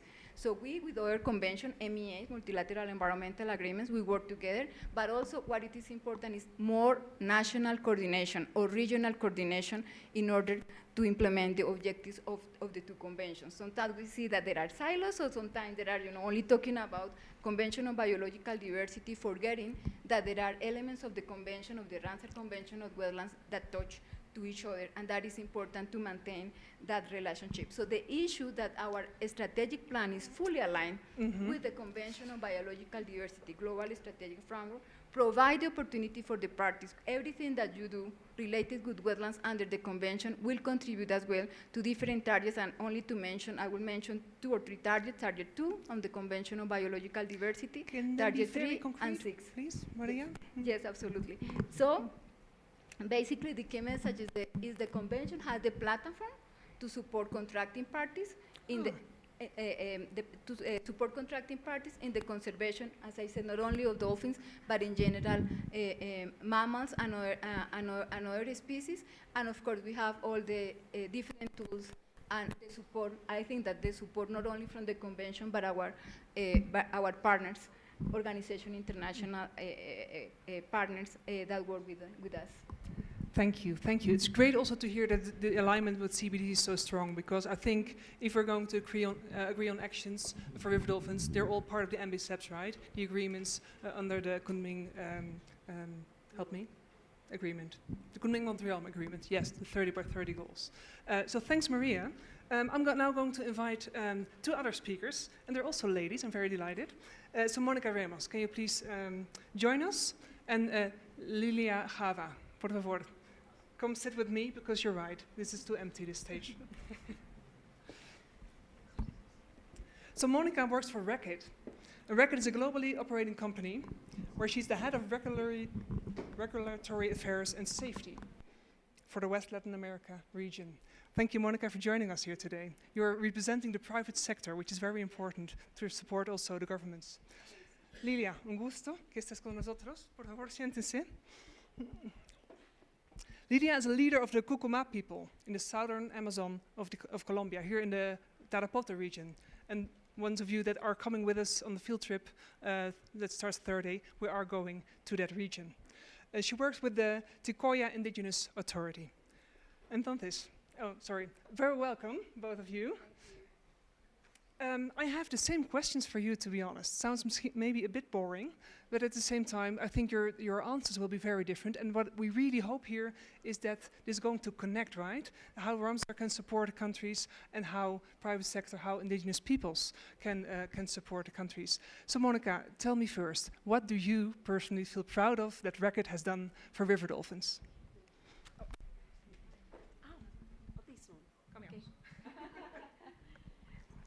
Bueno, buenas tardes.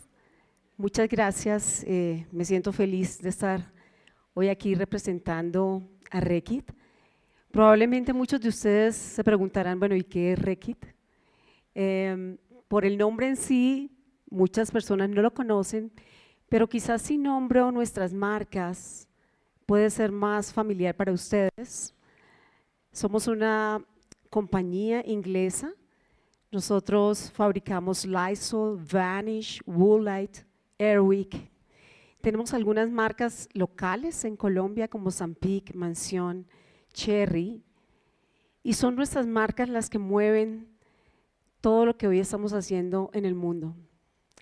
Nos sentimos súper orgullosos de ser parte, primero, de toda esa transformación, de todo lo que está pasando en el mundo, a través de esta alianza tan importante con WWF. Y nuestra lucha y nuestro propósito es un mundo más limpio y saludable en todos los sentidos, saludable incluso con estas especies, que cuando uno habla con la gente del común, cuando yo recibí esta invitación, confieso que empecé a preguntar a mis hijos, a mi familia, ¿qué tan claro era para la gente del común eso que está pasando? Y descubrí que no para todo el mundo es tan claro. Por eso nuestra voz es tan importante. Una de las contribuciones de las que más me siento orgullosa de estar en una organización como Reckitt, como una empresa privada, es que tiene claro sus ambiciones de sostenibilidad, y entre esas ambiciones, la claridad de tener aliados tan importantes como WWF, con quienes estamos haciendo este tipo de contribuciones, y con la confianza de que realmente estamos transformando territorios y estamos transformando personas en esos territorios. Nos corresponde, porque en la empresa privada también está la fuerza de hacer ese cambio, de hacer esa diferencia. Y sabemos que es un llamado, no solamente para todos nuestros colegas y todos los empleados en Reckitt, que se tienen que enterar día a día de esto, porque es desde nuestras acciones que empezamos a hacer un movimiento de cambio. Entonces, eso me hace muy orgullosa.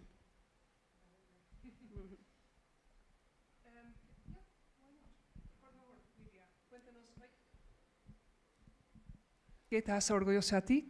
Y por favor, si puedes hacer una conexión con los delfines de Río y los ríos y todo esto, te agradezco. Gracias. Ok, buenas tardes. Ya me presentaron, yo soy del pueblo Cocama. Vengo del resguardo indígena del municipio de Puerto Nariño, el resguardo Ticoya. Estamos ubicados bien en el sur, en la colita del mapa de Colombia. Y estamos más cerca, compartimos el río Amazonas y otros ríos con el Perú. Bueno, ¿qué me hace sentir a mí orgullosa de mi territorio? Primero, pues porque somos un territorio ancestral, indígena, en donde tenemos una biodiversidad impresionante, pero cuando hablamos de delfines es orgullosamente decir que tenemos las dos especies de delfines de río, el delfín rosado y el delfín gris. Y en el marco de todo este proceso también, como comunidades indígenas, entender la biología de estas especies. Nosotros hacemos, como pueblos indígenas, hacemos conservación desde nuestros conocimientos ancestrales, desde nuestra cultura, a través de las historias, cómo nosotros hemos venido conservando no solo el mundo acuático, sino el mundo del medio y el mundo de arriba, que para nosotros como territorio tiene una sinergia, ¿no? Y cómo nosotros mantenemos ese equilibrio. En el marco de todo este proceso, entender la biología de los delfines nos llevó también a entender las problemáticas que hay en nuestro territorio y los problemas que vienen enfrentando nuestros ríos, nuestros lagos, pero asimismo buscando soluciones con apoyo de instituciones locales, gubernamentales, ONGs que hacen parte de nuestro territorio. Y frente a eso, pues empezar a trabajar a través de esos resultados de investigación, cómo vincular a la gente, a nuestra gente, y cómo asimismo nuestra propia gente entender que el cuidado es necesario, cómo hacer un uso responsable de nuestros recursos. Ahí nace una historia muy interesante como comunidades y es la implementación de acuerdos de pesca, ¿no? Acuerdos responsables de pesca, en donde no solo nos habla de cómo y qué y en dónde vamos a pescar, sino qué artes de pesca, en qué zonas. Nos habla también de qué es lo que comprende esa pesca, porque no solo estamos hablando del pez, sino del ecosistema, de su hábitat, de qué se alimenta. Y frente a eso entendimos que también nosotros y los delfines comemos peces. Entonces, si los delfines se quedan sin peces, nosotros también. Pero ahí también es necesario articular y buscar soluciones prontas frente a este proceso. Y como sabrán, pues la Amazonía viene enfrentando problemas muy fuertes, ¿no? Ahora, este año tuvimos el verano más grande de toda la historia, y que pues desde que tengo conocimiento lo puedo experimentar.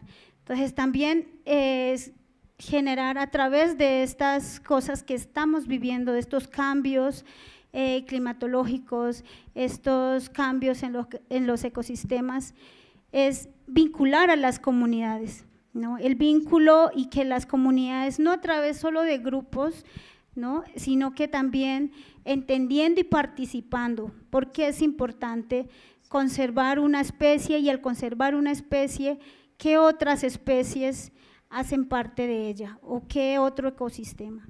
Entonces creo que sentirme orgullosa de mi territorio, gracias también al conocimiento que hemos adquirido, y asimismo reconocer que como pueblos indígenas podemos hacer mucho más. Impresionante, sí, muchas gracias. Perfecto. Ya pregunté a María la segunda pregunta. Gracias por esta intervención, porque creo que eso es clave y a menudo es muy difícil. Estamos, los gobiernos, Ramsar, el sector privado, nosotros como BBF, a menudo estamos trabajando desde las ciudades, ¿no? Y ustedes están en el campo, ustedes saben lo que está pasando y cuáles son las soluciones que la verdad funcionan. Entonces, muchas gracias por mencionar esto de los acuerdos de pesca, creo que son muy fuertes y que, como dijo, las historias están relacionadas con la conservación, entonces muy fuerte, gracias. Mónica, puedo preguntar a ti, porque tu orgullo también sentí, muy bien, gracias por compartir esto. ¿Cómo piensas que RECIT, tu organización, puede ayudar a la implementación de la declaración? Hemos visto que hay 8 elementos.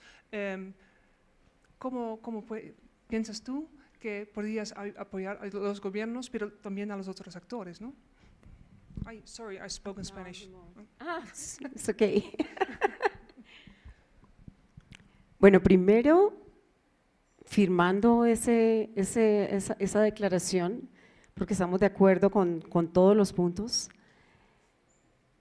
Segundo, comunicando, hablando, contando, transmitiendo. Tenemos que sensibilizar y concientizar al mundo entero. Tercero, con grandes contribuciones. Somos una compañía que quiere hacer esas contribuciones con socios tan importantes como WWF. Yo tengo aquí en mi mano algo que les quiero mostrar. ¿Qué es eso? No sé si lo conocen, este es un pinger. Sound of Safety. ¿Quién no quisiera tener un sonido de seguridad en su vida? Que le avisara que algo puede pasar. Nuestra inversión ha estado apoyando este proyecto tan importante de WWF, que es ese desarrollo en tecnología para que esto esté en las redes, emita un sonido que pueda alejar a los delfines y evitar precisamente que puedan quedar allí atrapados. Estamos en la época de mayor desarrollo tecnológico en el mundo. RECIT le apuesta también a la innovación y la tecnología, y ver ese desarrollo, dice uno, wow, esto es lo que queremos allí, o sea, aprovechar esa parte de la tecnología para hacer cosas tan importantes como este dispositivo que está acá. Y a eso le estamos apostando, y eso hace parte de seguir no solo declarando, sino accionando, es decir, tomando acciones reales para desarrollos reales que puedan apoyar todo lo que hoy he escuchado acá y de lo que me voy completamente maravillada y además súper comprometida de llevar ese mensaje a la compañía a la que hoy estoy representando, para que todos sepamos de verdad las cosas tan importantes que está pasando. Época del mayor desarrollo tecnológico, pero también del mayor retroceso que nos tienen problemas. Así es. Entonces, eso es lo que le queremos apostar. Muchas gracias. Lilia, nos cuentas, por favor, cómo ustedes desde su pueblo pueden ayudar a los gobiernos la implementación de la declaración con estos 8 elementos. Bueno, nosotros como somos reconocidos resguardo indígena y manejamos unas normas especiales, tenemos unas normas internas y frente a eso pues también nos vinculamos dentro de todo este proceso participando, accediendo a esos programas de conservación, de investigación para la conservación de los delfines de río, pero asimismo también pienso que desde que nosotros como comunidades nos vinculemos, creo que en estos escenarios también es muy importante vincular, ¿no? Haciendo participación activa de las organizaciones indígenas que nos representan a nivel nacional. En este caso está la UNIC, la OPIAC, la COICA a nivel de pueblos amazónicos.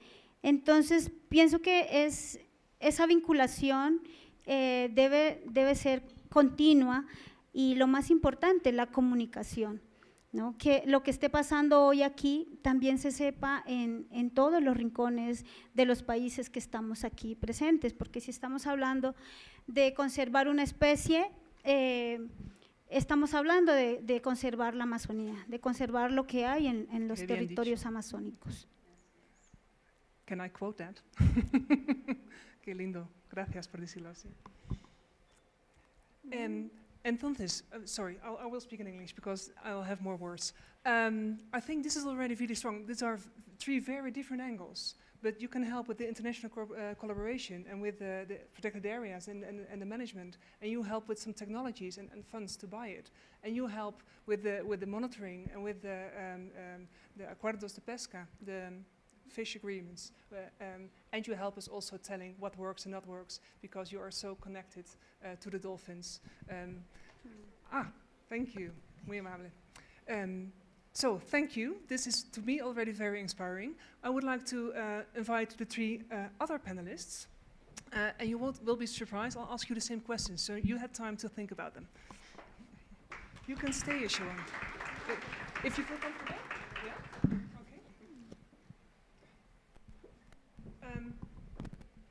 Let's first invite, we have another video, but I think it would be good to have everybody on the stage when we look at it. So, can I invite Ruth Sotomayor. She's the senior environmental specialist of the World Bank, currently working in the Global Environmental Unit, and before with Africa and Latin America, Caribbean regions. Ruth had 30 years of experience working in the conservation of biodiversity, restoration of ecosystems, and environmental assessments of infrastructure projects. Ruth, I'm so happy you're with us. Choose a seat. You still have 4 to go.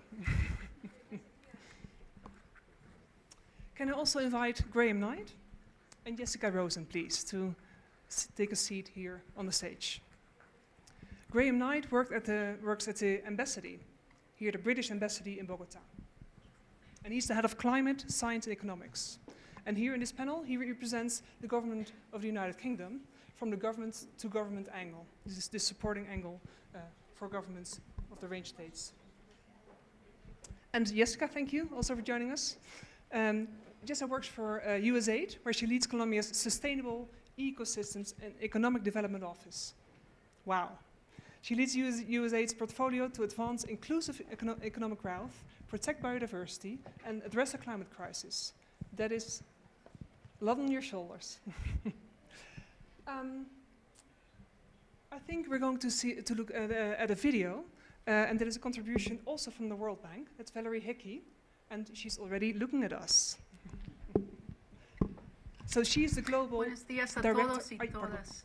I'm so sorry I can't be with you in person this week at this incredibly important event. Huge thank you to Her Excellency Susana Muhamad, the Minister of Environment and Sustainable Development in Colombia, for hosting this event.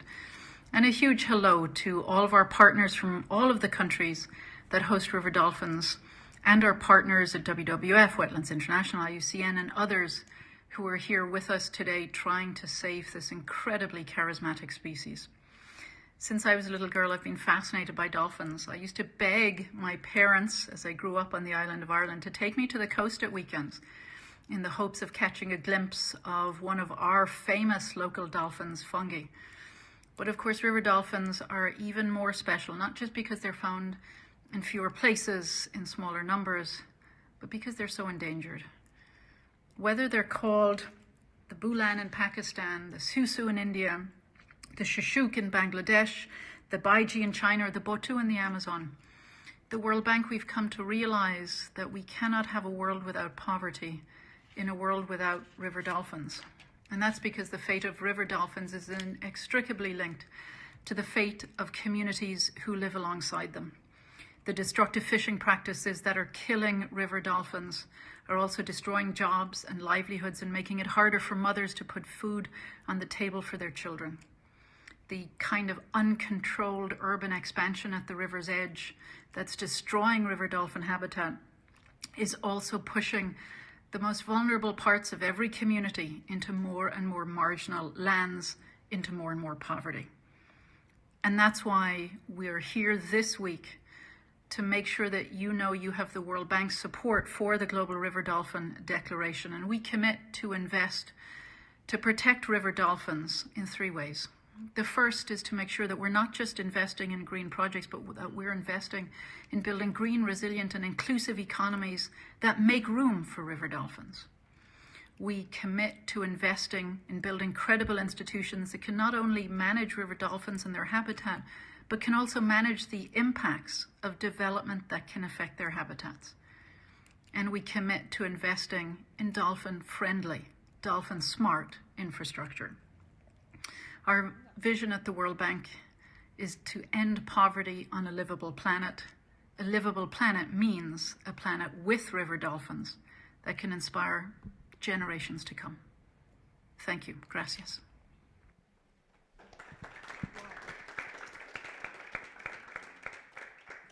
When you hear the Global Director for Environment, Natural Resource and Blue Economy of the World Bank saying, we cannot have a world without poverty in a world without river dolphins, that really touches me. So thank you, Valerie, for this contribution.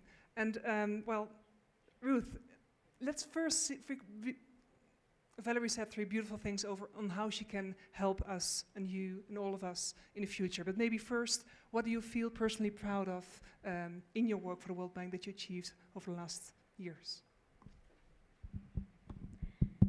Thank you, Daphne.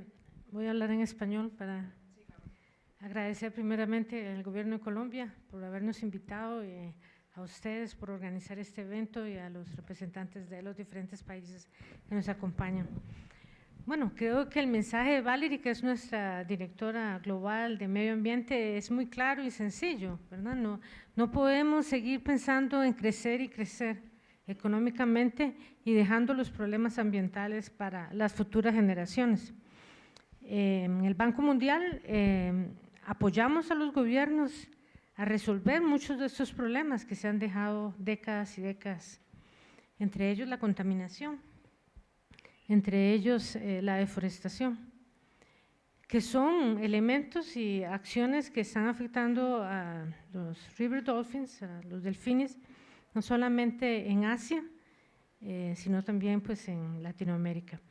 Entonces, pues realmente creo que me debo sentir orgullosa, igual que otros colegas. Aquí tenemos a Marcela Portacarrero, nuestra especialista ambiental aquí en la oficina de Colombia, que el banco esté teniendo una visión más integral del desarrollo.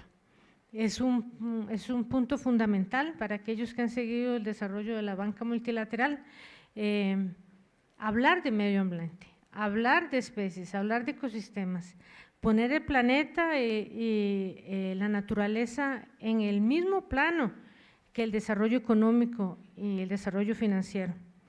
Entonces, tenemos una nueva misión en el Banco Mundial, casualmente por el nuevo presidente, que ha transformado la misión de no solamente reducir la pobreza, que continúa siendo la columna vertebral del banco, sino también tomar en cuenta que no podemos reducir la pobreza si en un planeta sano, en un planeta donde podamos convivir con los ecosistemas y las demás especies. Ahora bien, el Banco Mundial es un organismo financiero que responde a las demandas de los países. Estaríamos muy contentos de que los gobiernos donde habitan los 14 países, donde habitan los delfines, pudieran desarrollar planes concretos y solicitar apoyo al Banco Mundial para su financiamiento. Actualmente… Ya estás hablando del futuro. Bueno, el futuro, pero un momento.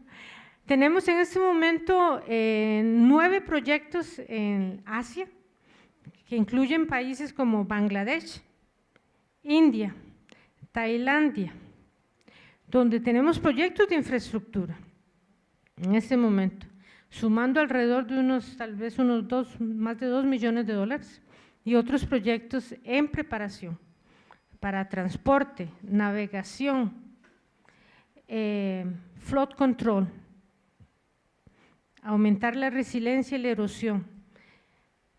En esos proyectos se podrían incluir medidas y programas que ya estén contribuyendo a mejorar el monitoreo, el conocimiento de la población y mucho de todo el excelente trabajo que están haciendo muchos grupos técnicos y las ONGs. Pero eso depende también de los gobiernos que digan, este proyecto de infraestructura, el Yamuna Project, acabamos de aprobarlo en Bangladesh, 102 millones de dólares. El tema de los delfines es puesto por el banco, por nuestros equipos de riesgo, de manejo, porque tenemos un estándar, el estándar 6 de biodiversidad.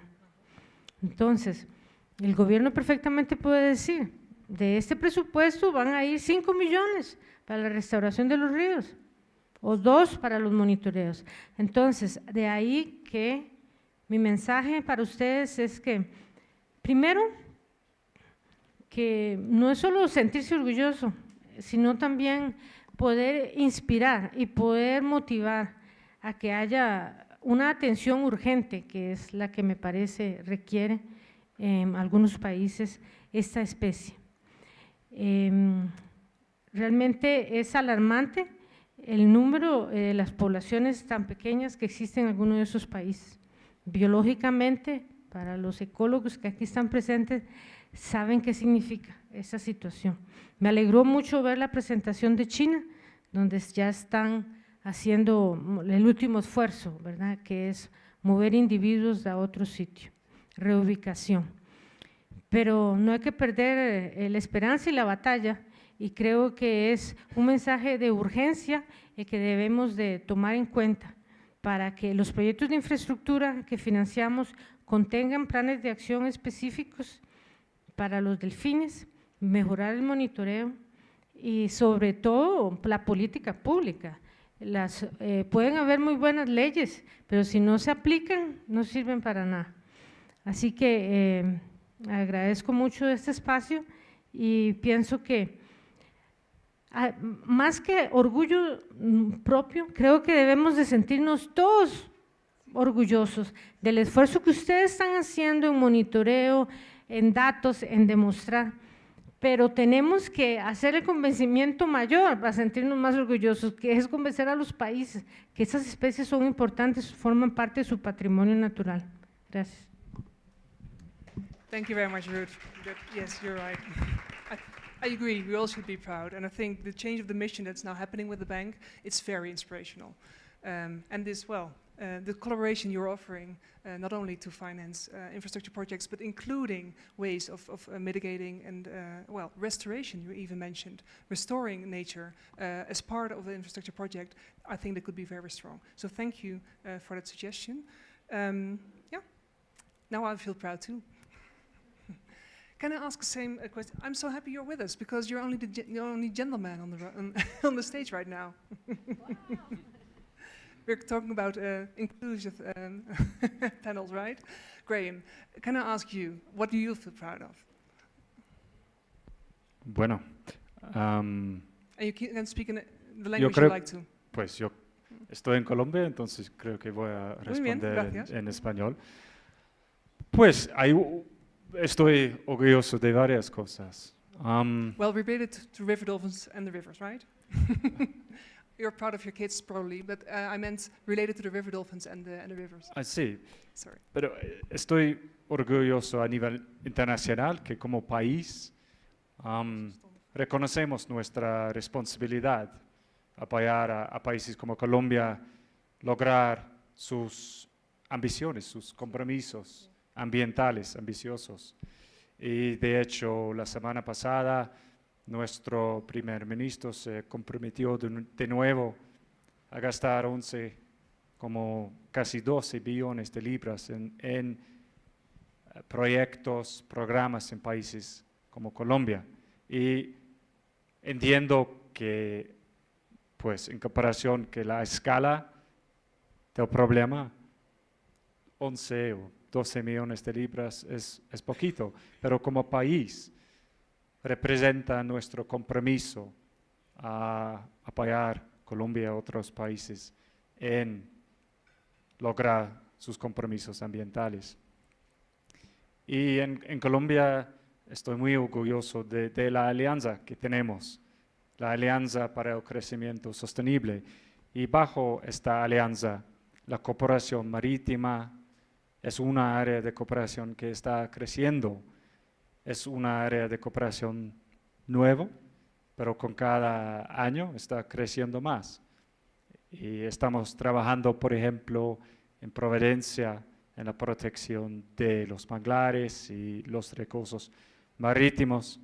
Y sobre este tema en particular, quisiera resaltar un proyecto que me parece que es un proyecto muy innovador. Estamos trabajando en una zona de Colombia que se llama Guaviare, en un proyecto de ecoturismo. El proyecto se llama Paz con la Naturaleza y estamos cooperando, trabajando muy de la mano con unos excombatientes allá en Guaviare para apoyarles, documentar, monitorear y proteger la biodiversidad que está allá. Y estamos especialmente, trabajamos con ellos en una área de Guaviare que se llama las Damas del Nare.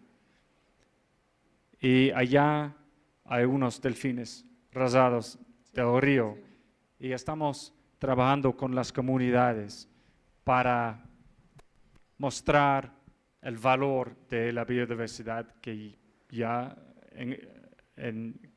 está en Guaviare y cómo ellos pueden aprovechar la biodiversidad que está allá. Y finalmente, leyendo la declaración, me parece que es interesante que también estamos trabajando en términos de la educación ambiental, porque me parece que eso es fundamental también. Y aquí en Colombia tenemos un programa que se llama Humming for Change. La verdad es que es un programa bastante pequeño, pero trabajamos con colegios, escuelas, estudiantes por todo el Colombia para enseñarles sobre, pues, primero la biodiversidad que Colombia tiene y segundo, sobre la importancia de proteger la biodiversidad que existe. Y pues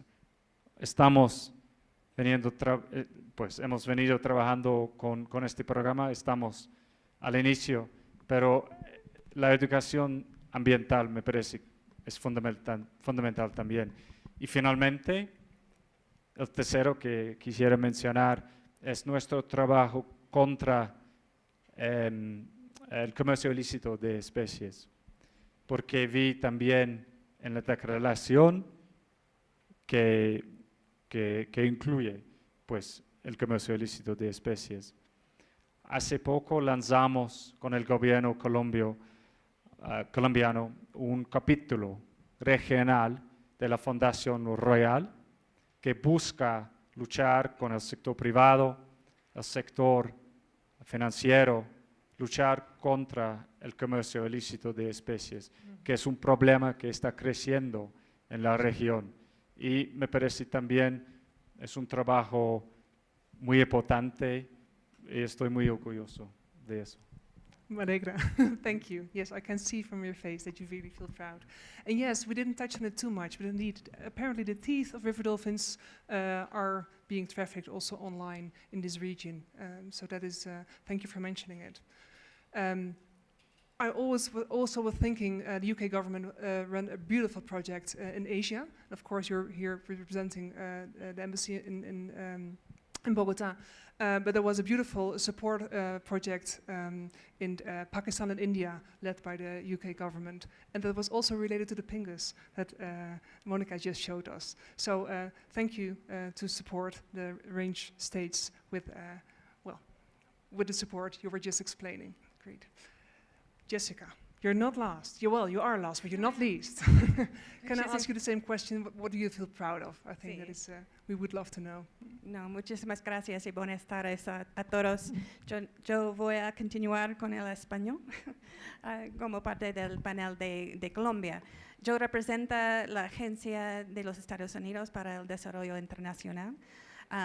Tenemos una política global de biodiversidad que valora la conservación de biodiversidad mano a mano con los beneficios a las comunidades locales.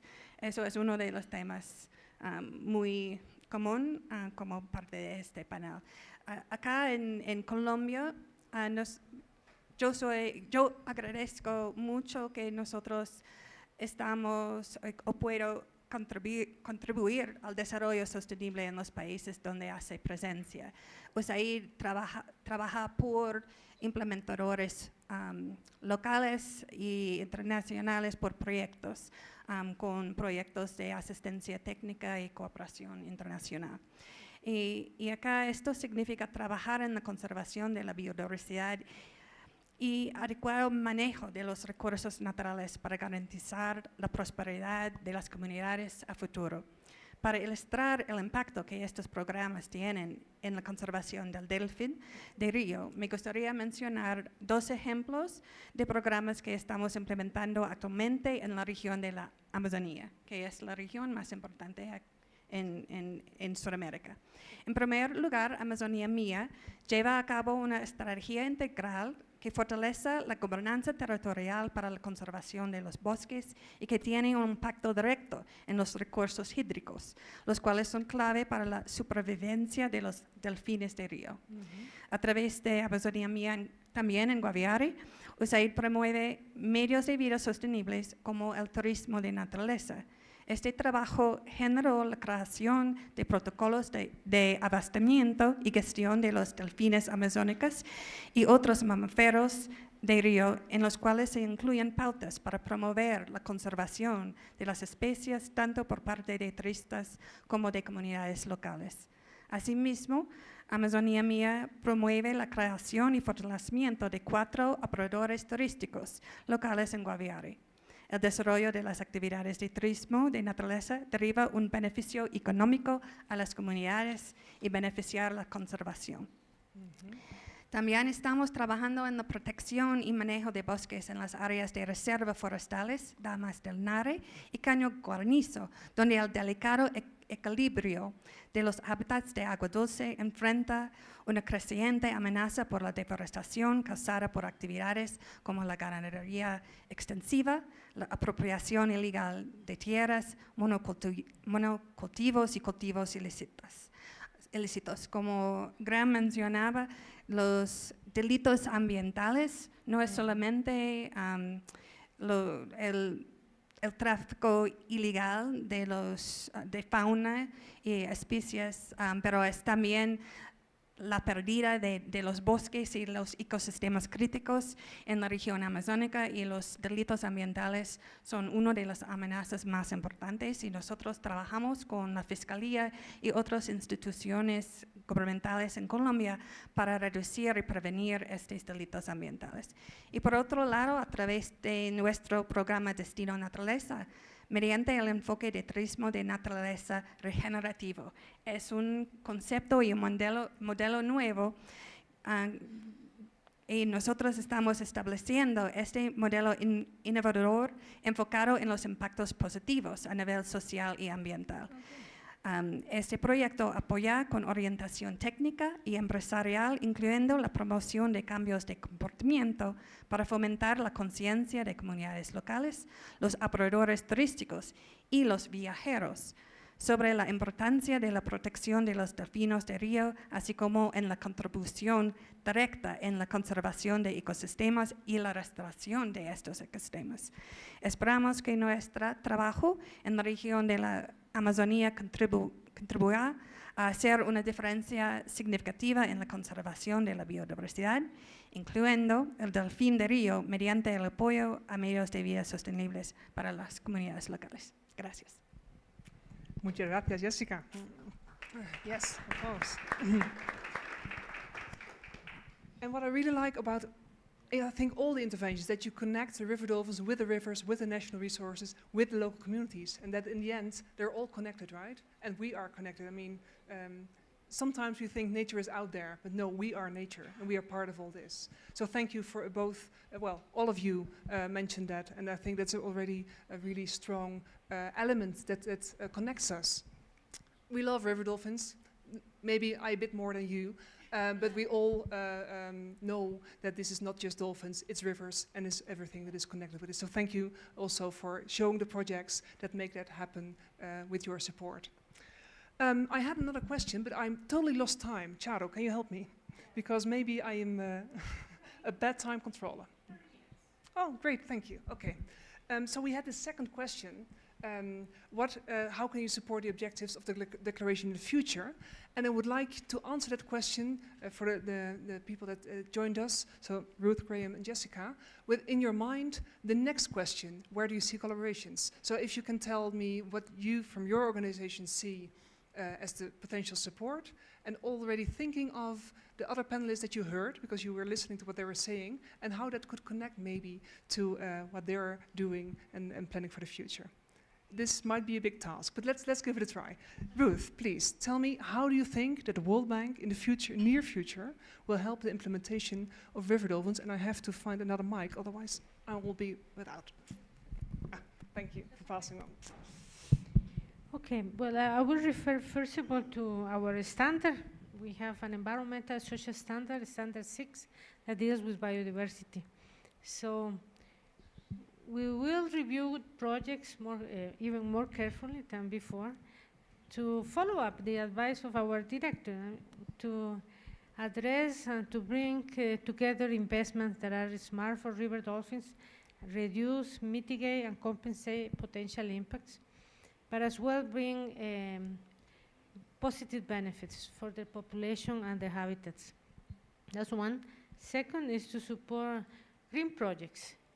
Projects from our department or other GPs that can be large investments to restore ecosystem and to do long-term monitoring programs that can really help us to know about the ecology, about the population, and all the drivers that are affecting this species. And third, we are forming a working group on river dolphins with different departments and all the experts, and everybody would like to join. We hope to do it internally first, but then we also would like to coordinate with all the experts, Fernando, you, and many of other experts from IUCN who have been helping us in some of the projects in Thailand and Asia. And fourth is the opportunity to knowledge sharing. We probably will organize some events. It will be great to have a global event together with Asia and Latin American countries somewhere where we can exchange experiences on policies and good practices and the population status to a checkpoint for all countries. So that will be my wish list. Wow, it's short but very strong. Thank you very much, Ruth. I think those are 3 key elements. Building the knowledge, because, and we heard it also from the governments this morning a lot, right? If you don't know, oh, sorry. If you don't know where they are and how they're doing, how can you protect them? And building that, sharing that knowledge would be great. Very much appreciated, I'm sure, if you could play a role in that. And then that working group, that fascinates me, because I think very often now we realize that we are part of nature, we build those infrastructure projects and we need them for economic development. But at the same time, there are trade-offs. And well, using the experts and the knowledge that we have to avoid the impacts, to restore and to make sure that the project that the World Bank finances with the governments, of course, are implementing, that they do not negatively affect the dolphins and the rivers and the peoples depending on those rivers. I think that is super strong. Thank you. Well, that is a challenge for you. Can you please share a couple of words, Graham, how you would think you could help in the future implementing the declaration with the governments? Sí, entonces, pues yo tenemos unas ideas, no son tan organizadas, entonces voy a compartirlas. Primero, pues me parece que el primero es más una sugerencia política. Pues me parece que alrededor de los COPs y de las otras reuniones internacionales siempre hay una mirada de iniciativas, una mirada de declaraciones, y lo más importante yo creo es mostrar impacto y también mostrar el valor agregado que una iniciativa tiene. Entonces, eso es mi primera sugerencia. Es como un grupo podemos mostrar el valor agregado de esta iniciativa. La segunda sugerencia es que Colombia me parece que puede ser un referente para la región y también para otros países. Y es una oferta desde la embajada británica utilizar la red de las embajadas que tenemos, hacer una alianza también para pues apoyar a Colombia ser este referente en términos de la protección de los delfines. Y pues mi tercero pensamiento es que como donante nosotros, pues diría que nosotros tenemos los recursos para apoyar a países, lograr los compromisos en esta declaración, pero la verdad es que no tenemos la experiencia que llevar a cabo proyectos y dependemos en organizaciones como WWF y las organizaciones que están representando aquí para, pues primero, llevar a la embajada las ideas, las propuestas y para mostrarnos qué impacto podemos tener. Por ejemplo, en la embajada británica aquí y en otras embajadas en el mundo tenemos un fondo que se llama Darwin Initiative. Es el fondo que estamos utilizando para implementar el proyecto en India. Estamos implementando varios proyectos aquí en Colombia, pero solamente en la embajada podemos revisar las propuestas que recibimos. Entonces, yo creo que ustedes pueden jugar un papel también en aprovechar los fondos, las convocatorias que hay para que pues tengamos en la embajada, en el ministerio, proyectos en esta área, porque al final dependemos en ustedes. Yo creo que sí, es todos mis pensamientos. Thank you. Well, we all depend on each other, right? We're in the same boat here. Thank you. Yes, let's move on, and then I'll make a summary. Jessica? Sure, I think we'll do this in English to be able to reflect well on some of the other remarks. As a donor and focused on technical assistance, I don't represent the embassy. My agency does not participate in the COP or in international dialogues. We provide technical assistance and grants, but I think we have an important role to play through that in cooperation with communities, with the private sector, and with government entities and other donors to strengthen knowledge sharing, to learn from communities how we can better facilitate and support hand in hand with the private sector improved fishing practices, nature tourism, and other activities that can promote, again, benefits to communities while conserving a critical ecosystem. For us, our focus being on the Amazon writ large, but without the Amazon, without the healthy waterways, we don't have the river dolphins. We also contribute and will contribute to science, to research, and so are open to and look forward to learning more what comes out of here in terms of what's missing, what more do we need to know, and how can we strengthen not just the research but ongoing and hand in hand with communities, the monitoring of the health of the rivers and the dolphin population. Thanks. Thank you. Brilliant. Brilliant. And I think Lilia heard you as well. So there is already something. Maybe you should have dinner tonight. But let's first. If you hear, maybe we go to the third question because we heard a lot of ideas and input, and I think this is all food for the third question. If you can please show it to me. So where do we see, if we all hear all these contributions, all these already achievements, also ideas for the future, where do we see the collaboration? How can we be stronger together with the governments and with the 6 organizations or the actors sitting here? And I saw already some beautiful links. But maybe if you can please put the question on the screen, my dear team. And Lilia, I would love you to answer or to react to what you heard, the need to connect with the local communities and build those projects together, because there are donors here in the room, but they lack the experience, and this experience you have. There's technical assistance, there's help for collaboration, international collaboration. Maybe I talk too fast. But tell me, how do you see this as an opportunity for you to implement the declaration with all those actors around you?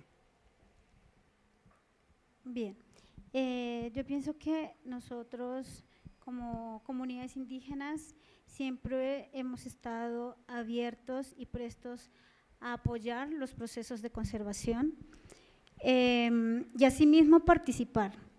Para nosotros la selva amazónica ha sido nuestra universidad y en el marco de ese proceso nosotros creo que vincularnos dentro de cada uno de estos procesos de investigación científica, investigación social, investigaciones económicas, creo que eso ayuda a fortalecer nuestras capacidades como pueblos indígenas, nuestros conocimientos. Yo podría decir que yo soy bióloga, empírica, no tengo un título de biología, pero a través de vincularme a procesos como investigación, de investigadora local con la Fundación Amacha, he podido romper el hielo entre mis conocimientos ancestrales y el conocimiento biológico entre mi personalidad con los delfines, teniendo en cuenta el conocimiento cultural, las cosmovisiones que tenemos como pueblos indígenas, que es muy distinto a la que tienen ustedes, ¿no? Nosotros no nos acercamos a esas especies no por temor, sino porque hay unos conocimientos y hay unas estrategias distintas de conservación. A través de todo eso hay unas historias que no nos permiten acercarnos. Sin embargo, romper ese hielo, en mi caso, también fue darme la oportunidad de conocer y entender por qué es importante conservar los delfines de río, ¿no? Entonces, creo que la vinculación participativa, activa de las comunidades es muy importante, pero también creo que en las comunidades también hay organizaciones indígenas, organizaciones locales, comunitarias, que también están trabajando en procesos productivos que van de la mano con la conservación. Vuelvo y digo, hablar de conservación de delfines, estamos hablando de un todo. Cuando hablamos de ese tipo de conceptos en las comunidades, no estamos hablando solo de una especie, estamos hablando de todo, de la sociedad, de mi persona como miembro de la sociedad civil, como indígena, como mujer, como joven, como niño, e incluso como adulto, como abuelo, ¿no? como conocedor, pero también estoy hablando de la economía que mueve ese pueblo. Y ahí es donde nosotros siempre decimos, pero es que yo no puedo dejar de lado mis actividades porque es de ella dependo, se mueve de ello mi economía, el sustento. Y frente a eso, pues también está cómo hago para conservar, ¿no? Dejo de pescar porque la pesca, por ejemplo, es una actividad primordial. Los peces hacen parte de nuestra soberanía alimentaria. Creo que es el principal para todos los territorios indígenas. Entonces, pero también cómo a partir de esos acuerdos de pesca voy a empezar a trabajar y a pescar de una manera en el que no afecte al otro, en que no afecte a los delfines, ¿no? Pero entonces, si el delfín come peces y yo como pescado y veo que el pescado está disminuyendo, ¿qué puedo hacer? Entonces, ahí entran las ideas productivas. Entonces, tengo que, a partir de la investigación, generar y apoyar programas y proyectos productivos comunitarios dentro de esas familias indígenas que dependen de todo este ecosistema, ¿no? Cómo a través de la investigación científica que todos esos resultados pues no queden solo en los gobiernos. Y sé que pues todos estos son resultados para generar leyes, acuerdos, pero cómo esas leyes y esos acuerdos nacionales e internacionales se aterrizan en los territorios, en las comunidades, cómo se beneficia esa población que está allí en territorio todos los días y que también depende de ese ecosistema, ¿no? Es importante pensar y mirar muy cuidadosamente cómo se implementa o cómo se acciona esas leyes, cómo se accionan esos acuerdos. Para nosotros, los territorios indígenas no existen fronteras. Tengo familia en Perú, en Brasil, posiblemente en Bolivia, y hay delfines por todos lados, ¿no? Y estamos hablando de especies migratorias, lo mismo pasa con ellos, no tienen fronteras. Sin embargo, es necesario también generar esos acuerdos binacionales, trinacionales o los acuerdos que se requieran en donde participe la comunidad local, en donde la comunidad local conozca de qué se está hablando, cómo se va a trabajar y cómo se vinculan ellos de manera directa, cómo nos vinculamos nosotros, los líderes indígenas, líderes sociales, dentro de estos procesos para la conservación de estas especies. Nosotros somos afortunados en ser declarados sitios Ramsar. Éramos el único somos el único en la Amazonía, digo yo, ¿cierto?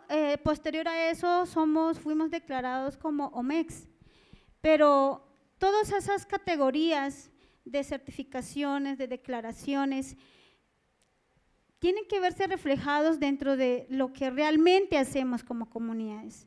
¿Sí? Vamos a trabajar por la conservación, sí, pero conservar con hambre no es conservar. Así es. Entonces, frente a eso tenemos unos planes de manejo que son articulados con nuestros planes de vida, pero creo que el mayor trabajo que tenemos que hacer es cómo aterrizamos y cómo empezamos a ejecutar, a implementar y a desarrollar esos programas y esos planes de manejo que están dentro y que se tienen que trabajar para la conservación de los delfines de río. Creo que siempre y he adquirido y pienso que también a través de la conservación de los delfines estamos conservando la vida de la Amazonía, entonces las diferentes especies. Y frente a eso también pienso que nosotros tenemos el territorio. Esas especies hacen parte de nuestra vida cultural, de nuestra vida ancestral, de nuestra economía, pero tenemos a diferentes instituciones aquí presentes que trabajan allá, ¿cierto? Pero que también nos vean como parte ejecutora de esos proyectos, de esos programas.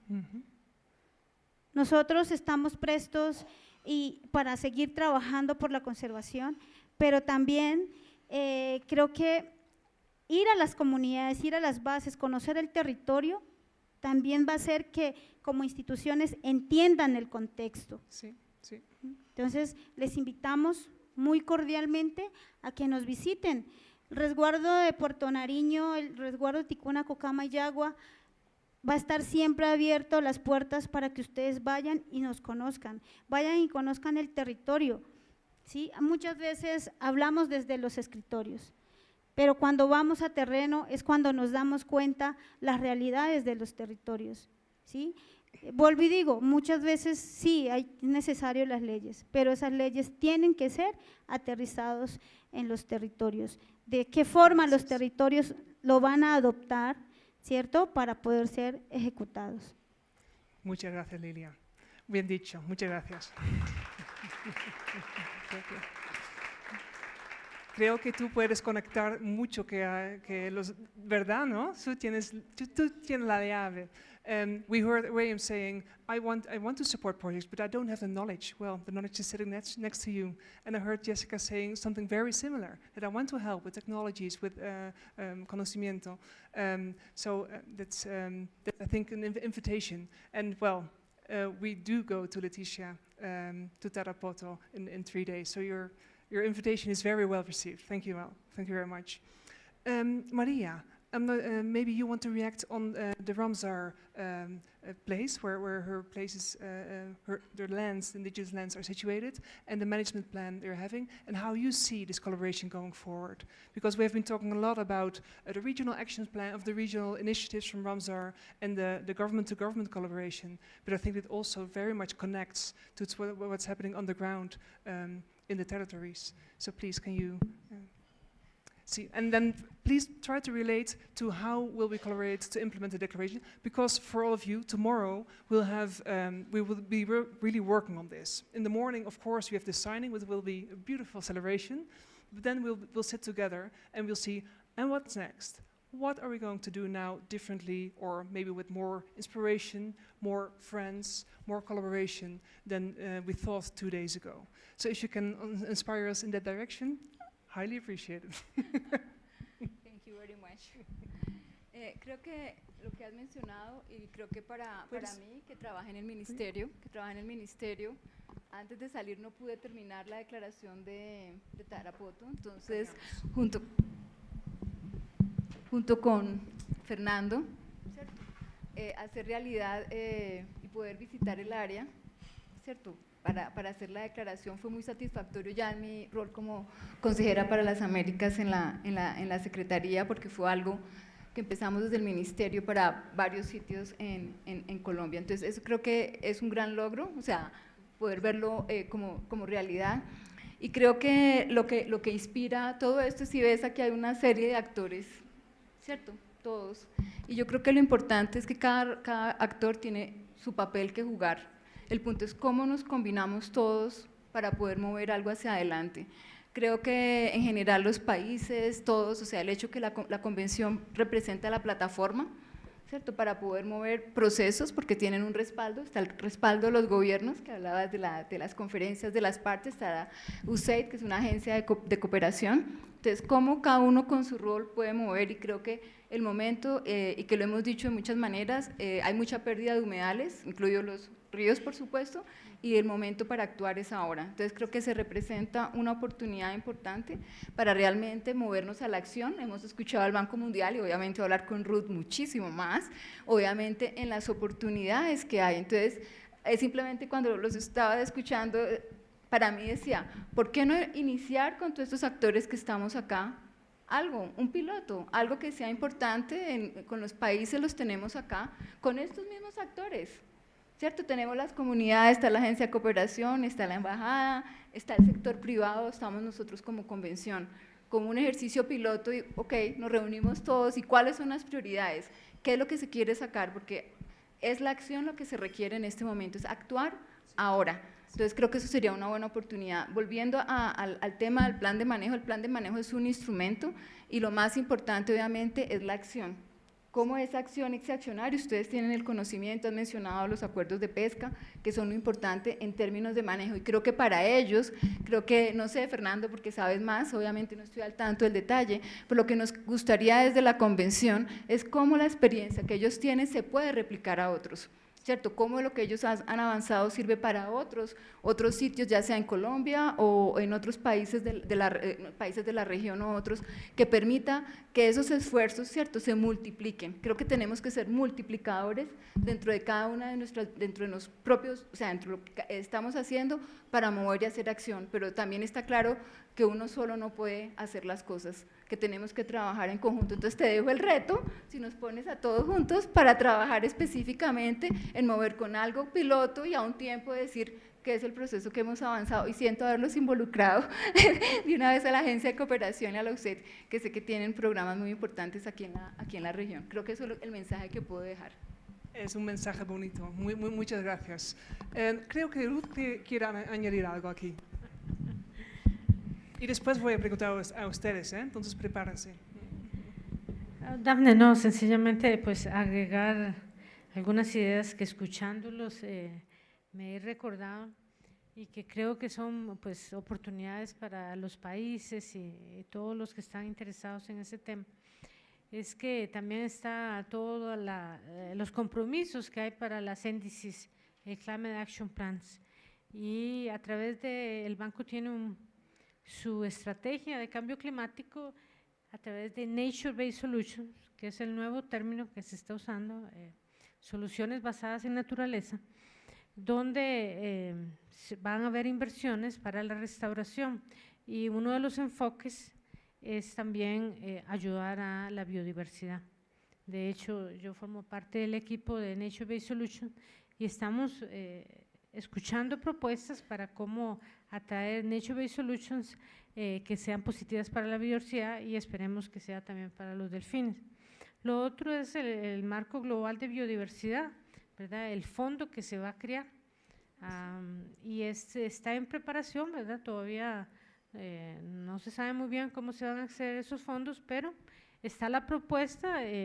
Inglaterra y Canadá apoyaron en Vancouver, en la reunión que hubo, y van a ver más, esperemos que va a crecer más ese fondo, y ahí también pueden muy probablemente los países acceder a fondos para que se dediquen a los programas de los delfines.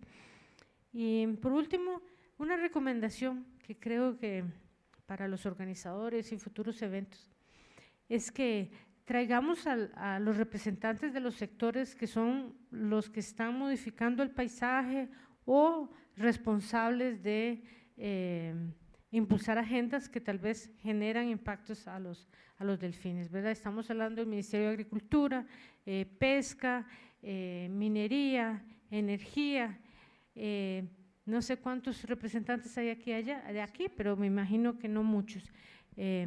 Además, como mencionaron, el overlap de regulación, implementación, no está a veces en el Ministerio de Ambiente, sino está en el Ministerio de Pesca.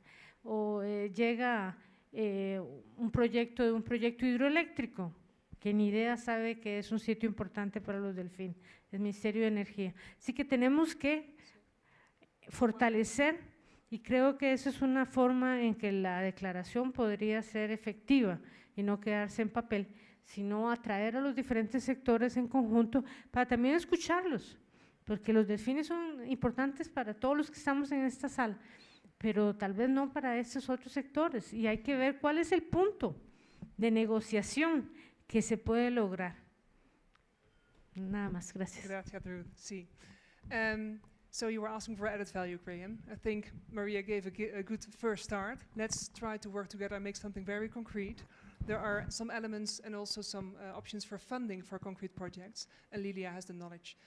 So I think there's something cooking here, but I really wanted to include you as well, because you've been hearing all the interventions of those 6 different actors. Are there any elements that you heard that inspire you and you think, I want to work on that tomorrow, I want to discuss more how we can make this work, or maybe how we can collaborate with partners? Fernando, please.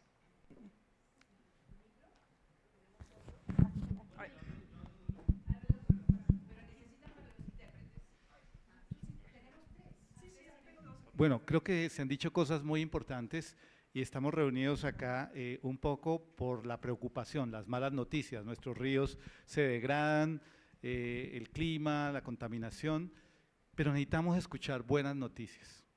Y yo creo que, como decía María, los sitios Ramsar pueden ser una oportunidad. Necesitamos replicar las cosas buenas que están pasando en cada país. Hoy, con las presentaciones de gobierno, vimos algunas de esas cosas buenas. Tenemos que reunirnos alrededor de esas cosas positivas y tratar de llevarlas a otros escenarios, a otros países. Ahí es donde podemos construir con los sectores, con la banca, con las instituciones de gobierno. Yo creo que tenemos que de aquí también sacar, no solamente los delfines están muriendo, esto está terrible, sino hay una oportunidad. Tenemos que dar una oportunidad y esta declaración global tiene que ser el frame de algo positivo que pase. Articularnos con CMP, articularnos con planes de acción nacional, con iniciativas en Asia, con todas las iniciativas que hay, articularnos, alinearnos alrededor de cosas positivas. Okay, buena intervención, gracias. And maybe to add on that, the CMP that was explained today under the International Whaling Commission, where Brazil, Colombia, Peru and Ecuador are working together, it did inspire the Asian countries, and they had an Islamabad agreement last November, also looking how the International Whaling Commission could bring together those countries and share experiences, really focused in this sense, in this opportunity, on sustainable fisheries. So thank you for that great intervention. I hope there are lots of seeds planted in your minds, and I want to give the last word to you, Monica, if that's okay with you.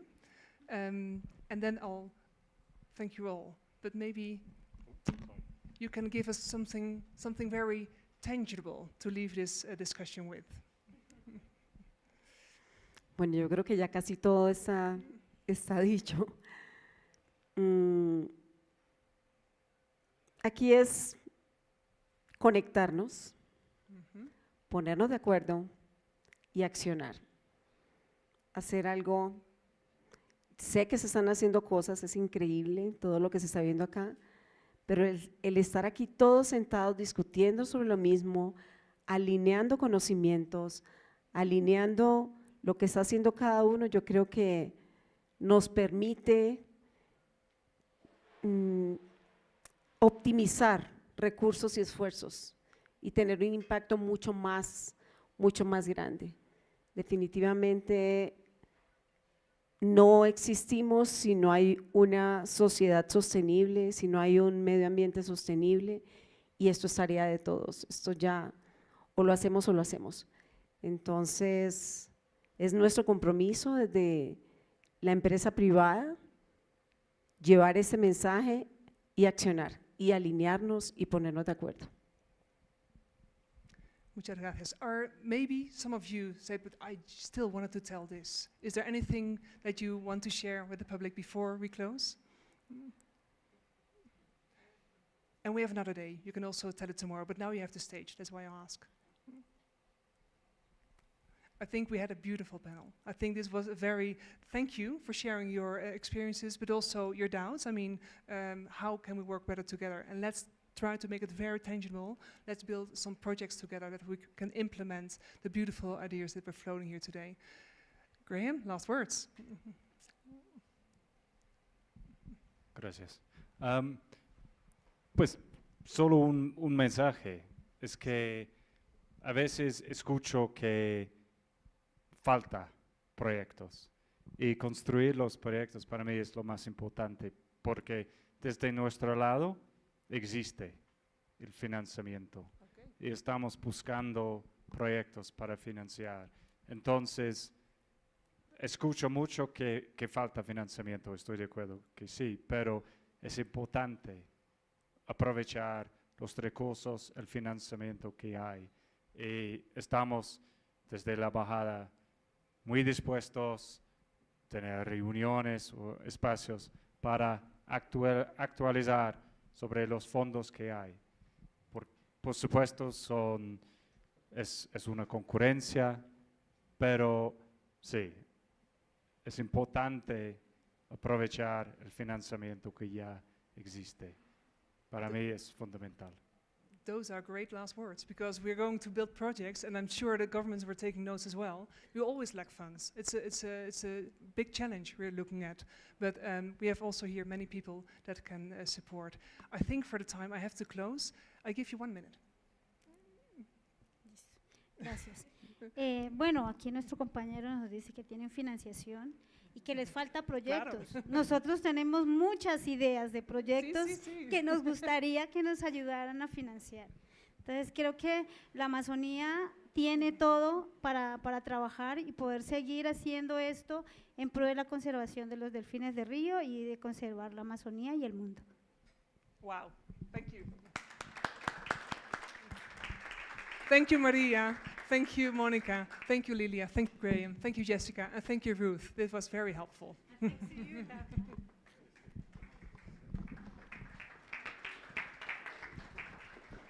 Bueno, muchísimas gracias.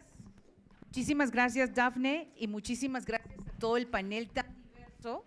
Y creo que nos da otro elemento. Esta mañana hemos escuchado a los diferentes gobiernos y ahora este panel nos presenta también otra perspectiva. Están invitando a la acción. Entonces ahora nos vamos a tomar un pequeño descanso, hay café, pero les invito a estar de regreso a las 4 de la tarde.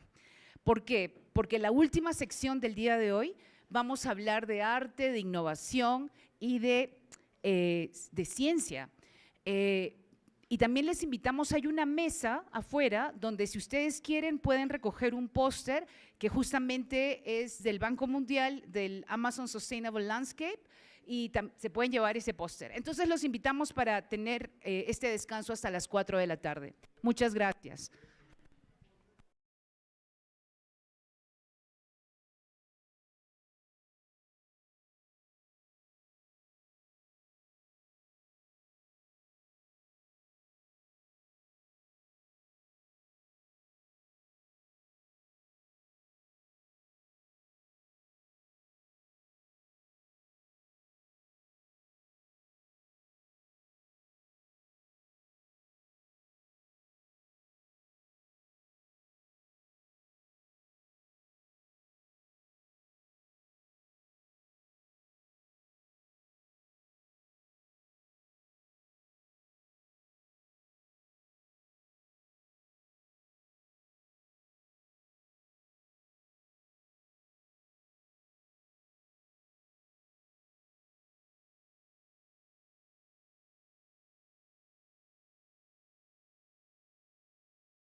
Tocantins, Araguaia en Brasil.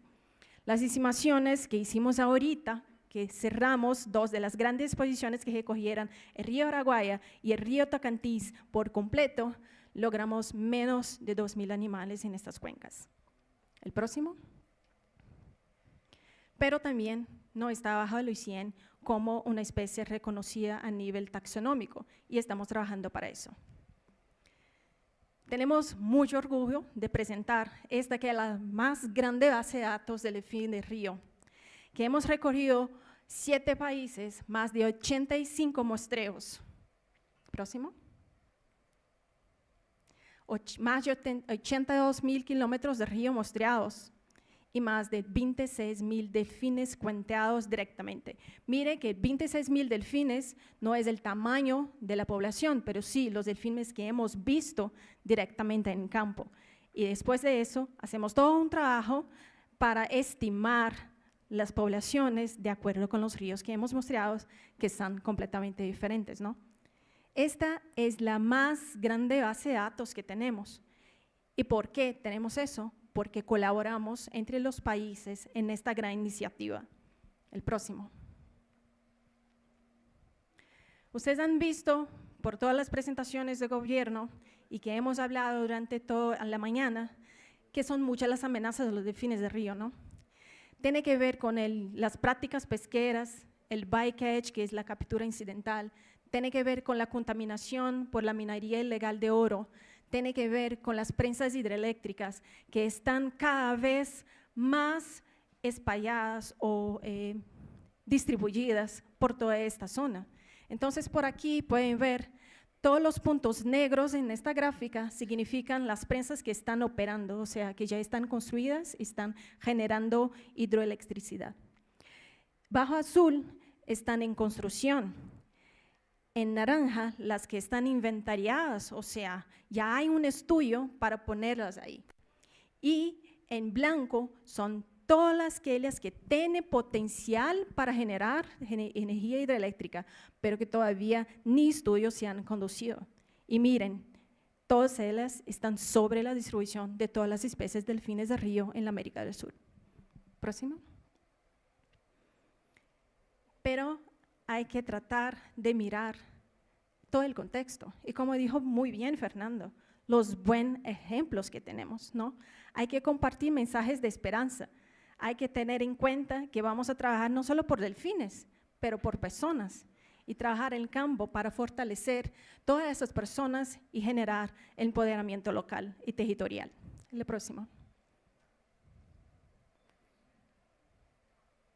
Desde SARDI hemos trabajado fuertemente con todas las organizaciones que forman parte de esta iniciativa y tenemos mucho orgullo de presentar los resultados más exitosos tanto de la ciencia cuanto de la ciencia para la conservación y toma de decisiones. La próxima. Lo siento, no, vuelva. En el programa de monitoreo de delfines por telemetría satelital, sumados todos los estados, todos los gobiernos que han implementado la iniciativa, tenemos 45 delfines monitoreados. Esto significa saber dónde van, qué áreas más utilizan, dónde están sobre más riesgos. La próxima. Este es un gran logro y tenemos que celebrarlo, porque la distribución de especies con tan larga distribución como la Amazonía, Orinoquía y Tocantins Araguaia es compleja y los modelos para estimar eso muchas veces cuentan con pequeñas bases de datos, pero nosotros, bajo las estimaciones, expediciones científicas que hicimos en todas las cuencas que hemos recorrido, tenemos información in loco de la presencia o de la ausencia de especies en muchas zonas.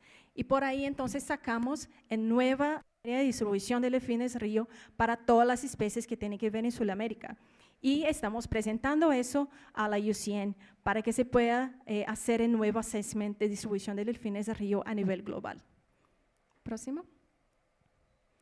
Otro estudio muy importante y que tiene que ver con las hidroeléctricas. Sabemos que estos tipos de estructuras cambian completamente el flujo, el sedimento, cambian totalmente el libre flujo del río. Y por supuesto, van a cambiar la disponibilidad de peces, van a cambiar el desplazamiento de las especies migratorias y mucho más. Es todo un ecosistema impactado. Entonces, cuando hacemos estos análisis de free flowing rivers, que es mirar dónde se pone ahí la hidroeléctrica, ¿qué va a pasar con el río?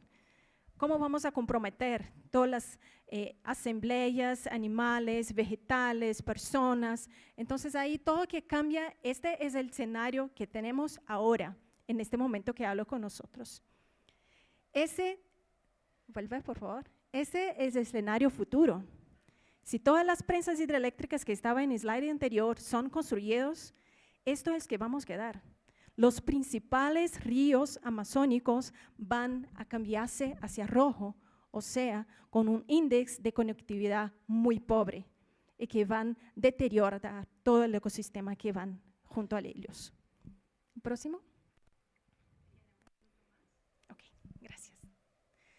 ¿Qué tiene que ver con la contaminación de oro? Vemos que las muestras de tejido de sangre de los animales también muestran una contaminación altísima, mucho más alta que la recomendada por la Organización Mundial de la Salud. El próximo, por favor. Próximo. Y hemos trabajado muy cerca a todos los gobiernos para impulsar, darle soporte, conocimiento técnico a todo lo que tiene que ver con los planes de acciones nacionales. Próximo. Hemos también hecho una consultoría muy exitosa bajo coordinación del Damme por la Iniciativa Global de Delfines de Río para ver cuáles son las mejores prácticas de conservación de delfines de río en Sudamérica que puede apoyar a las prácticas de conservación en Asia. Próximo. Bueno, y todo eso lo hicimos porque lo hicimos en conjunto. Y SARDI deja la mensaje que es muy importante trabajar juntos, trabajar con transparencia y hacer la colaboración. Muchas gracias.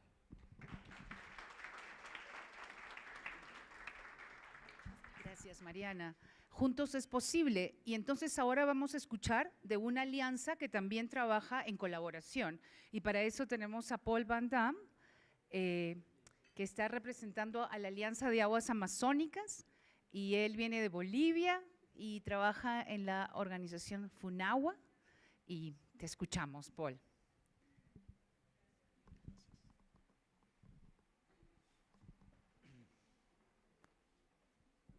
Buenas tardes. Casi pusieron los investigadores junto con los artistas y me hubiera gustado mucho porque siempre como investigadores nos sentimos un poco artistas también, creo que es importante destacar esto. Yo estoy en este momento representando la Alianza Aguas Amazónicas, que es una alianza que ha sido creada más reciente que SARDI, una alianza que también agrupa a algunos países de América del Sur y algunos países también de afuera. Siguiente. La Alianza Aguas Amazónicas conforma de 30 organizaciones o institutos de diferentes países. Siguiente. Entre otros Bolivia, Brasil, Colombia, Ecuador, Perú y después también Estados Unidos y Francia. Estas organizaciones se juntaron hace unos años para primero firmar un convenio, un acuerdo, y más reciente han conformado la Alianza Aguas Amazónicas, que tiene como objetivo conservar los ecosistemas acuáticos amazónicos, mantener la integridad y la conectividad de los ríos y de las lagunas y asegurar que la gente se junta para conformar alianza, ¿no? Y para trabajar en pro de la conservación de los hábitats y de los ecosistemas acuáticos. Siguiente. Es el taller donde se conformó la alianza. Siguiente. La alianza tiene 4 estrategias principales. Primero, fortalecer la gobernanza para la incidencia efectiva, incidencia en políticas públicas y en estrategias de responsabilidad ambiental de empresas. Entonces la alianza tiene un enfoque más desde la gestión, desde la gobernanza. Segundo, apoyar la gestión integrada de áreas prioritarias, ¿no? Áreas protegidas, unidades de conservación, territorios y comunidades indígenas, etc. Tercero, incidencia en la planificación sectorial, en particular la relacionada con las grandes inversiones de desarrollo, ¿no? Como los megaproyectos y los proyectos de medio alcance. Y 4, el fortalecimiento de la gobernanza pesquera a múltiples escalas con enfoque ecosistémico, ¿no? En particular enfocando en los peces migratorios. Y en este momento la Alianza tiene 2 programas, que es un programa de ciencia ciudadana y otro programa de gobernanza pesquera. Siguiente. Entonces la pregunta es, ¿cómo la Alianza de Aguas Amazónicas es complementaria a otras alianzas existentes, como SARDI, por ejemplo, que ha sido presentado, y cómo está relacionado con los delfines de río, ¿no? Siguiente. En este diagrama intentamos mostrar algunas cosas que tienen que ver con los bufeos, ya no es nada nuevo, pero es importante indicar, por ejemplo, que recientemente a través del uso de tecnologías, ya algunos mencionados por Mariana, se ha identificado quizás nuevos hábitats críticos. Ya sabemos que los delfines de río utilizan los ríos, utilizan las confluencias, pero de la nueva tecnología ha también demostrado que hay hábitats mucho más difíciles de reconocer, que son importantes en la dinámica poblacional de los delfines de río. Por ejemplo, la conexión entre lagunas y ríos. Estos hábitats son críticos en el ciclo de vida de los bufeos, de los delfines, y son al mismo tiempo muy vulnerables a variaciones en el régimen hidrológico, que puede estar influenciada por acciones humanas, por represas hidroeléctricas y por diferentes acciones humanas. Entonces, el delfín de río es un buen indicador de los impactos que pueden surgir a nivel de cambios climáticos, variabilidad climática que depende de las acciones humanas. Al mismo tiempo, es importante reconocer que los delfines viven en constante interacción con los actores cuyos medios de vida dependen del ecosistema acuático, ¿no? Y al mismo tiempo, también recientes estudios han demostrado que la dieta de los delfines consiste de por lo menos 80% de especies migratorias, lo cual también convierte a esta especie en una especie migratoria persiguiendo a las presas. Entonces hay mucha información biológica que viene de la tecnología, que viene de la información de muchos años, que nos ha permitido entender mucho mejor la conexión entre los delfines de río y su hábitat, los ecosistemas acuáticos, y los seres humanos que hacen uso de los ecosistemas acuáticos. Siguiente. Entonces ahora el enfoque de la Alianza Amazónica, que es un poco diferente a otras alianzas, es desde la gobernanza, desde la gestión. Y es importante reconocer, la Alianza lo ha reconocido como una de sus visiones o estrategias, que las soluciones de política y de estrategias para el manejo pesquero en particular, porque es su enfoque principal, o la conservación de los recursos hidrobiológicos, entre otros tortugas y delfines, siempre deben ser implementados y diseñados desde el actor local, ¿no? y en cooperación, en colaboración con los usuarios de los recursos y de los ecosistemas. Es el principio básico de la Alianza Aguas Amazónicas. Entonces, la Alianza propone un enfoque desde abajo, ¿no? Que es complementario al enfoque que, por ejemplo, tenemos aquí, porque el enfoque que ahora estamos adoptando aquí en esta reunión es un enfoque un poco más desde arriba hacia abajo, desde el actor público, desde la planificación. Entonces, la Alianza Aguas Amazónicas pretende complementar este enfoque desde arriba con un enfoque desde abajo hacia arriba, desde los actores locales, desde los actores indígenas, desde los pescadores mismos. Una de las herramientas que ha sido experimentada por esta alianza, siguiente, es la ciencia ciudadana, ¿no? Que ha sido desarrollada durante varios años por la Alianza Aguas Amazónicas en coordinación con actores locales, que son los actores que tienen los derechos de uso y los derechos de aprovechamiento de los recursos, que pueden ser pescadores comerciales, pescadores de subsistencia, pescadores deportivas, turistas, embarcaciones, navegantes que navegan el río, turistas, pero también es importante, y es un enfoque muy específico de la alianza, los diferentes eslabones en la cadena de valor de, por ejemplo, el pescado. Entonces, no es suficiente limitarnos a los actores que solo viven en el río, pero es importante considerar todas las cadenas de valor que involucran actores que dependen de un recurso y cuyos medios de vida también de este recurso, hombres, mujeres, etc., ¿no? Entonces, la Alianza Aguas Amazónicas ha desarrollado unos instrumentos, herramientas que han sido utilizados para experimentar con este concepto. para ver cómo, por ejemplo, en este caso, la ciencia ciudadana puede ser utilizada como instrumento para involucrar a la gente y al mismo tiempo empoderar a los actores locales. Y creo que es un principio muy importante. Yo creo que podemos reconocer en la investigación de delfines de río diferentes etapas. Creo que hace unos 15 años muchos de los investigadores enfocaron mucho en el enfoque tradicional de ir a contar los bufeos. Creo que el segundo paradigma en los estudios de los delfines ha sido un poco más la tecnología, ¿no? Introducimos tecnología y investigaciones muy tecnológicas para entender a dónde migran los peces. Pero yo creo que ahora estamos con el surgimiento de un nuevo paradigma, un nuevo desafío, que es el desarrollo de modelos también sociales, involucrando a los actores locales, ¿no?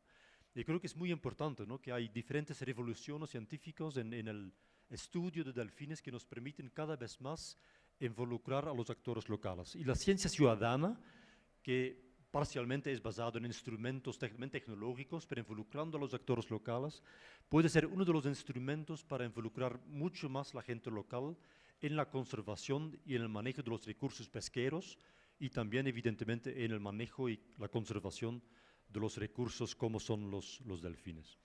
Aguas Amazónicas ha introducido en su momento, hace unos 5 o 6 años, esta herramienta que es la ciencia ciudadana. Tienen uno de los apps que utilizan es ICTIO, que está utilizado para monitorear la pesca en cooperación con los actores locales.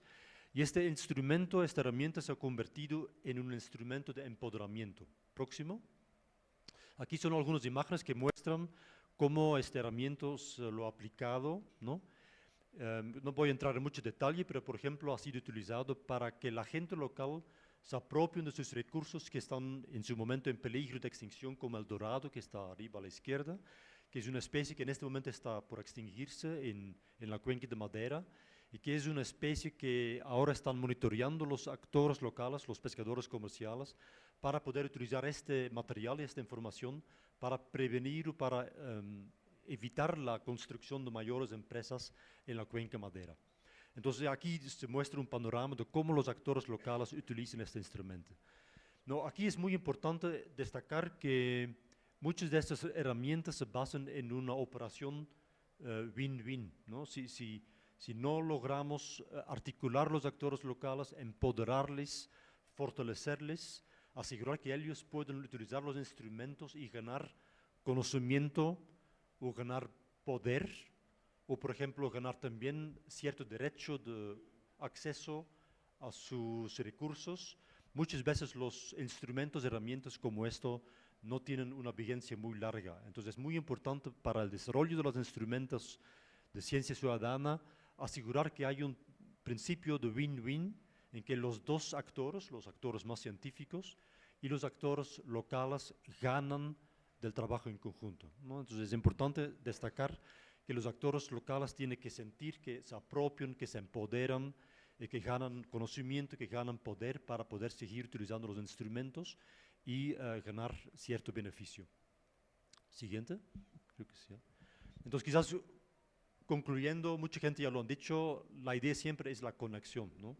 La sobrevivencia de los peces migratorios y delfines de río depende de la conectividad, ya lo sabemos, pero también creo que este evento es un hito muy importante en este proceso.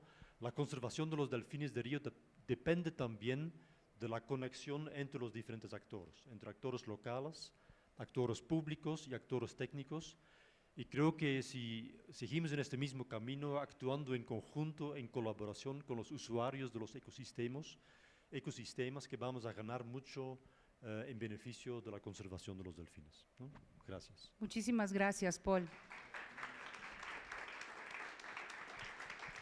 Muchas gracias. Y gracias por recordarnos acerca de esta conexión en el ecosistema, en la naturaleza, pero también el ecosistema entre los humanos, que es lo que hemos estado escuchando todo el día. Y ahora vamos a invitar a Bhulan, a Zulfikar al Bhutto, que es un artista y director de Bhulan Foundation, y él nos va a hacer una presentación de su trabajo, del arte que trae. Bienvenido. ॾखण Asia जे अज़ीम दरियाहनि मां सिंधु दरिया सभिनी खां डिघो दरिया आहे।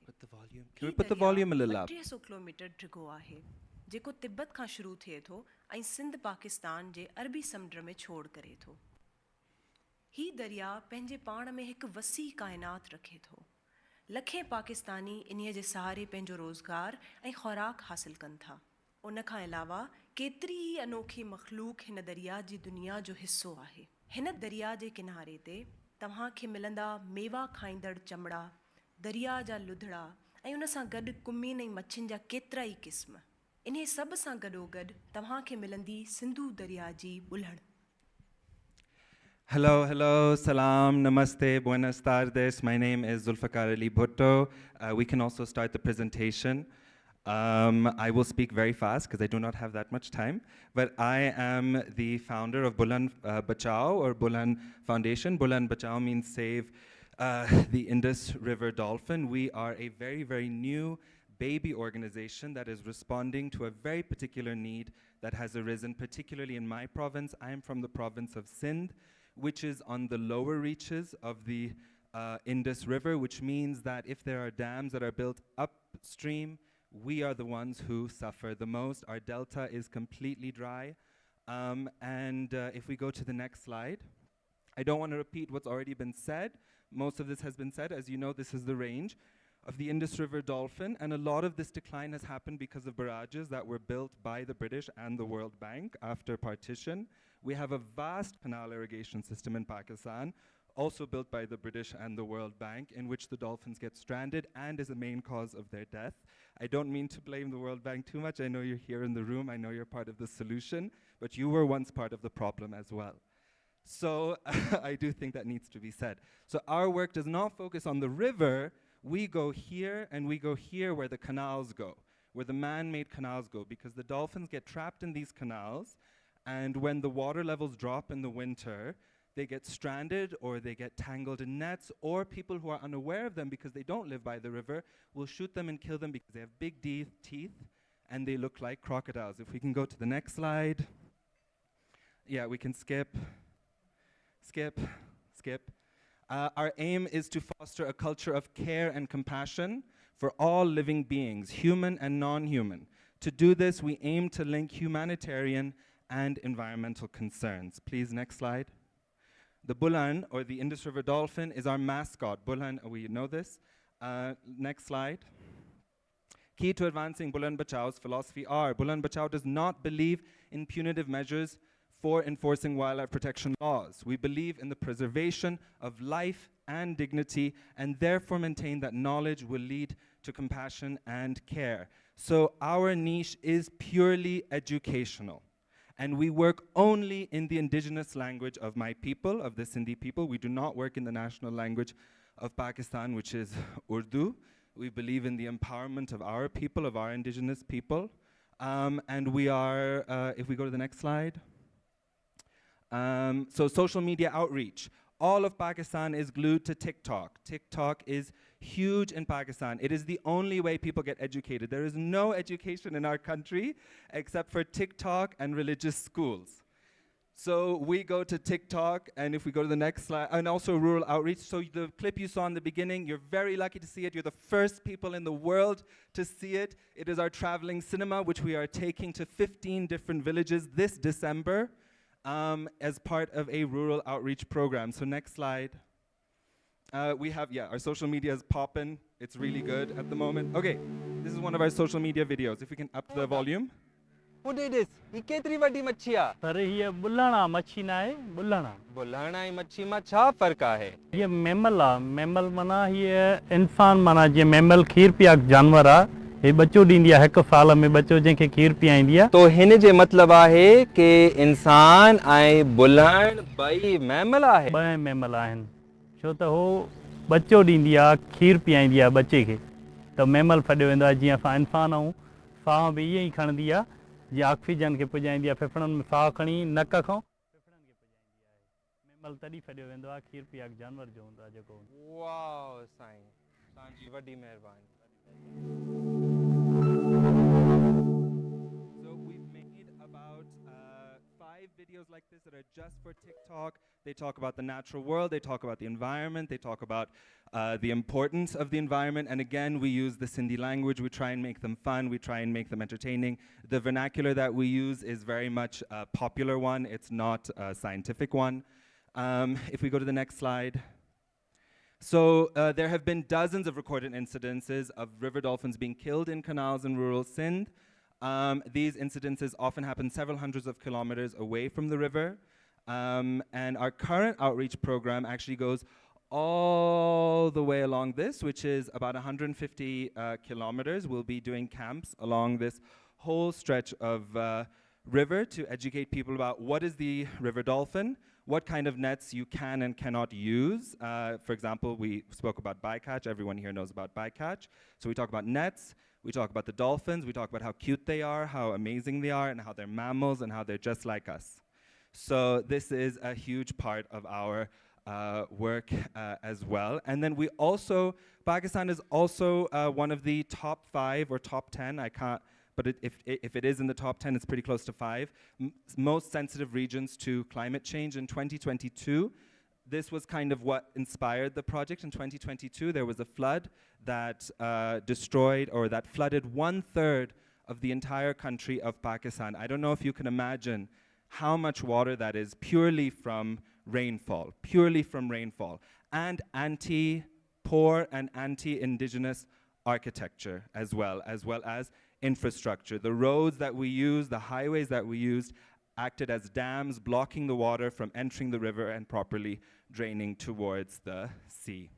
So we also come with disaster preparation, information in the form of posters and leaflets to make the work, inshallah ta'ala, or ohala, truly accessible. Next slide. Yeah, this was kind of what we did. We've already done all of these steps. Now we're about to do this step. So please wish me luck and pray for us, and hopefully everything will be fine.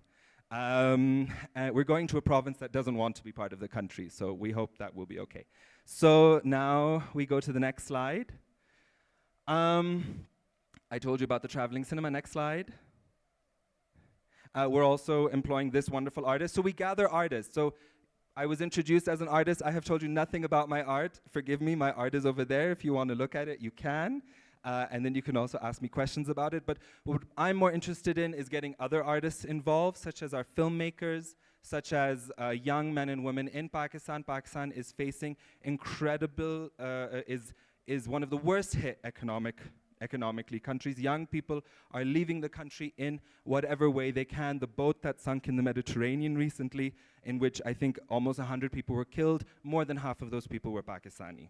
We want to give young people opportunities within the arts, especially within the environment. We need to make sure that our ecological sustainability is also economically sustainable as well. Next slide. These are our pipeline projects. Next slide. Next slide, please. Thank you so much. I hope you enjoyed this presentation. We are a young organization. We are purely a grassroots organization. We are not funded by anyone, nor are we taking funds at the moment from anyone big. So we just want your good wishes and your goodwill. And it is an absolute honor to be here with fellows from South America who have also experienced great turmoil in the past. I think we are in solidarity because of this shared history. It is also an honor to be here with my Asian brothers and sisters, especially my South Asian brothers and sisters. We share a home, we share a subcontinent, and it is overwhelming to be in a room with all of you today. Thank you so much. Thank you. And Zulfikar, before you go, do you want to mention anything about the work that is displayed here? Okay, so yes. this project, so I work in embroidery, and I usually work very big, but I wanted to pack it in my suitcase, so I brought these small pieces. These are maps that are actually made on old works of mine. I try to recycle as much as I can. And these embroidered pieces show the decline and then rise of the Indus River dolphin populations in response to the dams and barrages that were built on the River Indus. The language that's used, it looks like Arabic, but it is in fact Sindhi, which is my native language. And so please do take a look, and if you have further questions about my art practice or anything else I've just said, I am very, very happy to answer them. Muchas gracias. Thank you. Gracias, Zulfikar. So thank you so much, Mariana, Paul, and Zulfikar, to give us this science, art, and innovation, and to share with us and really gives us so many ideas of what is happening and the possibilities. We are now going to listen to Stuart Orr from WWF International. He's the freshwater practice lead, and he's going to present about cards. So we listen to Stuart. Thank you. I downloaded TikTok onto my phone. I had it a week before I got rid of it because I wouldn't stop looking at it. I'm so old, I couldn't do it. But I promised to look at your TikTok. I will speak in English. Thank you for having me. It's been an amazing day. It's been wonderful to reflect on all of the great presentations today. Can I have the slides, please?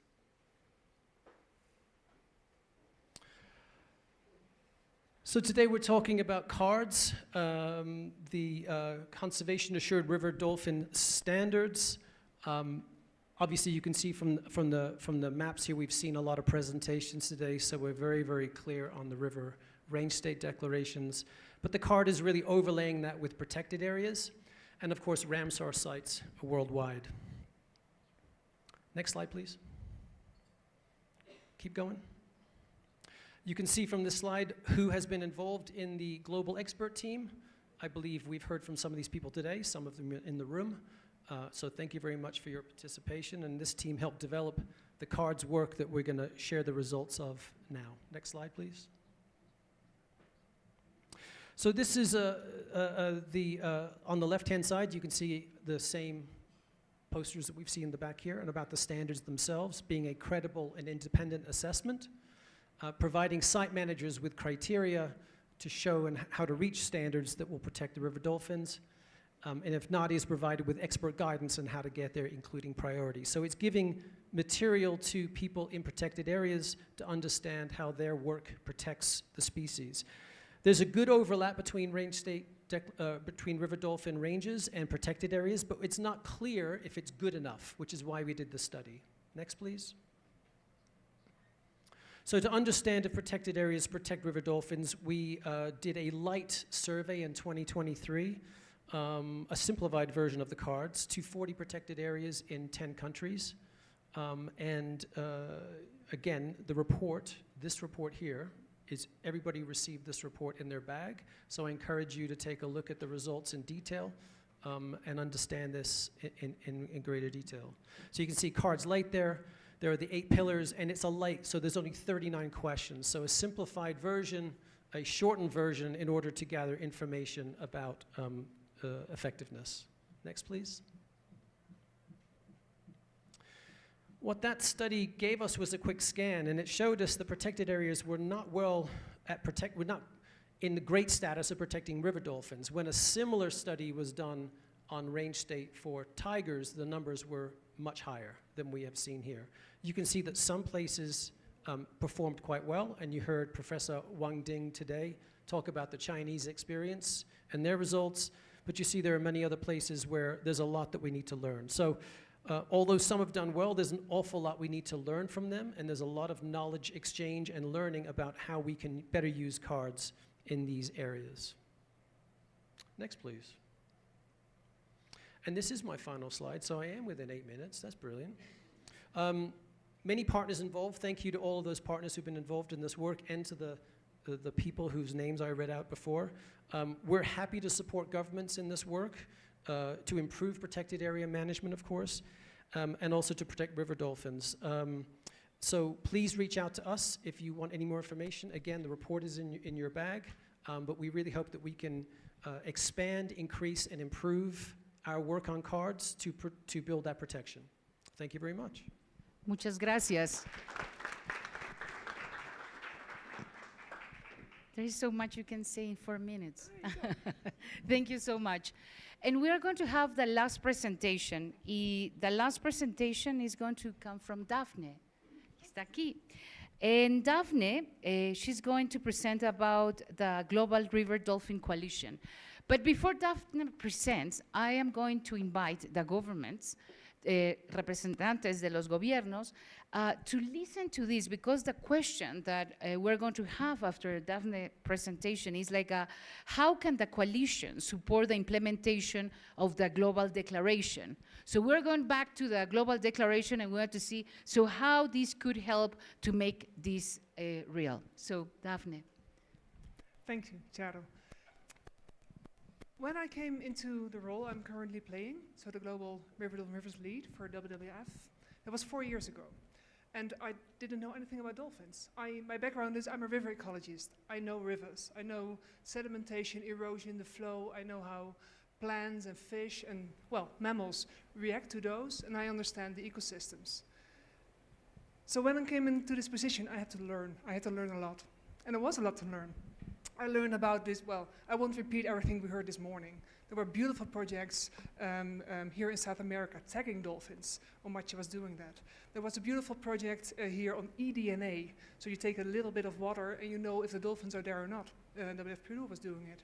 There were beautiful projects in Asia, with very much with local communities, also with the Chinese Academy of Sciences that we just heard, relocating dolphins to give them a safer place.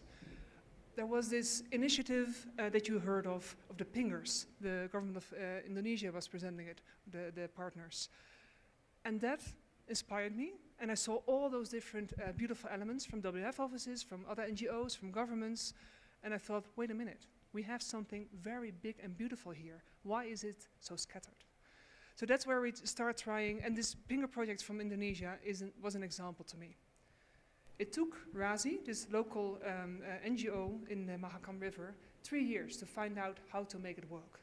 Pingers are, well, the background is the marine area, right? They work for dolphins and whales in the oceans. But how to make that work for river dolphins? They can go mad. I mean, rivers are small, oceans are huge. But if you put something that annoys an animal within such a restricted area, you have to be careful. So Danielle Kreb, from Yayasan Conservatie RASI, she had the patience and she had the science and small funds, some from us, some from others, and she made it work together with the manufacturer.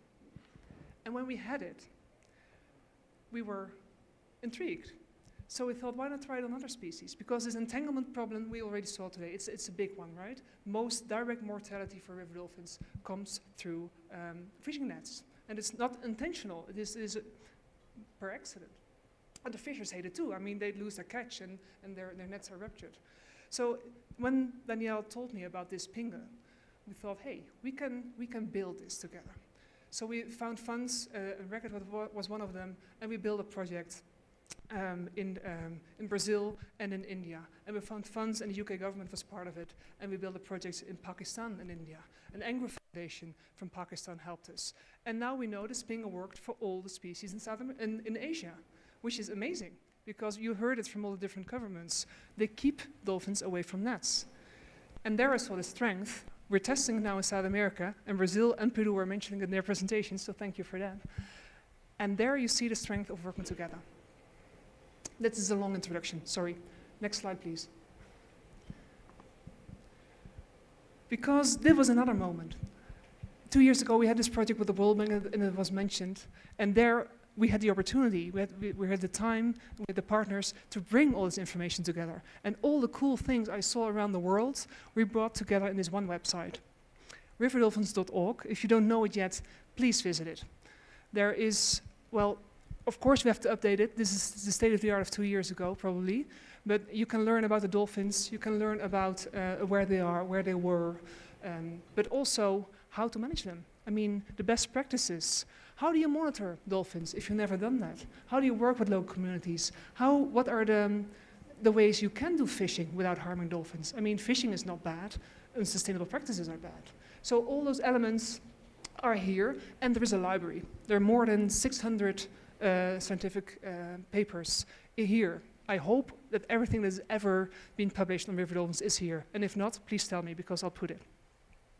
So this is kind of a knowledge hub, which is helpful, right, to learn from each other. But only, I heard it, somebody said it today, only information is not knowledge. Next slide, please. And that's why I'm so happy to launch today with you the Global Support Coalition for River Dolphins. So the governments are in charge. We heard in the panel many supporting actors, but we feel that we as the NGO community can support you even better when we work together. So this is a moment of pride. I feel proud. And on the next slide, you see the 20 founding fathers of this coalition. And I'm sure many more will follow. Okay, please give me the next slide, please. Because I think we all feel this. We all feel together we're stronger. Together we can, we have more information. We can act more impactful with our conservation efforts. So of course, Amazon, the Alliance, Amazon Waters is there. Alianza Amazonica, de Aguas, pardon, gracias. So that's already 30 organizations we saw, right? Of course, Bhulan Foundation is here. We couldn't do this without Zulfikar's energy. SARDI is there, but you see many local NGOs. But you also see universities like Chinese Academy of Sciences. And, well, not just the SARDI members, but also members from Asia, from Inglaterra, UK, World Dolphin Conservation. And I think that we will have many more in the coming weeks, because this was only cooked over the last weeks. And we really feel we can be stronger together. Next slide. But we're still shaping it. So there's too much text here, I know. But this was the first brainstorm we had with the team. And this is a question I would also like to ask you. So we feel that we can, well, the citizen science that was, for example, just presented by Paul, we feel we could use that in Asia. We could learn and we could expand based on the experiences. So it's very much about knowledge. That's the second part. We heard the World Bank saying in the panel, let's create this knowledge platform. Well, let's do it together. Also with the NGOs. Let's use that hub we have, the website, to get all the information and to inspire each other. So that's the part below. Let's share data. I mean, why not? We can do it if we want it. And then we have more knowledge. The first element is really taking action. And I heard that several times today as well. Yes, we know what to do. We have our national plans. We have the declaration, the Global Declaration for River Dolphins that will be signed tomorrow. But now, what is the action? And this Global Support Coalition is really eager, and that's why it's up. Knowledge sharing is very helpful. But first of all, we want to take action together. Of course, with you and with each other. Yeah, with all together. So I'm not sure, I know it's been a long day, but maybe you can help me also to feel what the governments and other actors here in the room would like the Global Coalition for River Dolphins to do. Súper. Podemos escuchar algunas voces, porque el launch del Global Support Coalition for River Dolphin, ¿eh? Un aplauso para eso, porque es como un momento de nacimiento, ¿no? Eso es. Pero lo que dice, lo que te hemos escuchado es que este Global Support Coalition for River Dolphins se ponen a disposición, como diciendo, ¿cómo podemos apoyar? Se ha escuchado mucho que se necesita colaborar, pero nos gustaría escuchar por lo menos una voz del Asia y una voz de Sudamérica, de cómo ven estas posibilidades de colaboración. Si alguien de alguno de representante de gobierno quiere contarnos algo, ¿sí? Dale, escuchamos Ecuador. Felicitaciones, creo que es algo necesario, algo importante, cae en buen tiempo también porque es pertinente en el momento que nos encontramos buscar soluciones globales en un contexto donde colaboremos. Creo que ahí es algo que parece simple pero es bien difícil, es de estandarización a todos los niveles. Metodologías, datos, todos ya vimos que todos los países están haciendo todo en temas de monitoreo, por ejemplo, y sería genial que podamos estandarizar y compartir la información que tenemos. Y eso es algo simple, pero muy importante, pero requiere de varias conexiones para llegar a hacer eso. Gracias. Y es por dónde empezar, ¿no? Porque a veces planeamos muchas cosas y nos quedamos así congelados, pero simple, no es fácil, pero un punto de empezar. ¿Alguna voz del Asia que quiera decirnos algo de cómo lo ven? Anything that you would like to connect from what you have heard about the Global Support Coalition for River Dolphins? How do you see that this could actually be linked to what can the support for the governments? No es del Asia, pero vamos, Brasil. Yes, so I believe governments really are the people.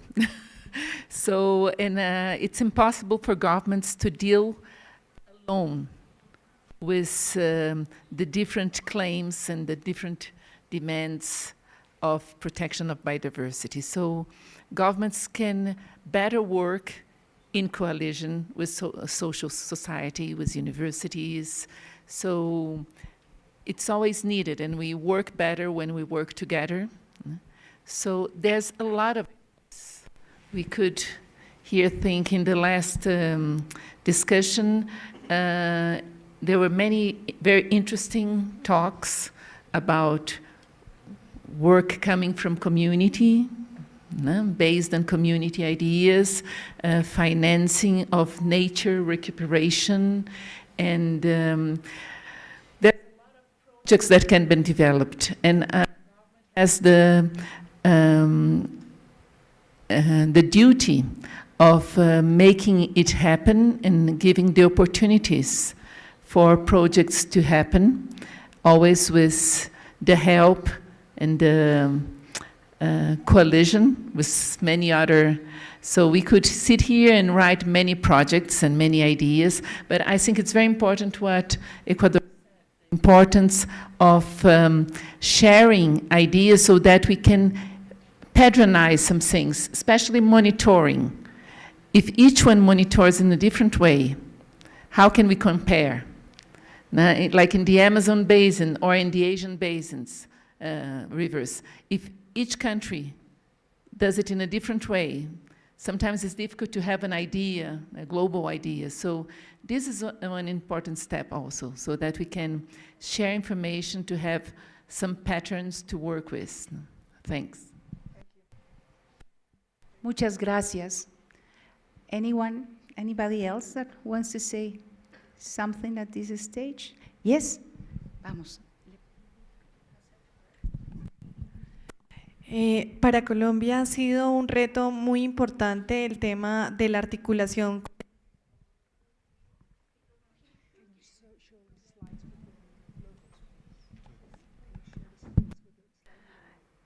Bueno, para Colombia ha sido como uno de los retos grandes coordinarse y articularse con el sector productivo, especialmente con el de agricultura. Como se mencionaba en una de las presentaciones esta mañana, tanto los delfines como las personas dependemos de los peces. Y para Colombia también ha sido como un ejercicio de trabajo constante, ¿cierto? Poder articular no solamente a las comunidades y a las organizaciones que de acuerdo a lo que hemos visto el día de hoy están comprometidas.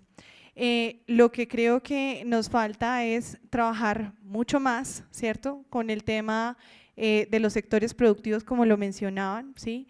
Y como esa alianza carteras ministeriales, ¿cierto?, para que alrededor de lo que representa la agenda ambiental o la agenda de biodiversidad,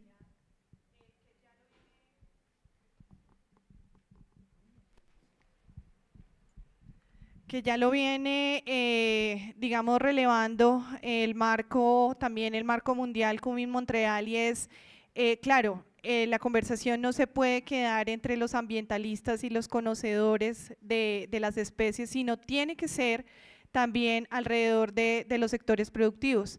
Y de allí también creo que es bien importante el tema de la financiación y esa movilización de recursos por parte de ellos.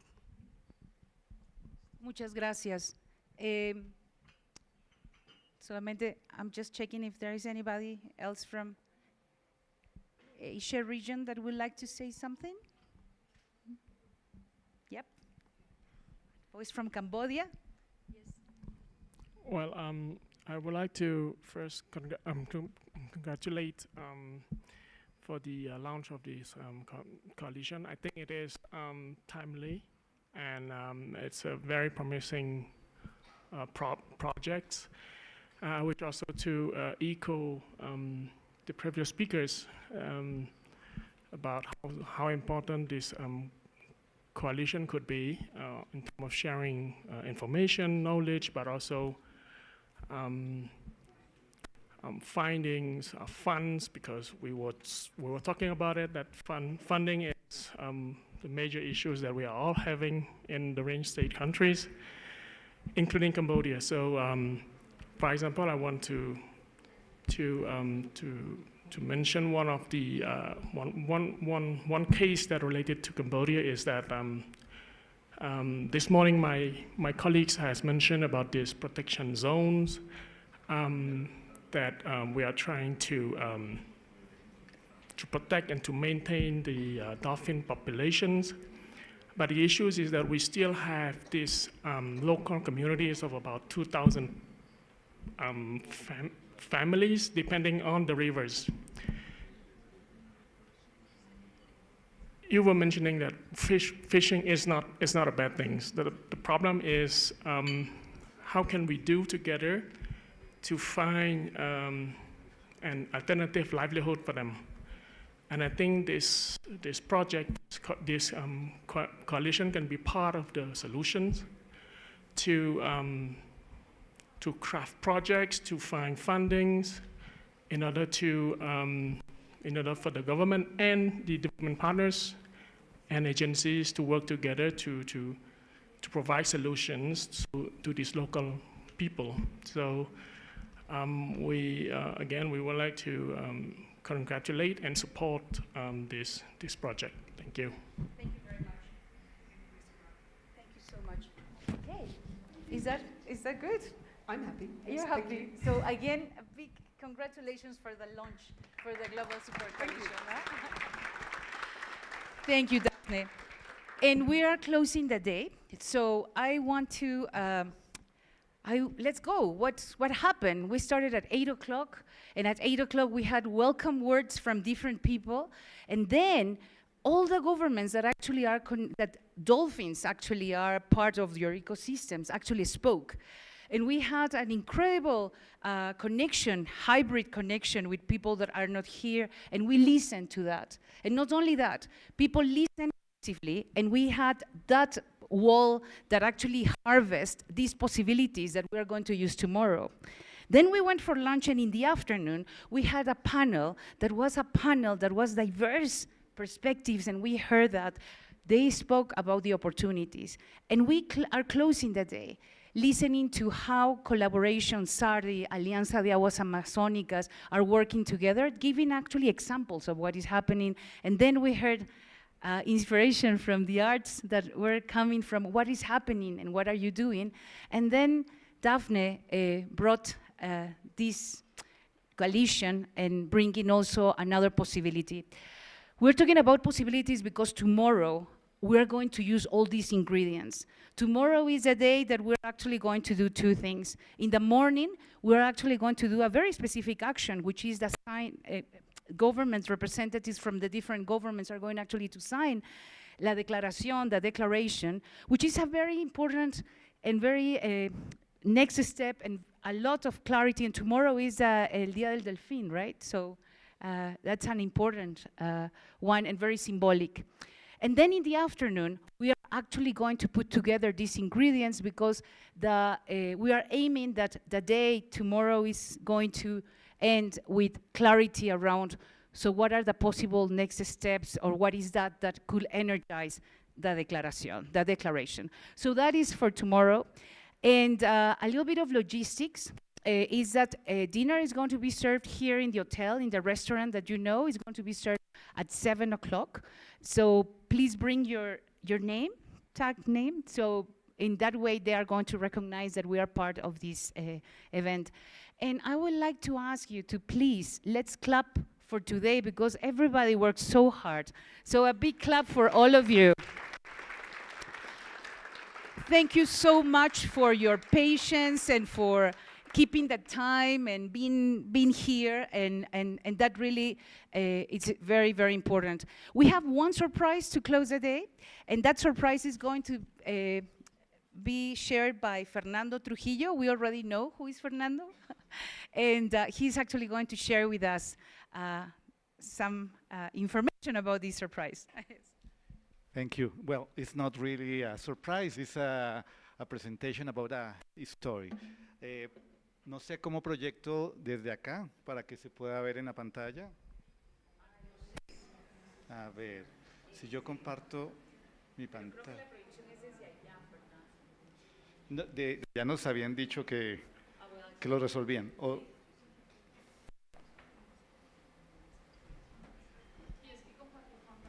Sí. Me olvidé de decir algo. Mañana empezamos a las 8 de la mañana. Ya te la...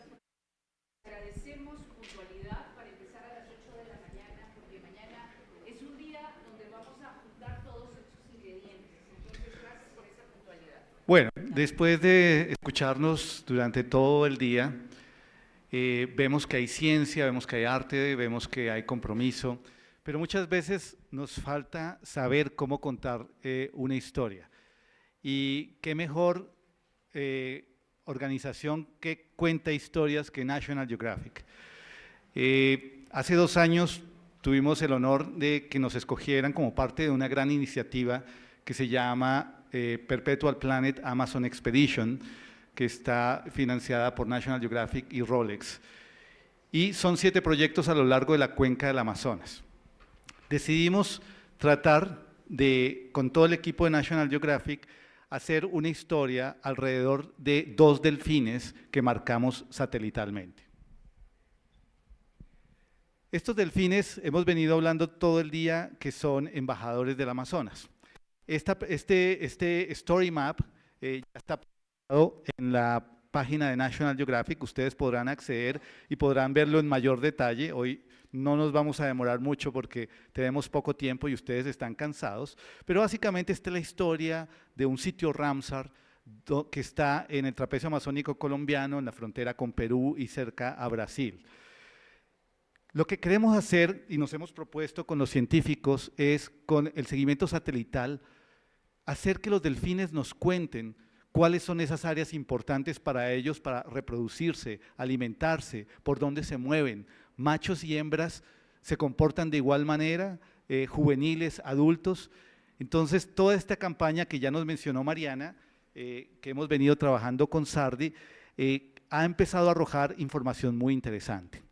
Lilia nos hablaba también hace un rato sobre la importancia de los delfines en las comunidades indígenas y cómo esos delfines conectan el agua con los seres humanos. Hablábamos también esta mañana de la gran diversidad de especies que tenemos de delfines de agua dulce en Asia y Sudamérica. Tenemos aquí un mapa interactivo que ustedes podrán ir explorando. Y luego llegamos a este sitio, al trapecio amazónico, donde están los lagos de Tarapoto y el sitio Ramsar. Ahí tenemos varias especies, tenemos el delfín rosado, aquí podemos ver, por ejemplo, su distribución. Esta información que está aquí es la que ha generado SARDI y muy generosamente nos la ha compartido a National Geographic para poder ver el rango de distribución de cada una de las subespecies. Aquí tenemos la del Orinoco, tenemos el delfín de Araguaya y tenemos también el delfín de Bolivia. Igualmente tenemos el delfín gris. Aquí tenemos el rango de distribución del delfín gris en Sudamérica y un enigma que contaban esta mañana, Adriana de Venezuela lo mencionaba.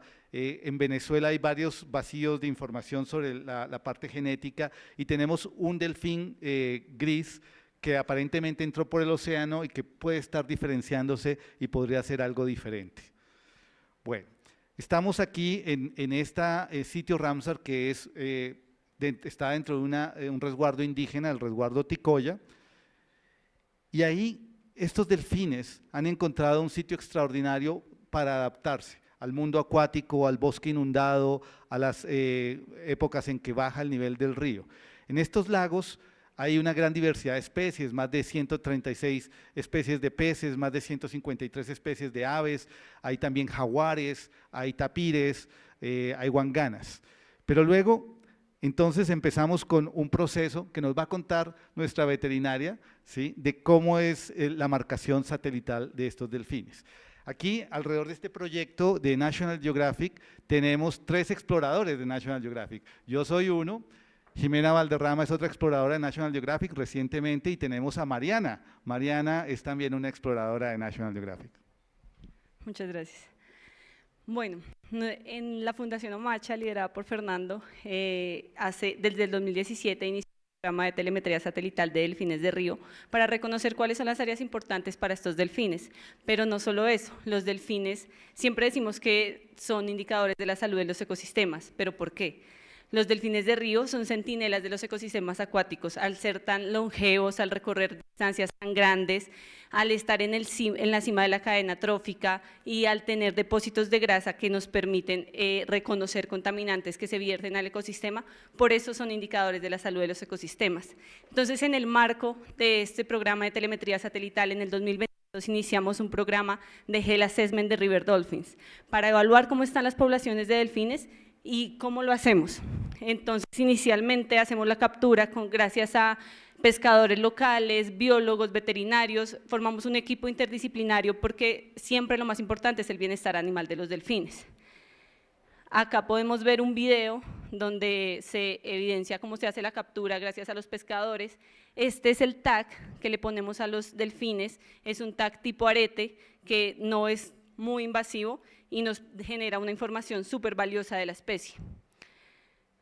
Acá está, lo pueden detallar después mucho mejor, pero está así como cada fase de la captura, cuando los pasamos a la playa para poder hacer toda la evaluación de salud, la instalación del tag, y no duramos más de 15 o máximo 20 minutos por cada animal.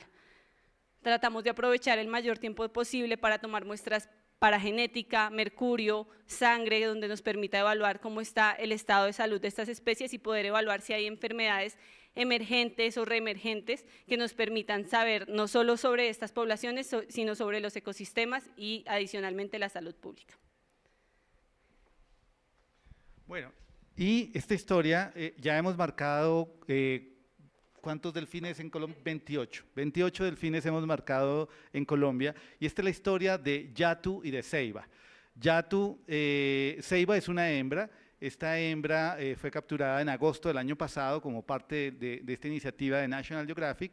Le pusimos este transmisor y hemos visto todos sus movimientos. Cuando capturamos a Ceiba nos llevamos una gran sorpresa porque estaba preñada y descubrimos que al poco tiempo tuvo su cría justamente dentro del sitio Ramsar de Tarapoto. Entonces vamos viendo cómo unas áreas claves como estas son muy importantes. Entonces, cada uno de estos puntos que ustedes ven son los movimientos que ella hizo durante los últimos meses. Tenemos aquí varias capas, ustedes van a poder después explorar esto. Tenemos capas donde podemos con imágenes de radar ver exactamente todo el bosque y los tipos de bosques que tenemos ahí. Aquí tenemos las áreas que fueron muy importantes para Ceiba y vemos cómo permaneció en estos lagos. Ahí tuvo su cría y se mueve de Colombia a Perú. Sorpresa, los delfines no reconocen fronteras, se pueden mover sin necesidad de pasaportes, ni de cédulas, ni de nada por el estilo. Entonces, aquí tenemos por otro lado a Yatu, y bueno, Ceiba no se movió mucho, estuvo muy asociada a ese lago, porque en ese lago hay bastantes peces. Por otro lado, Yatu sí se movió mucho más. Ahí ven ustedes la animación con las flechas, no se quedó solamente en el sitio Ramsar, sino que se movió por el río Amazonas hacia Perú, volvió al parque Amacayacu y volvió y entró nuevamente al sitio Ramsar. Ahí empezamos a darnos cuenta que algunas de estos aprendizajes es que las hembras escogen los mejores sitios con mayor productividad para quedarse y los machos se mueven mucho más. Esto también depende de la productividad de las aguas y esto nos está diciendo que este sitio Ramsar es un hotspot acuático. Miren ustedes Yatu se movió 175 kilómetros cuadrados, mientras que Ceiba apenas 60 kilómetros. Y su área de mayor movimiento fueron 15 para Yatu y 3 para Ceiba. Hay muchas amenazas, pero también hay que pensar en soluciones. Tenemos las amenazas asociadas a los humedales que hemos expuesto, todo el tema de deforestación, el tema de sobrepesca, el tema de contaminación, pero ¿qué se está haciendo? Ustedes hoy escucharon que en el sitio Ramsar de Tarapoto hay acuerdos de pesca, estamos haciendo un manejo pesquero, se está haciendo restauración del bosque inundado, las familias indígenas están sembrando árboles. Ustedes han escuchado siempre en los últimos 5 años que todo el mundo quiere plantar árboles en el Amazonas, pero ¿quiénes saben qué árboles plantar, dónde plantarlos y cuándo plantarlos? Las comunidades indígenas. Entonces, ahí se está haciendo una restauración del bosque inundado. También en este sitio, en el sitio Ramsar de Tarapoto, con el apoyo de Conservación Internacional, estamos construyendo, vamos a estrenarlo yo creo que en enero, un centro de conservación de ecosistemas y especies amazónicas o macha. Esto los queremos invitar con National Geographic a que exploren esta página, a que conozcan mucho más. Alrededor de este proyecto de National Geographic, el próximo año va a salir un documental en Disney, van a haber 2 revistas del magazine de National Geographic enfocada en toda la Amazonía y va a haber un libro. Creo que es el momento de actuar, es el momento en que todos los actores dejemos de mirarnos de manera aislada y que nos concentremos todos en una misma dirección. Entonces les dejamos la historia de Yatu y Ceiba como una lección de aprendizaje de lo que podemos aprender con la ciencia. Exploren esta página de National Geographic y van a encontrar cosas muy interesantes. Muchas gracias.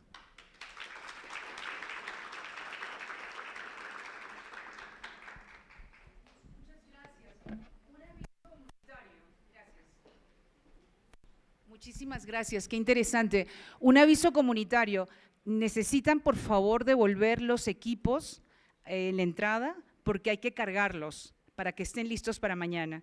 Muchísimas gracias y nos vemos a las 7 en el restaurante y que descanse. Sí, gracias.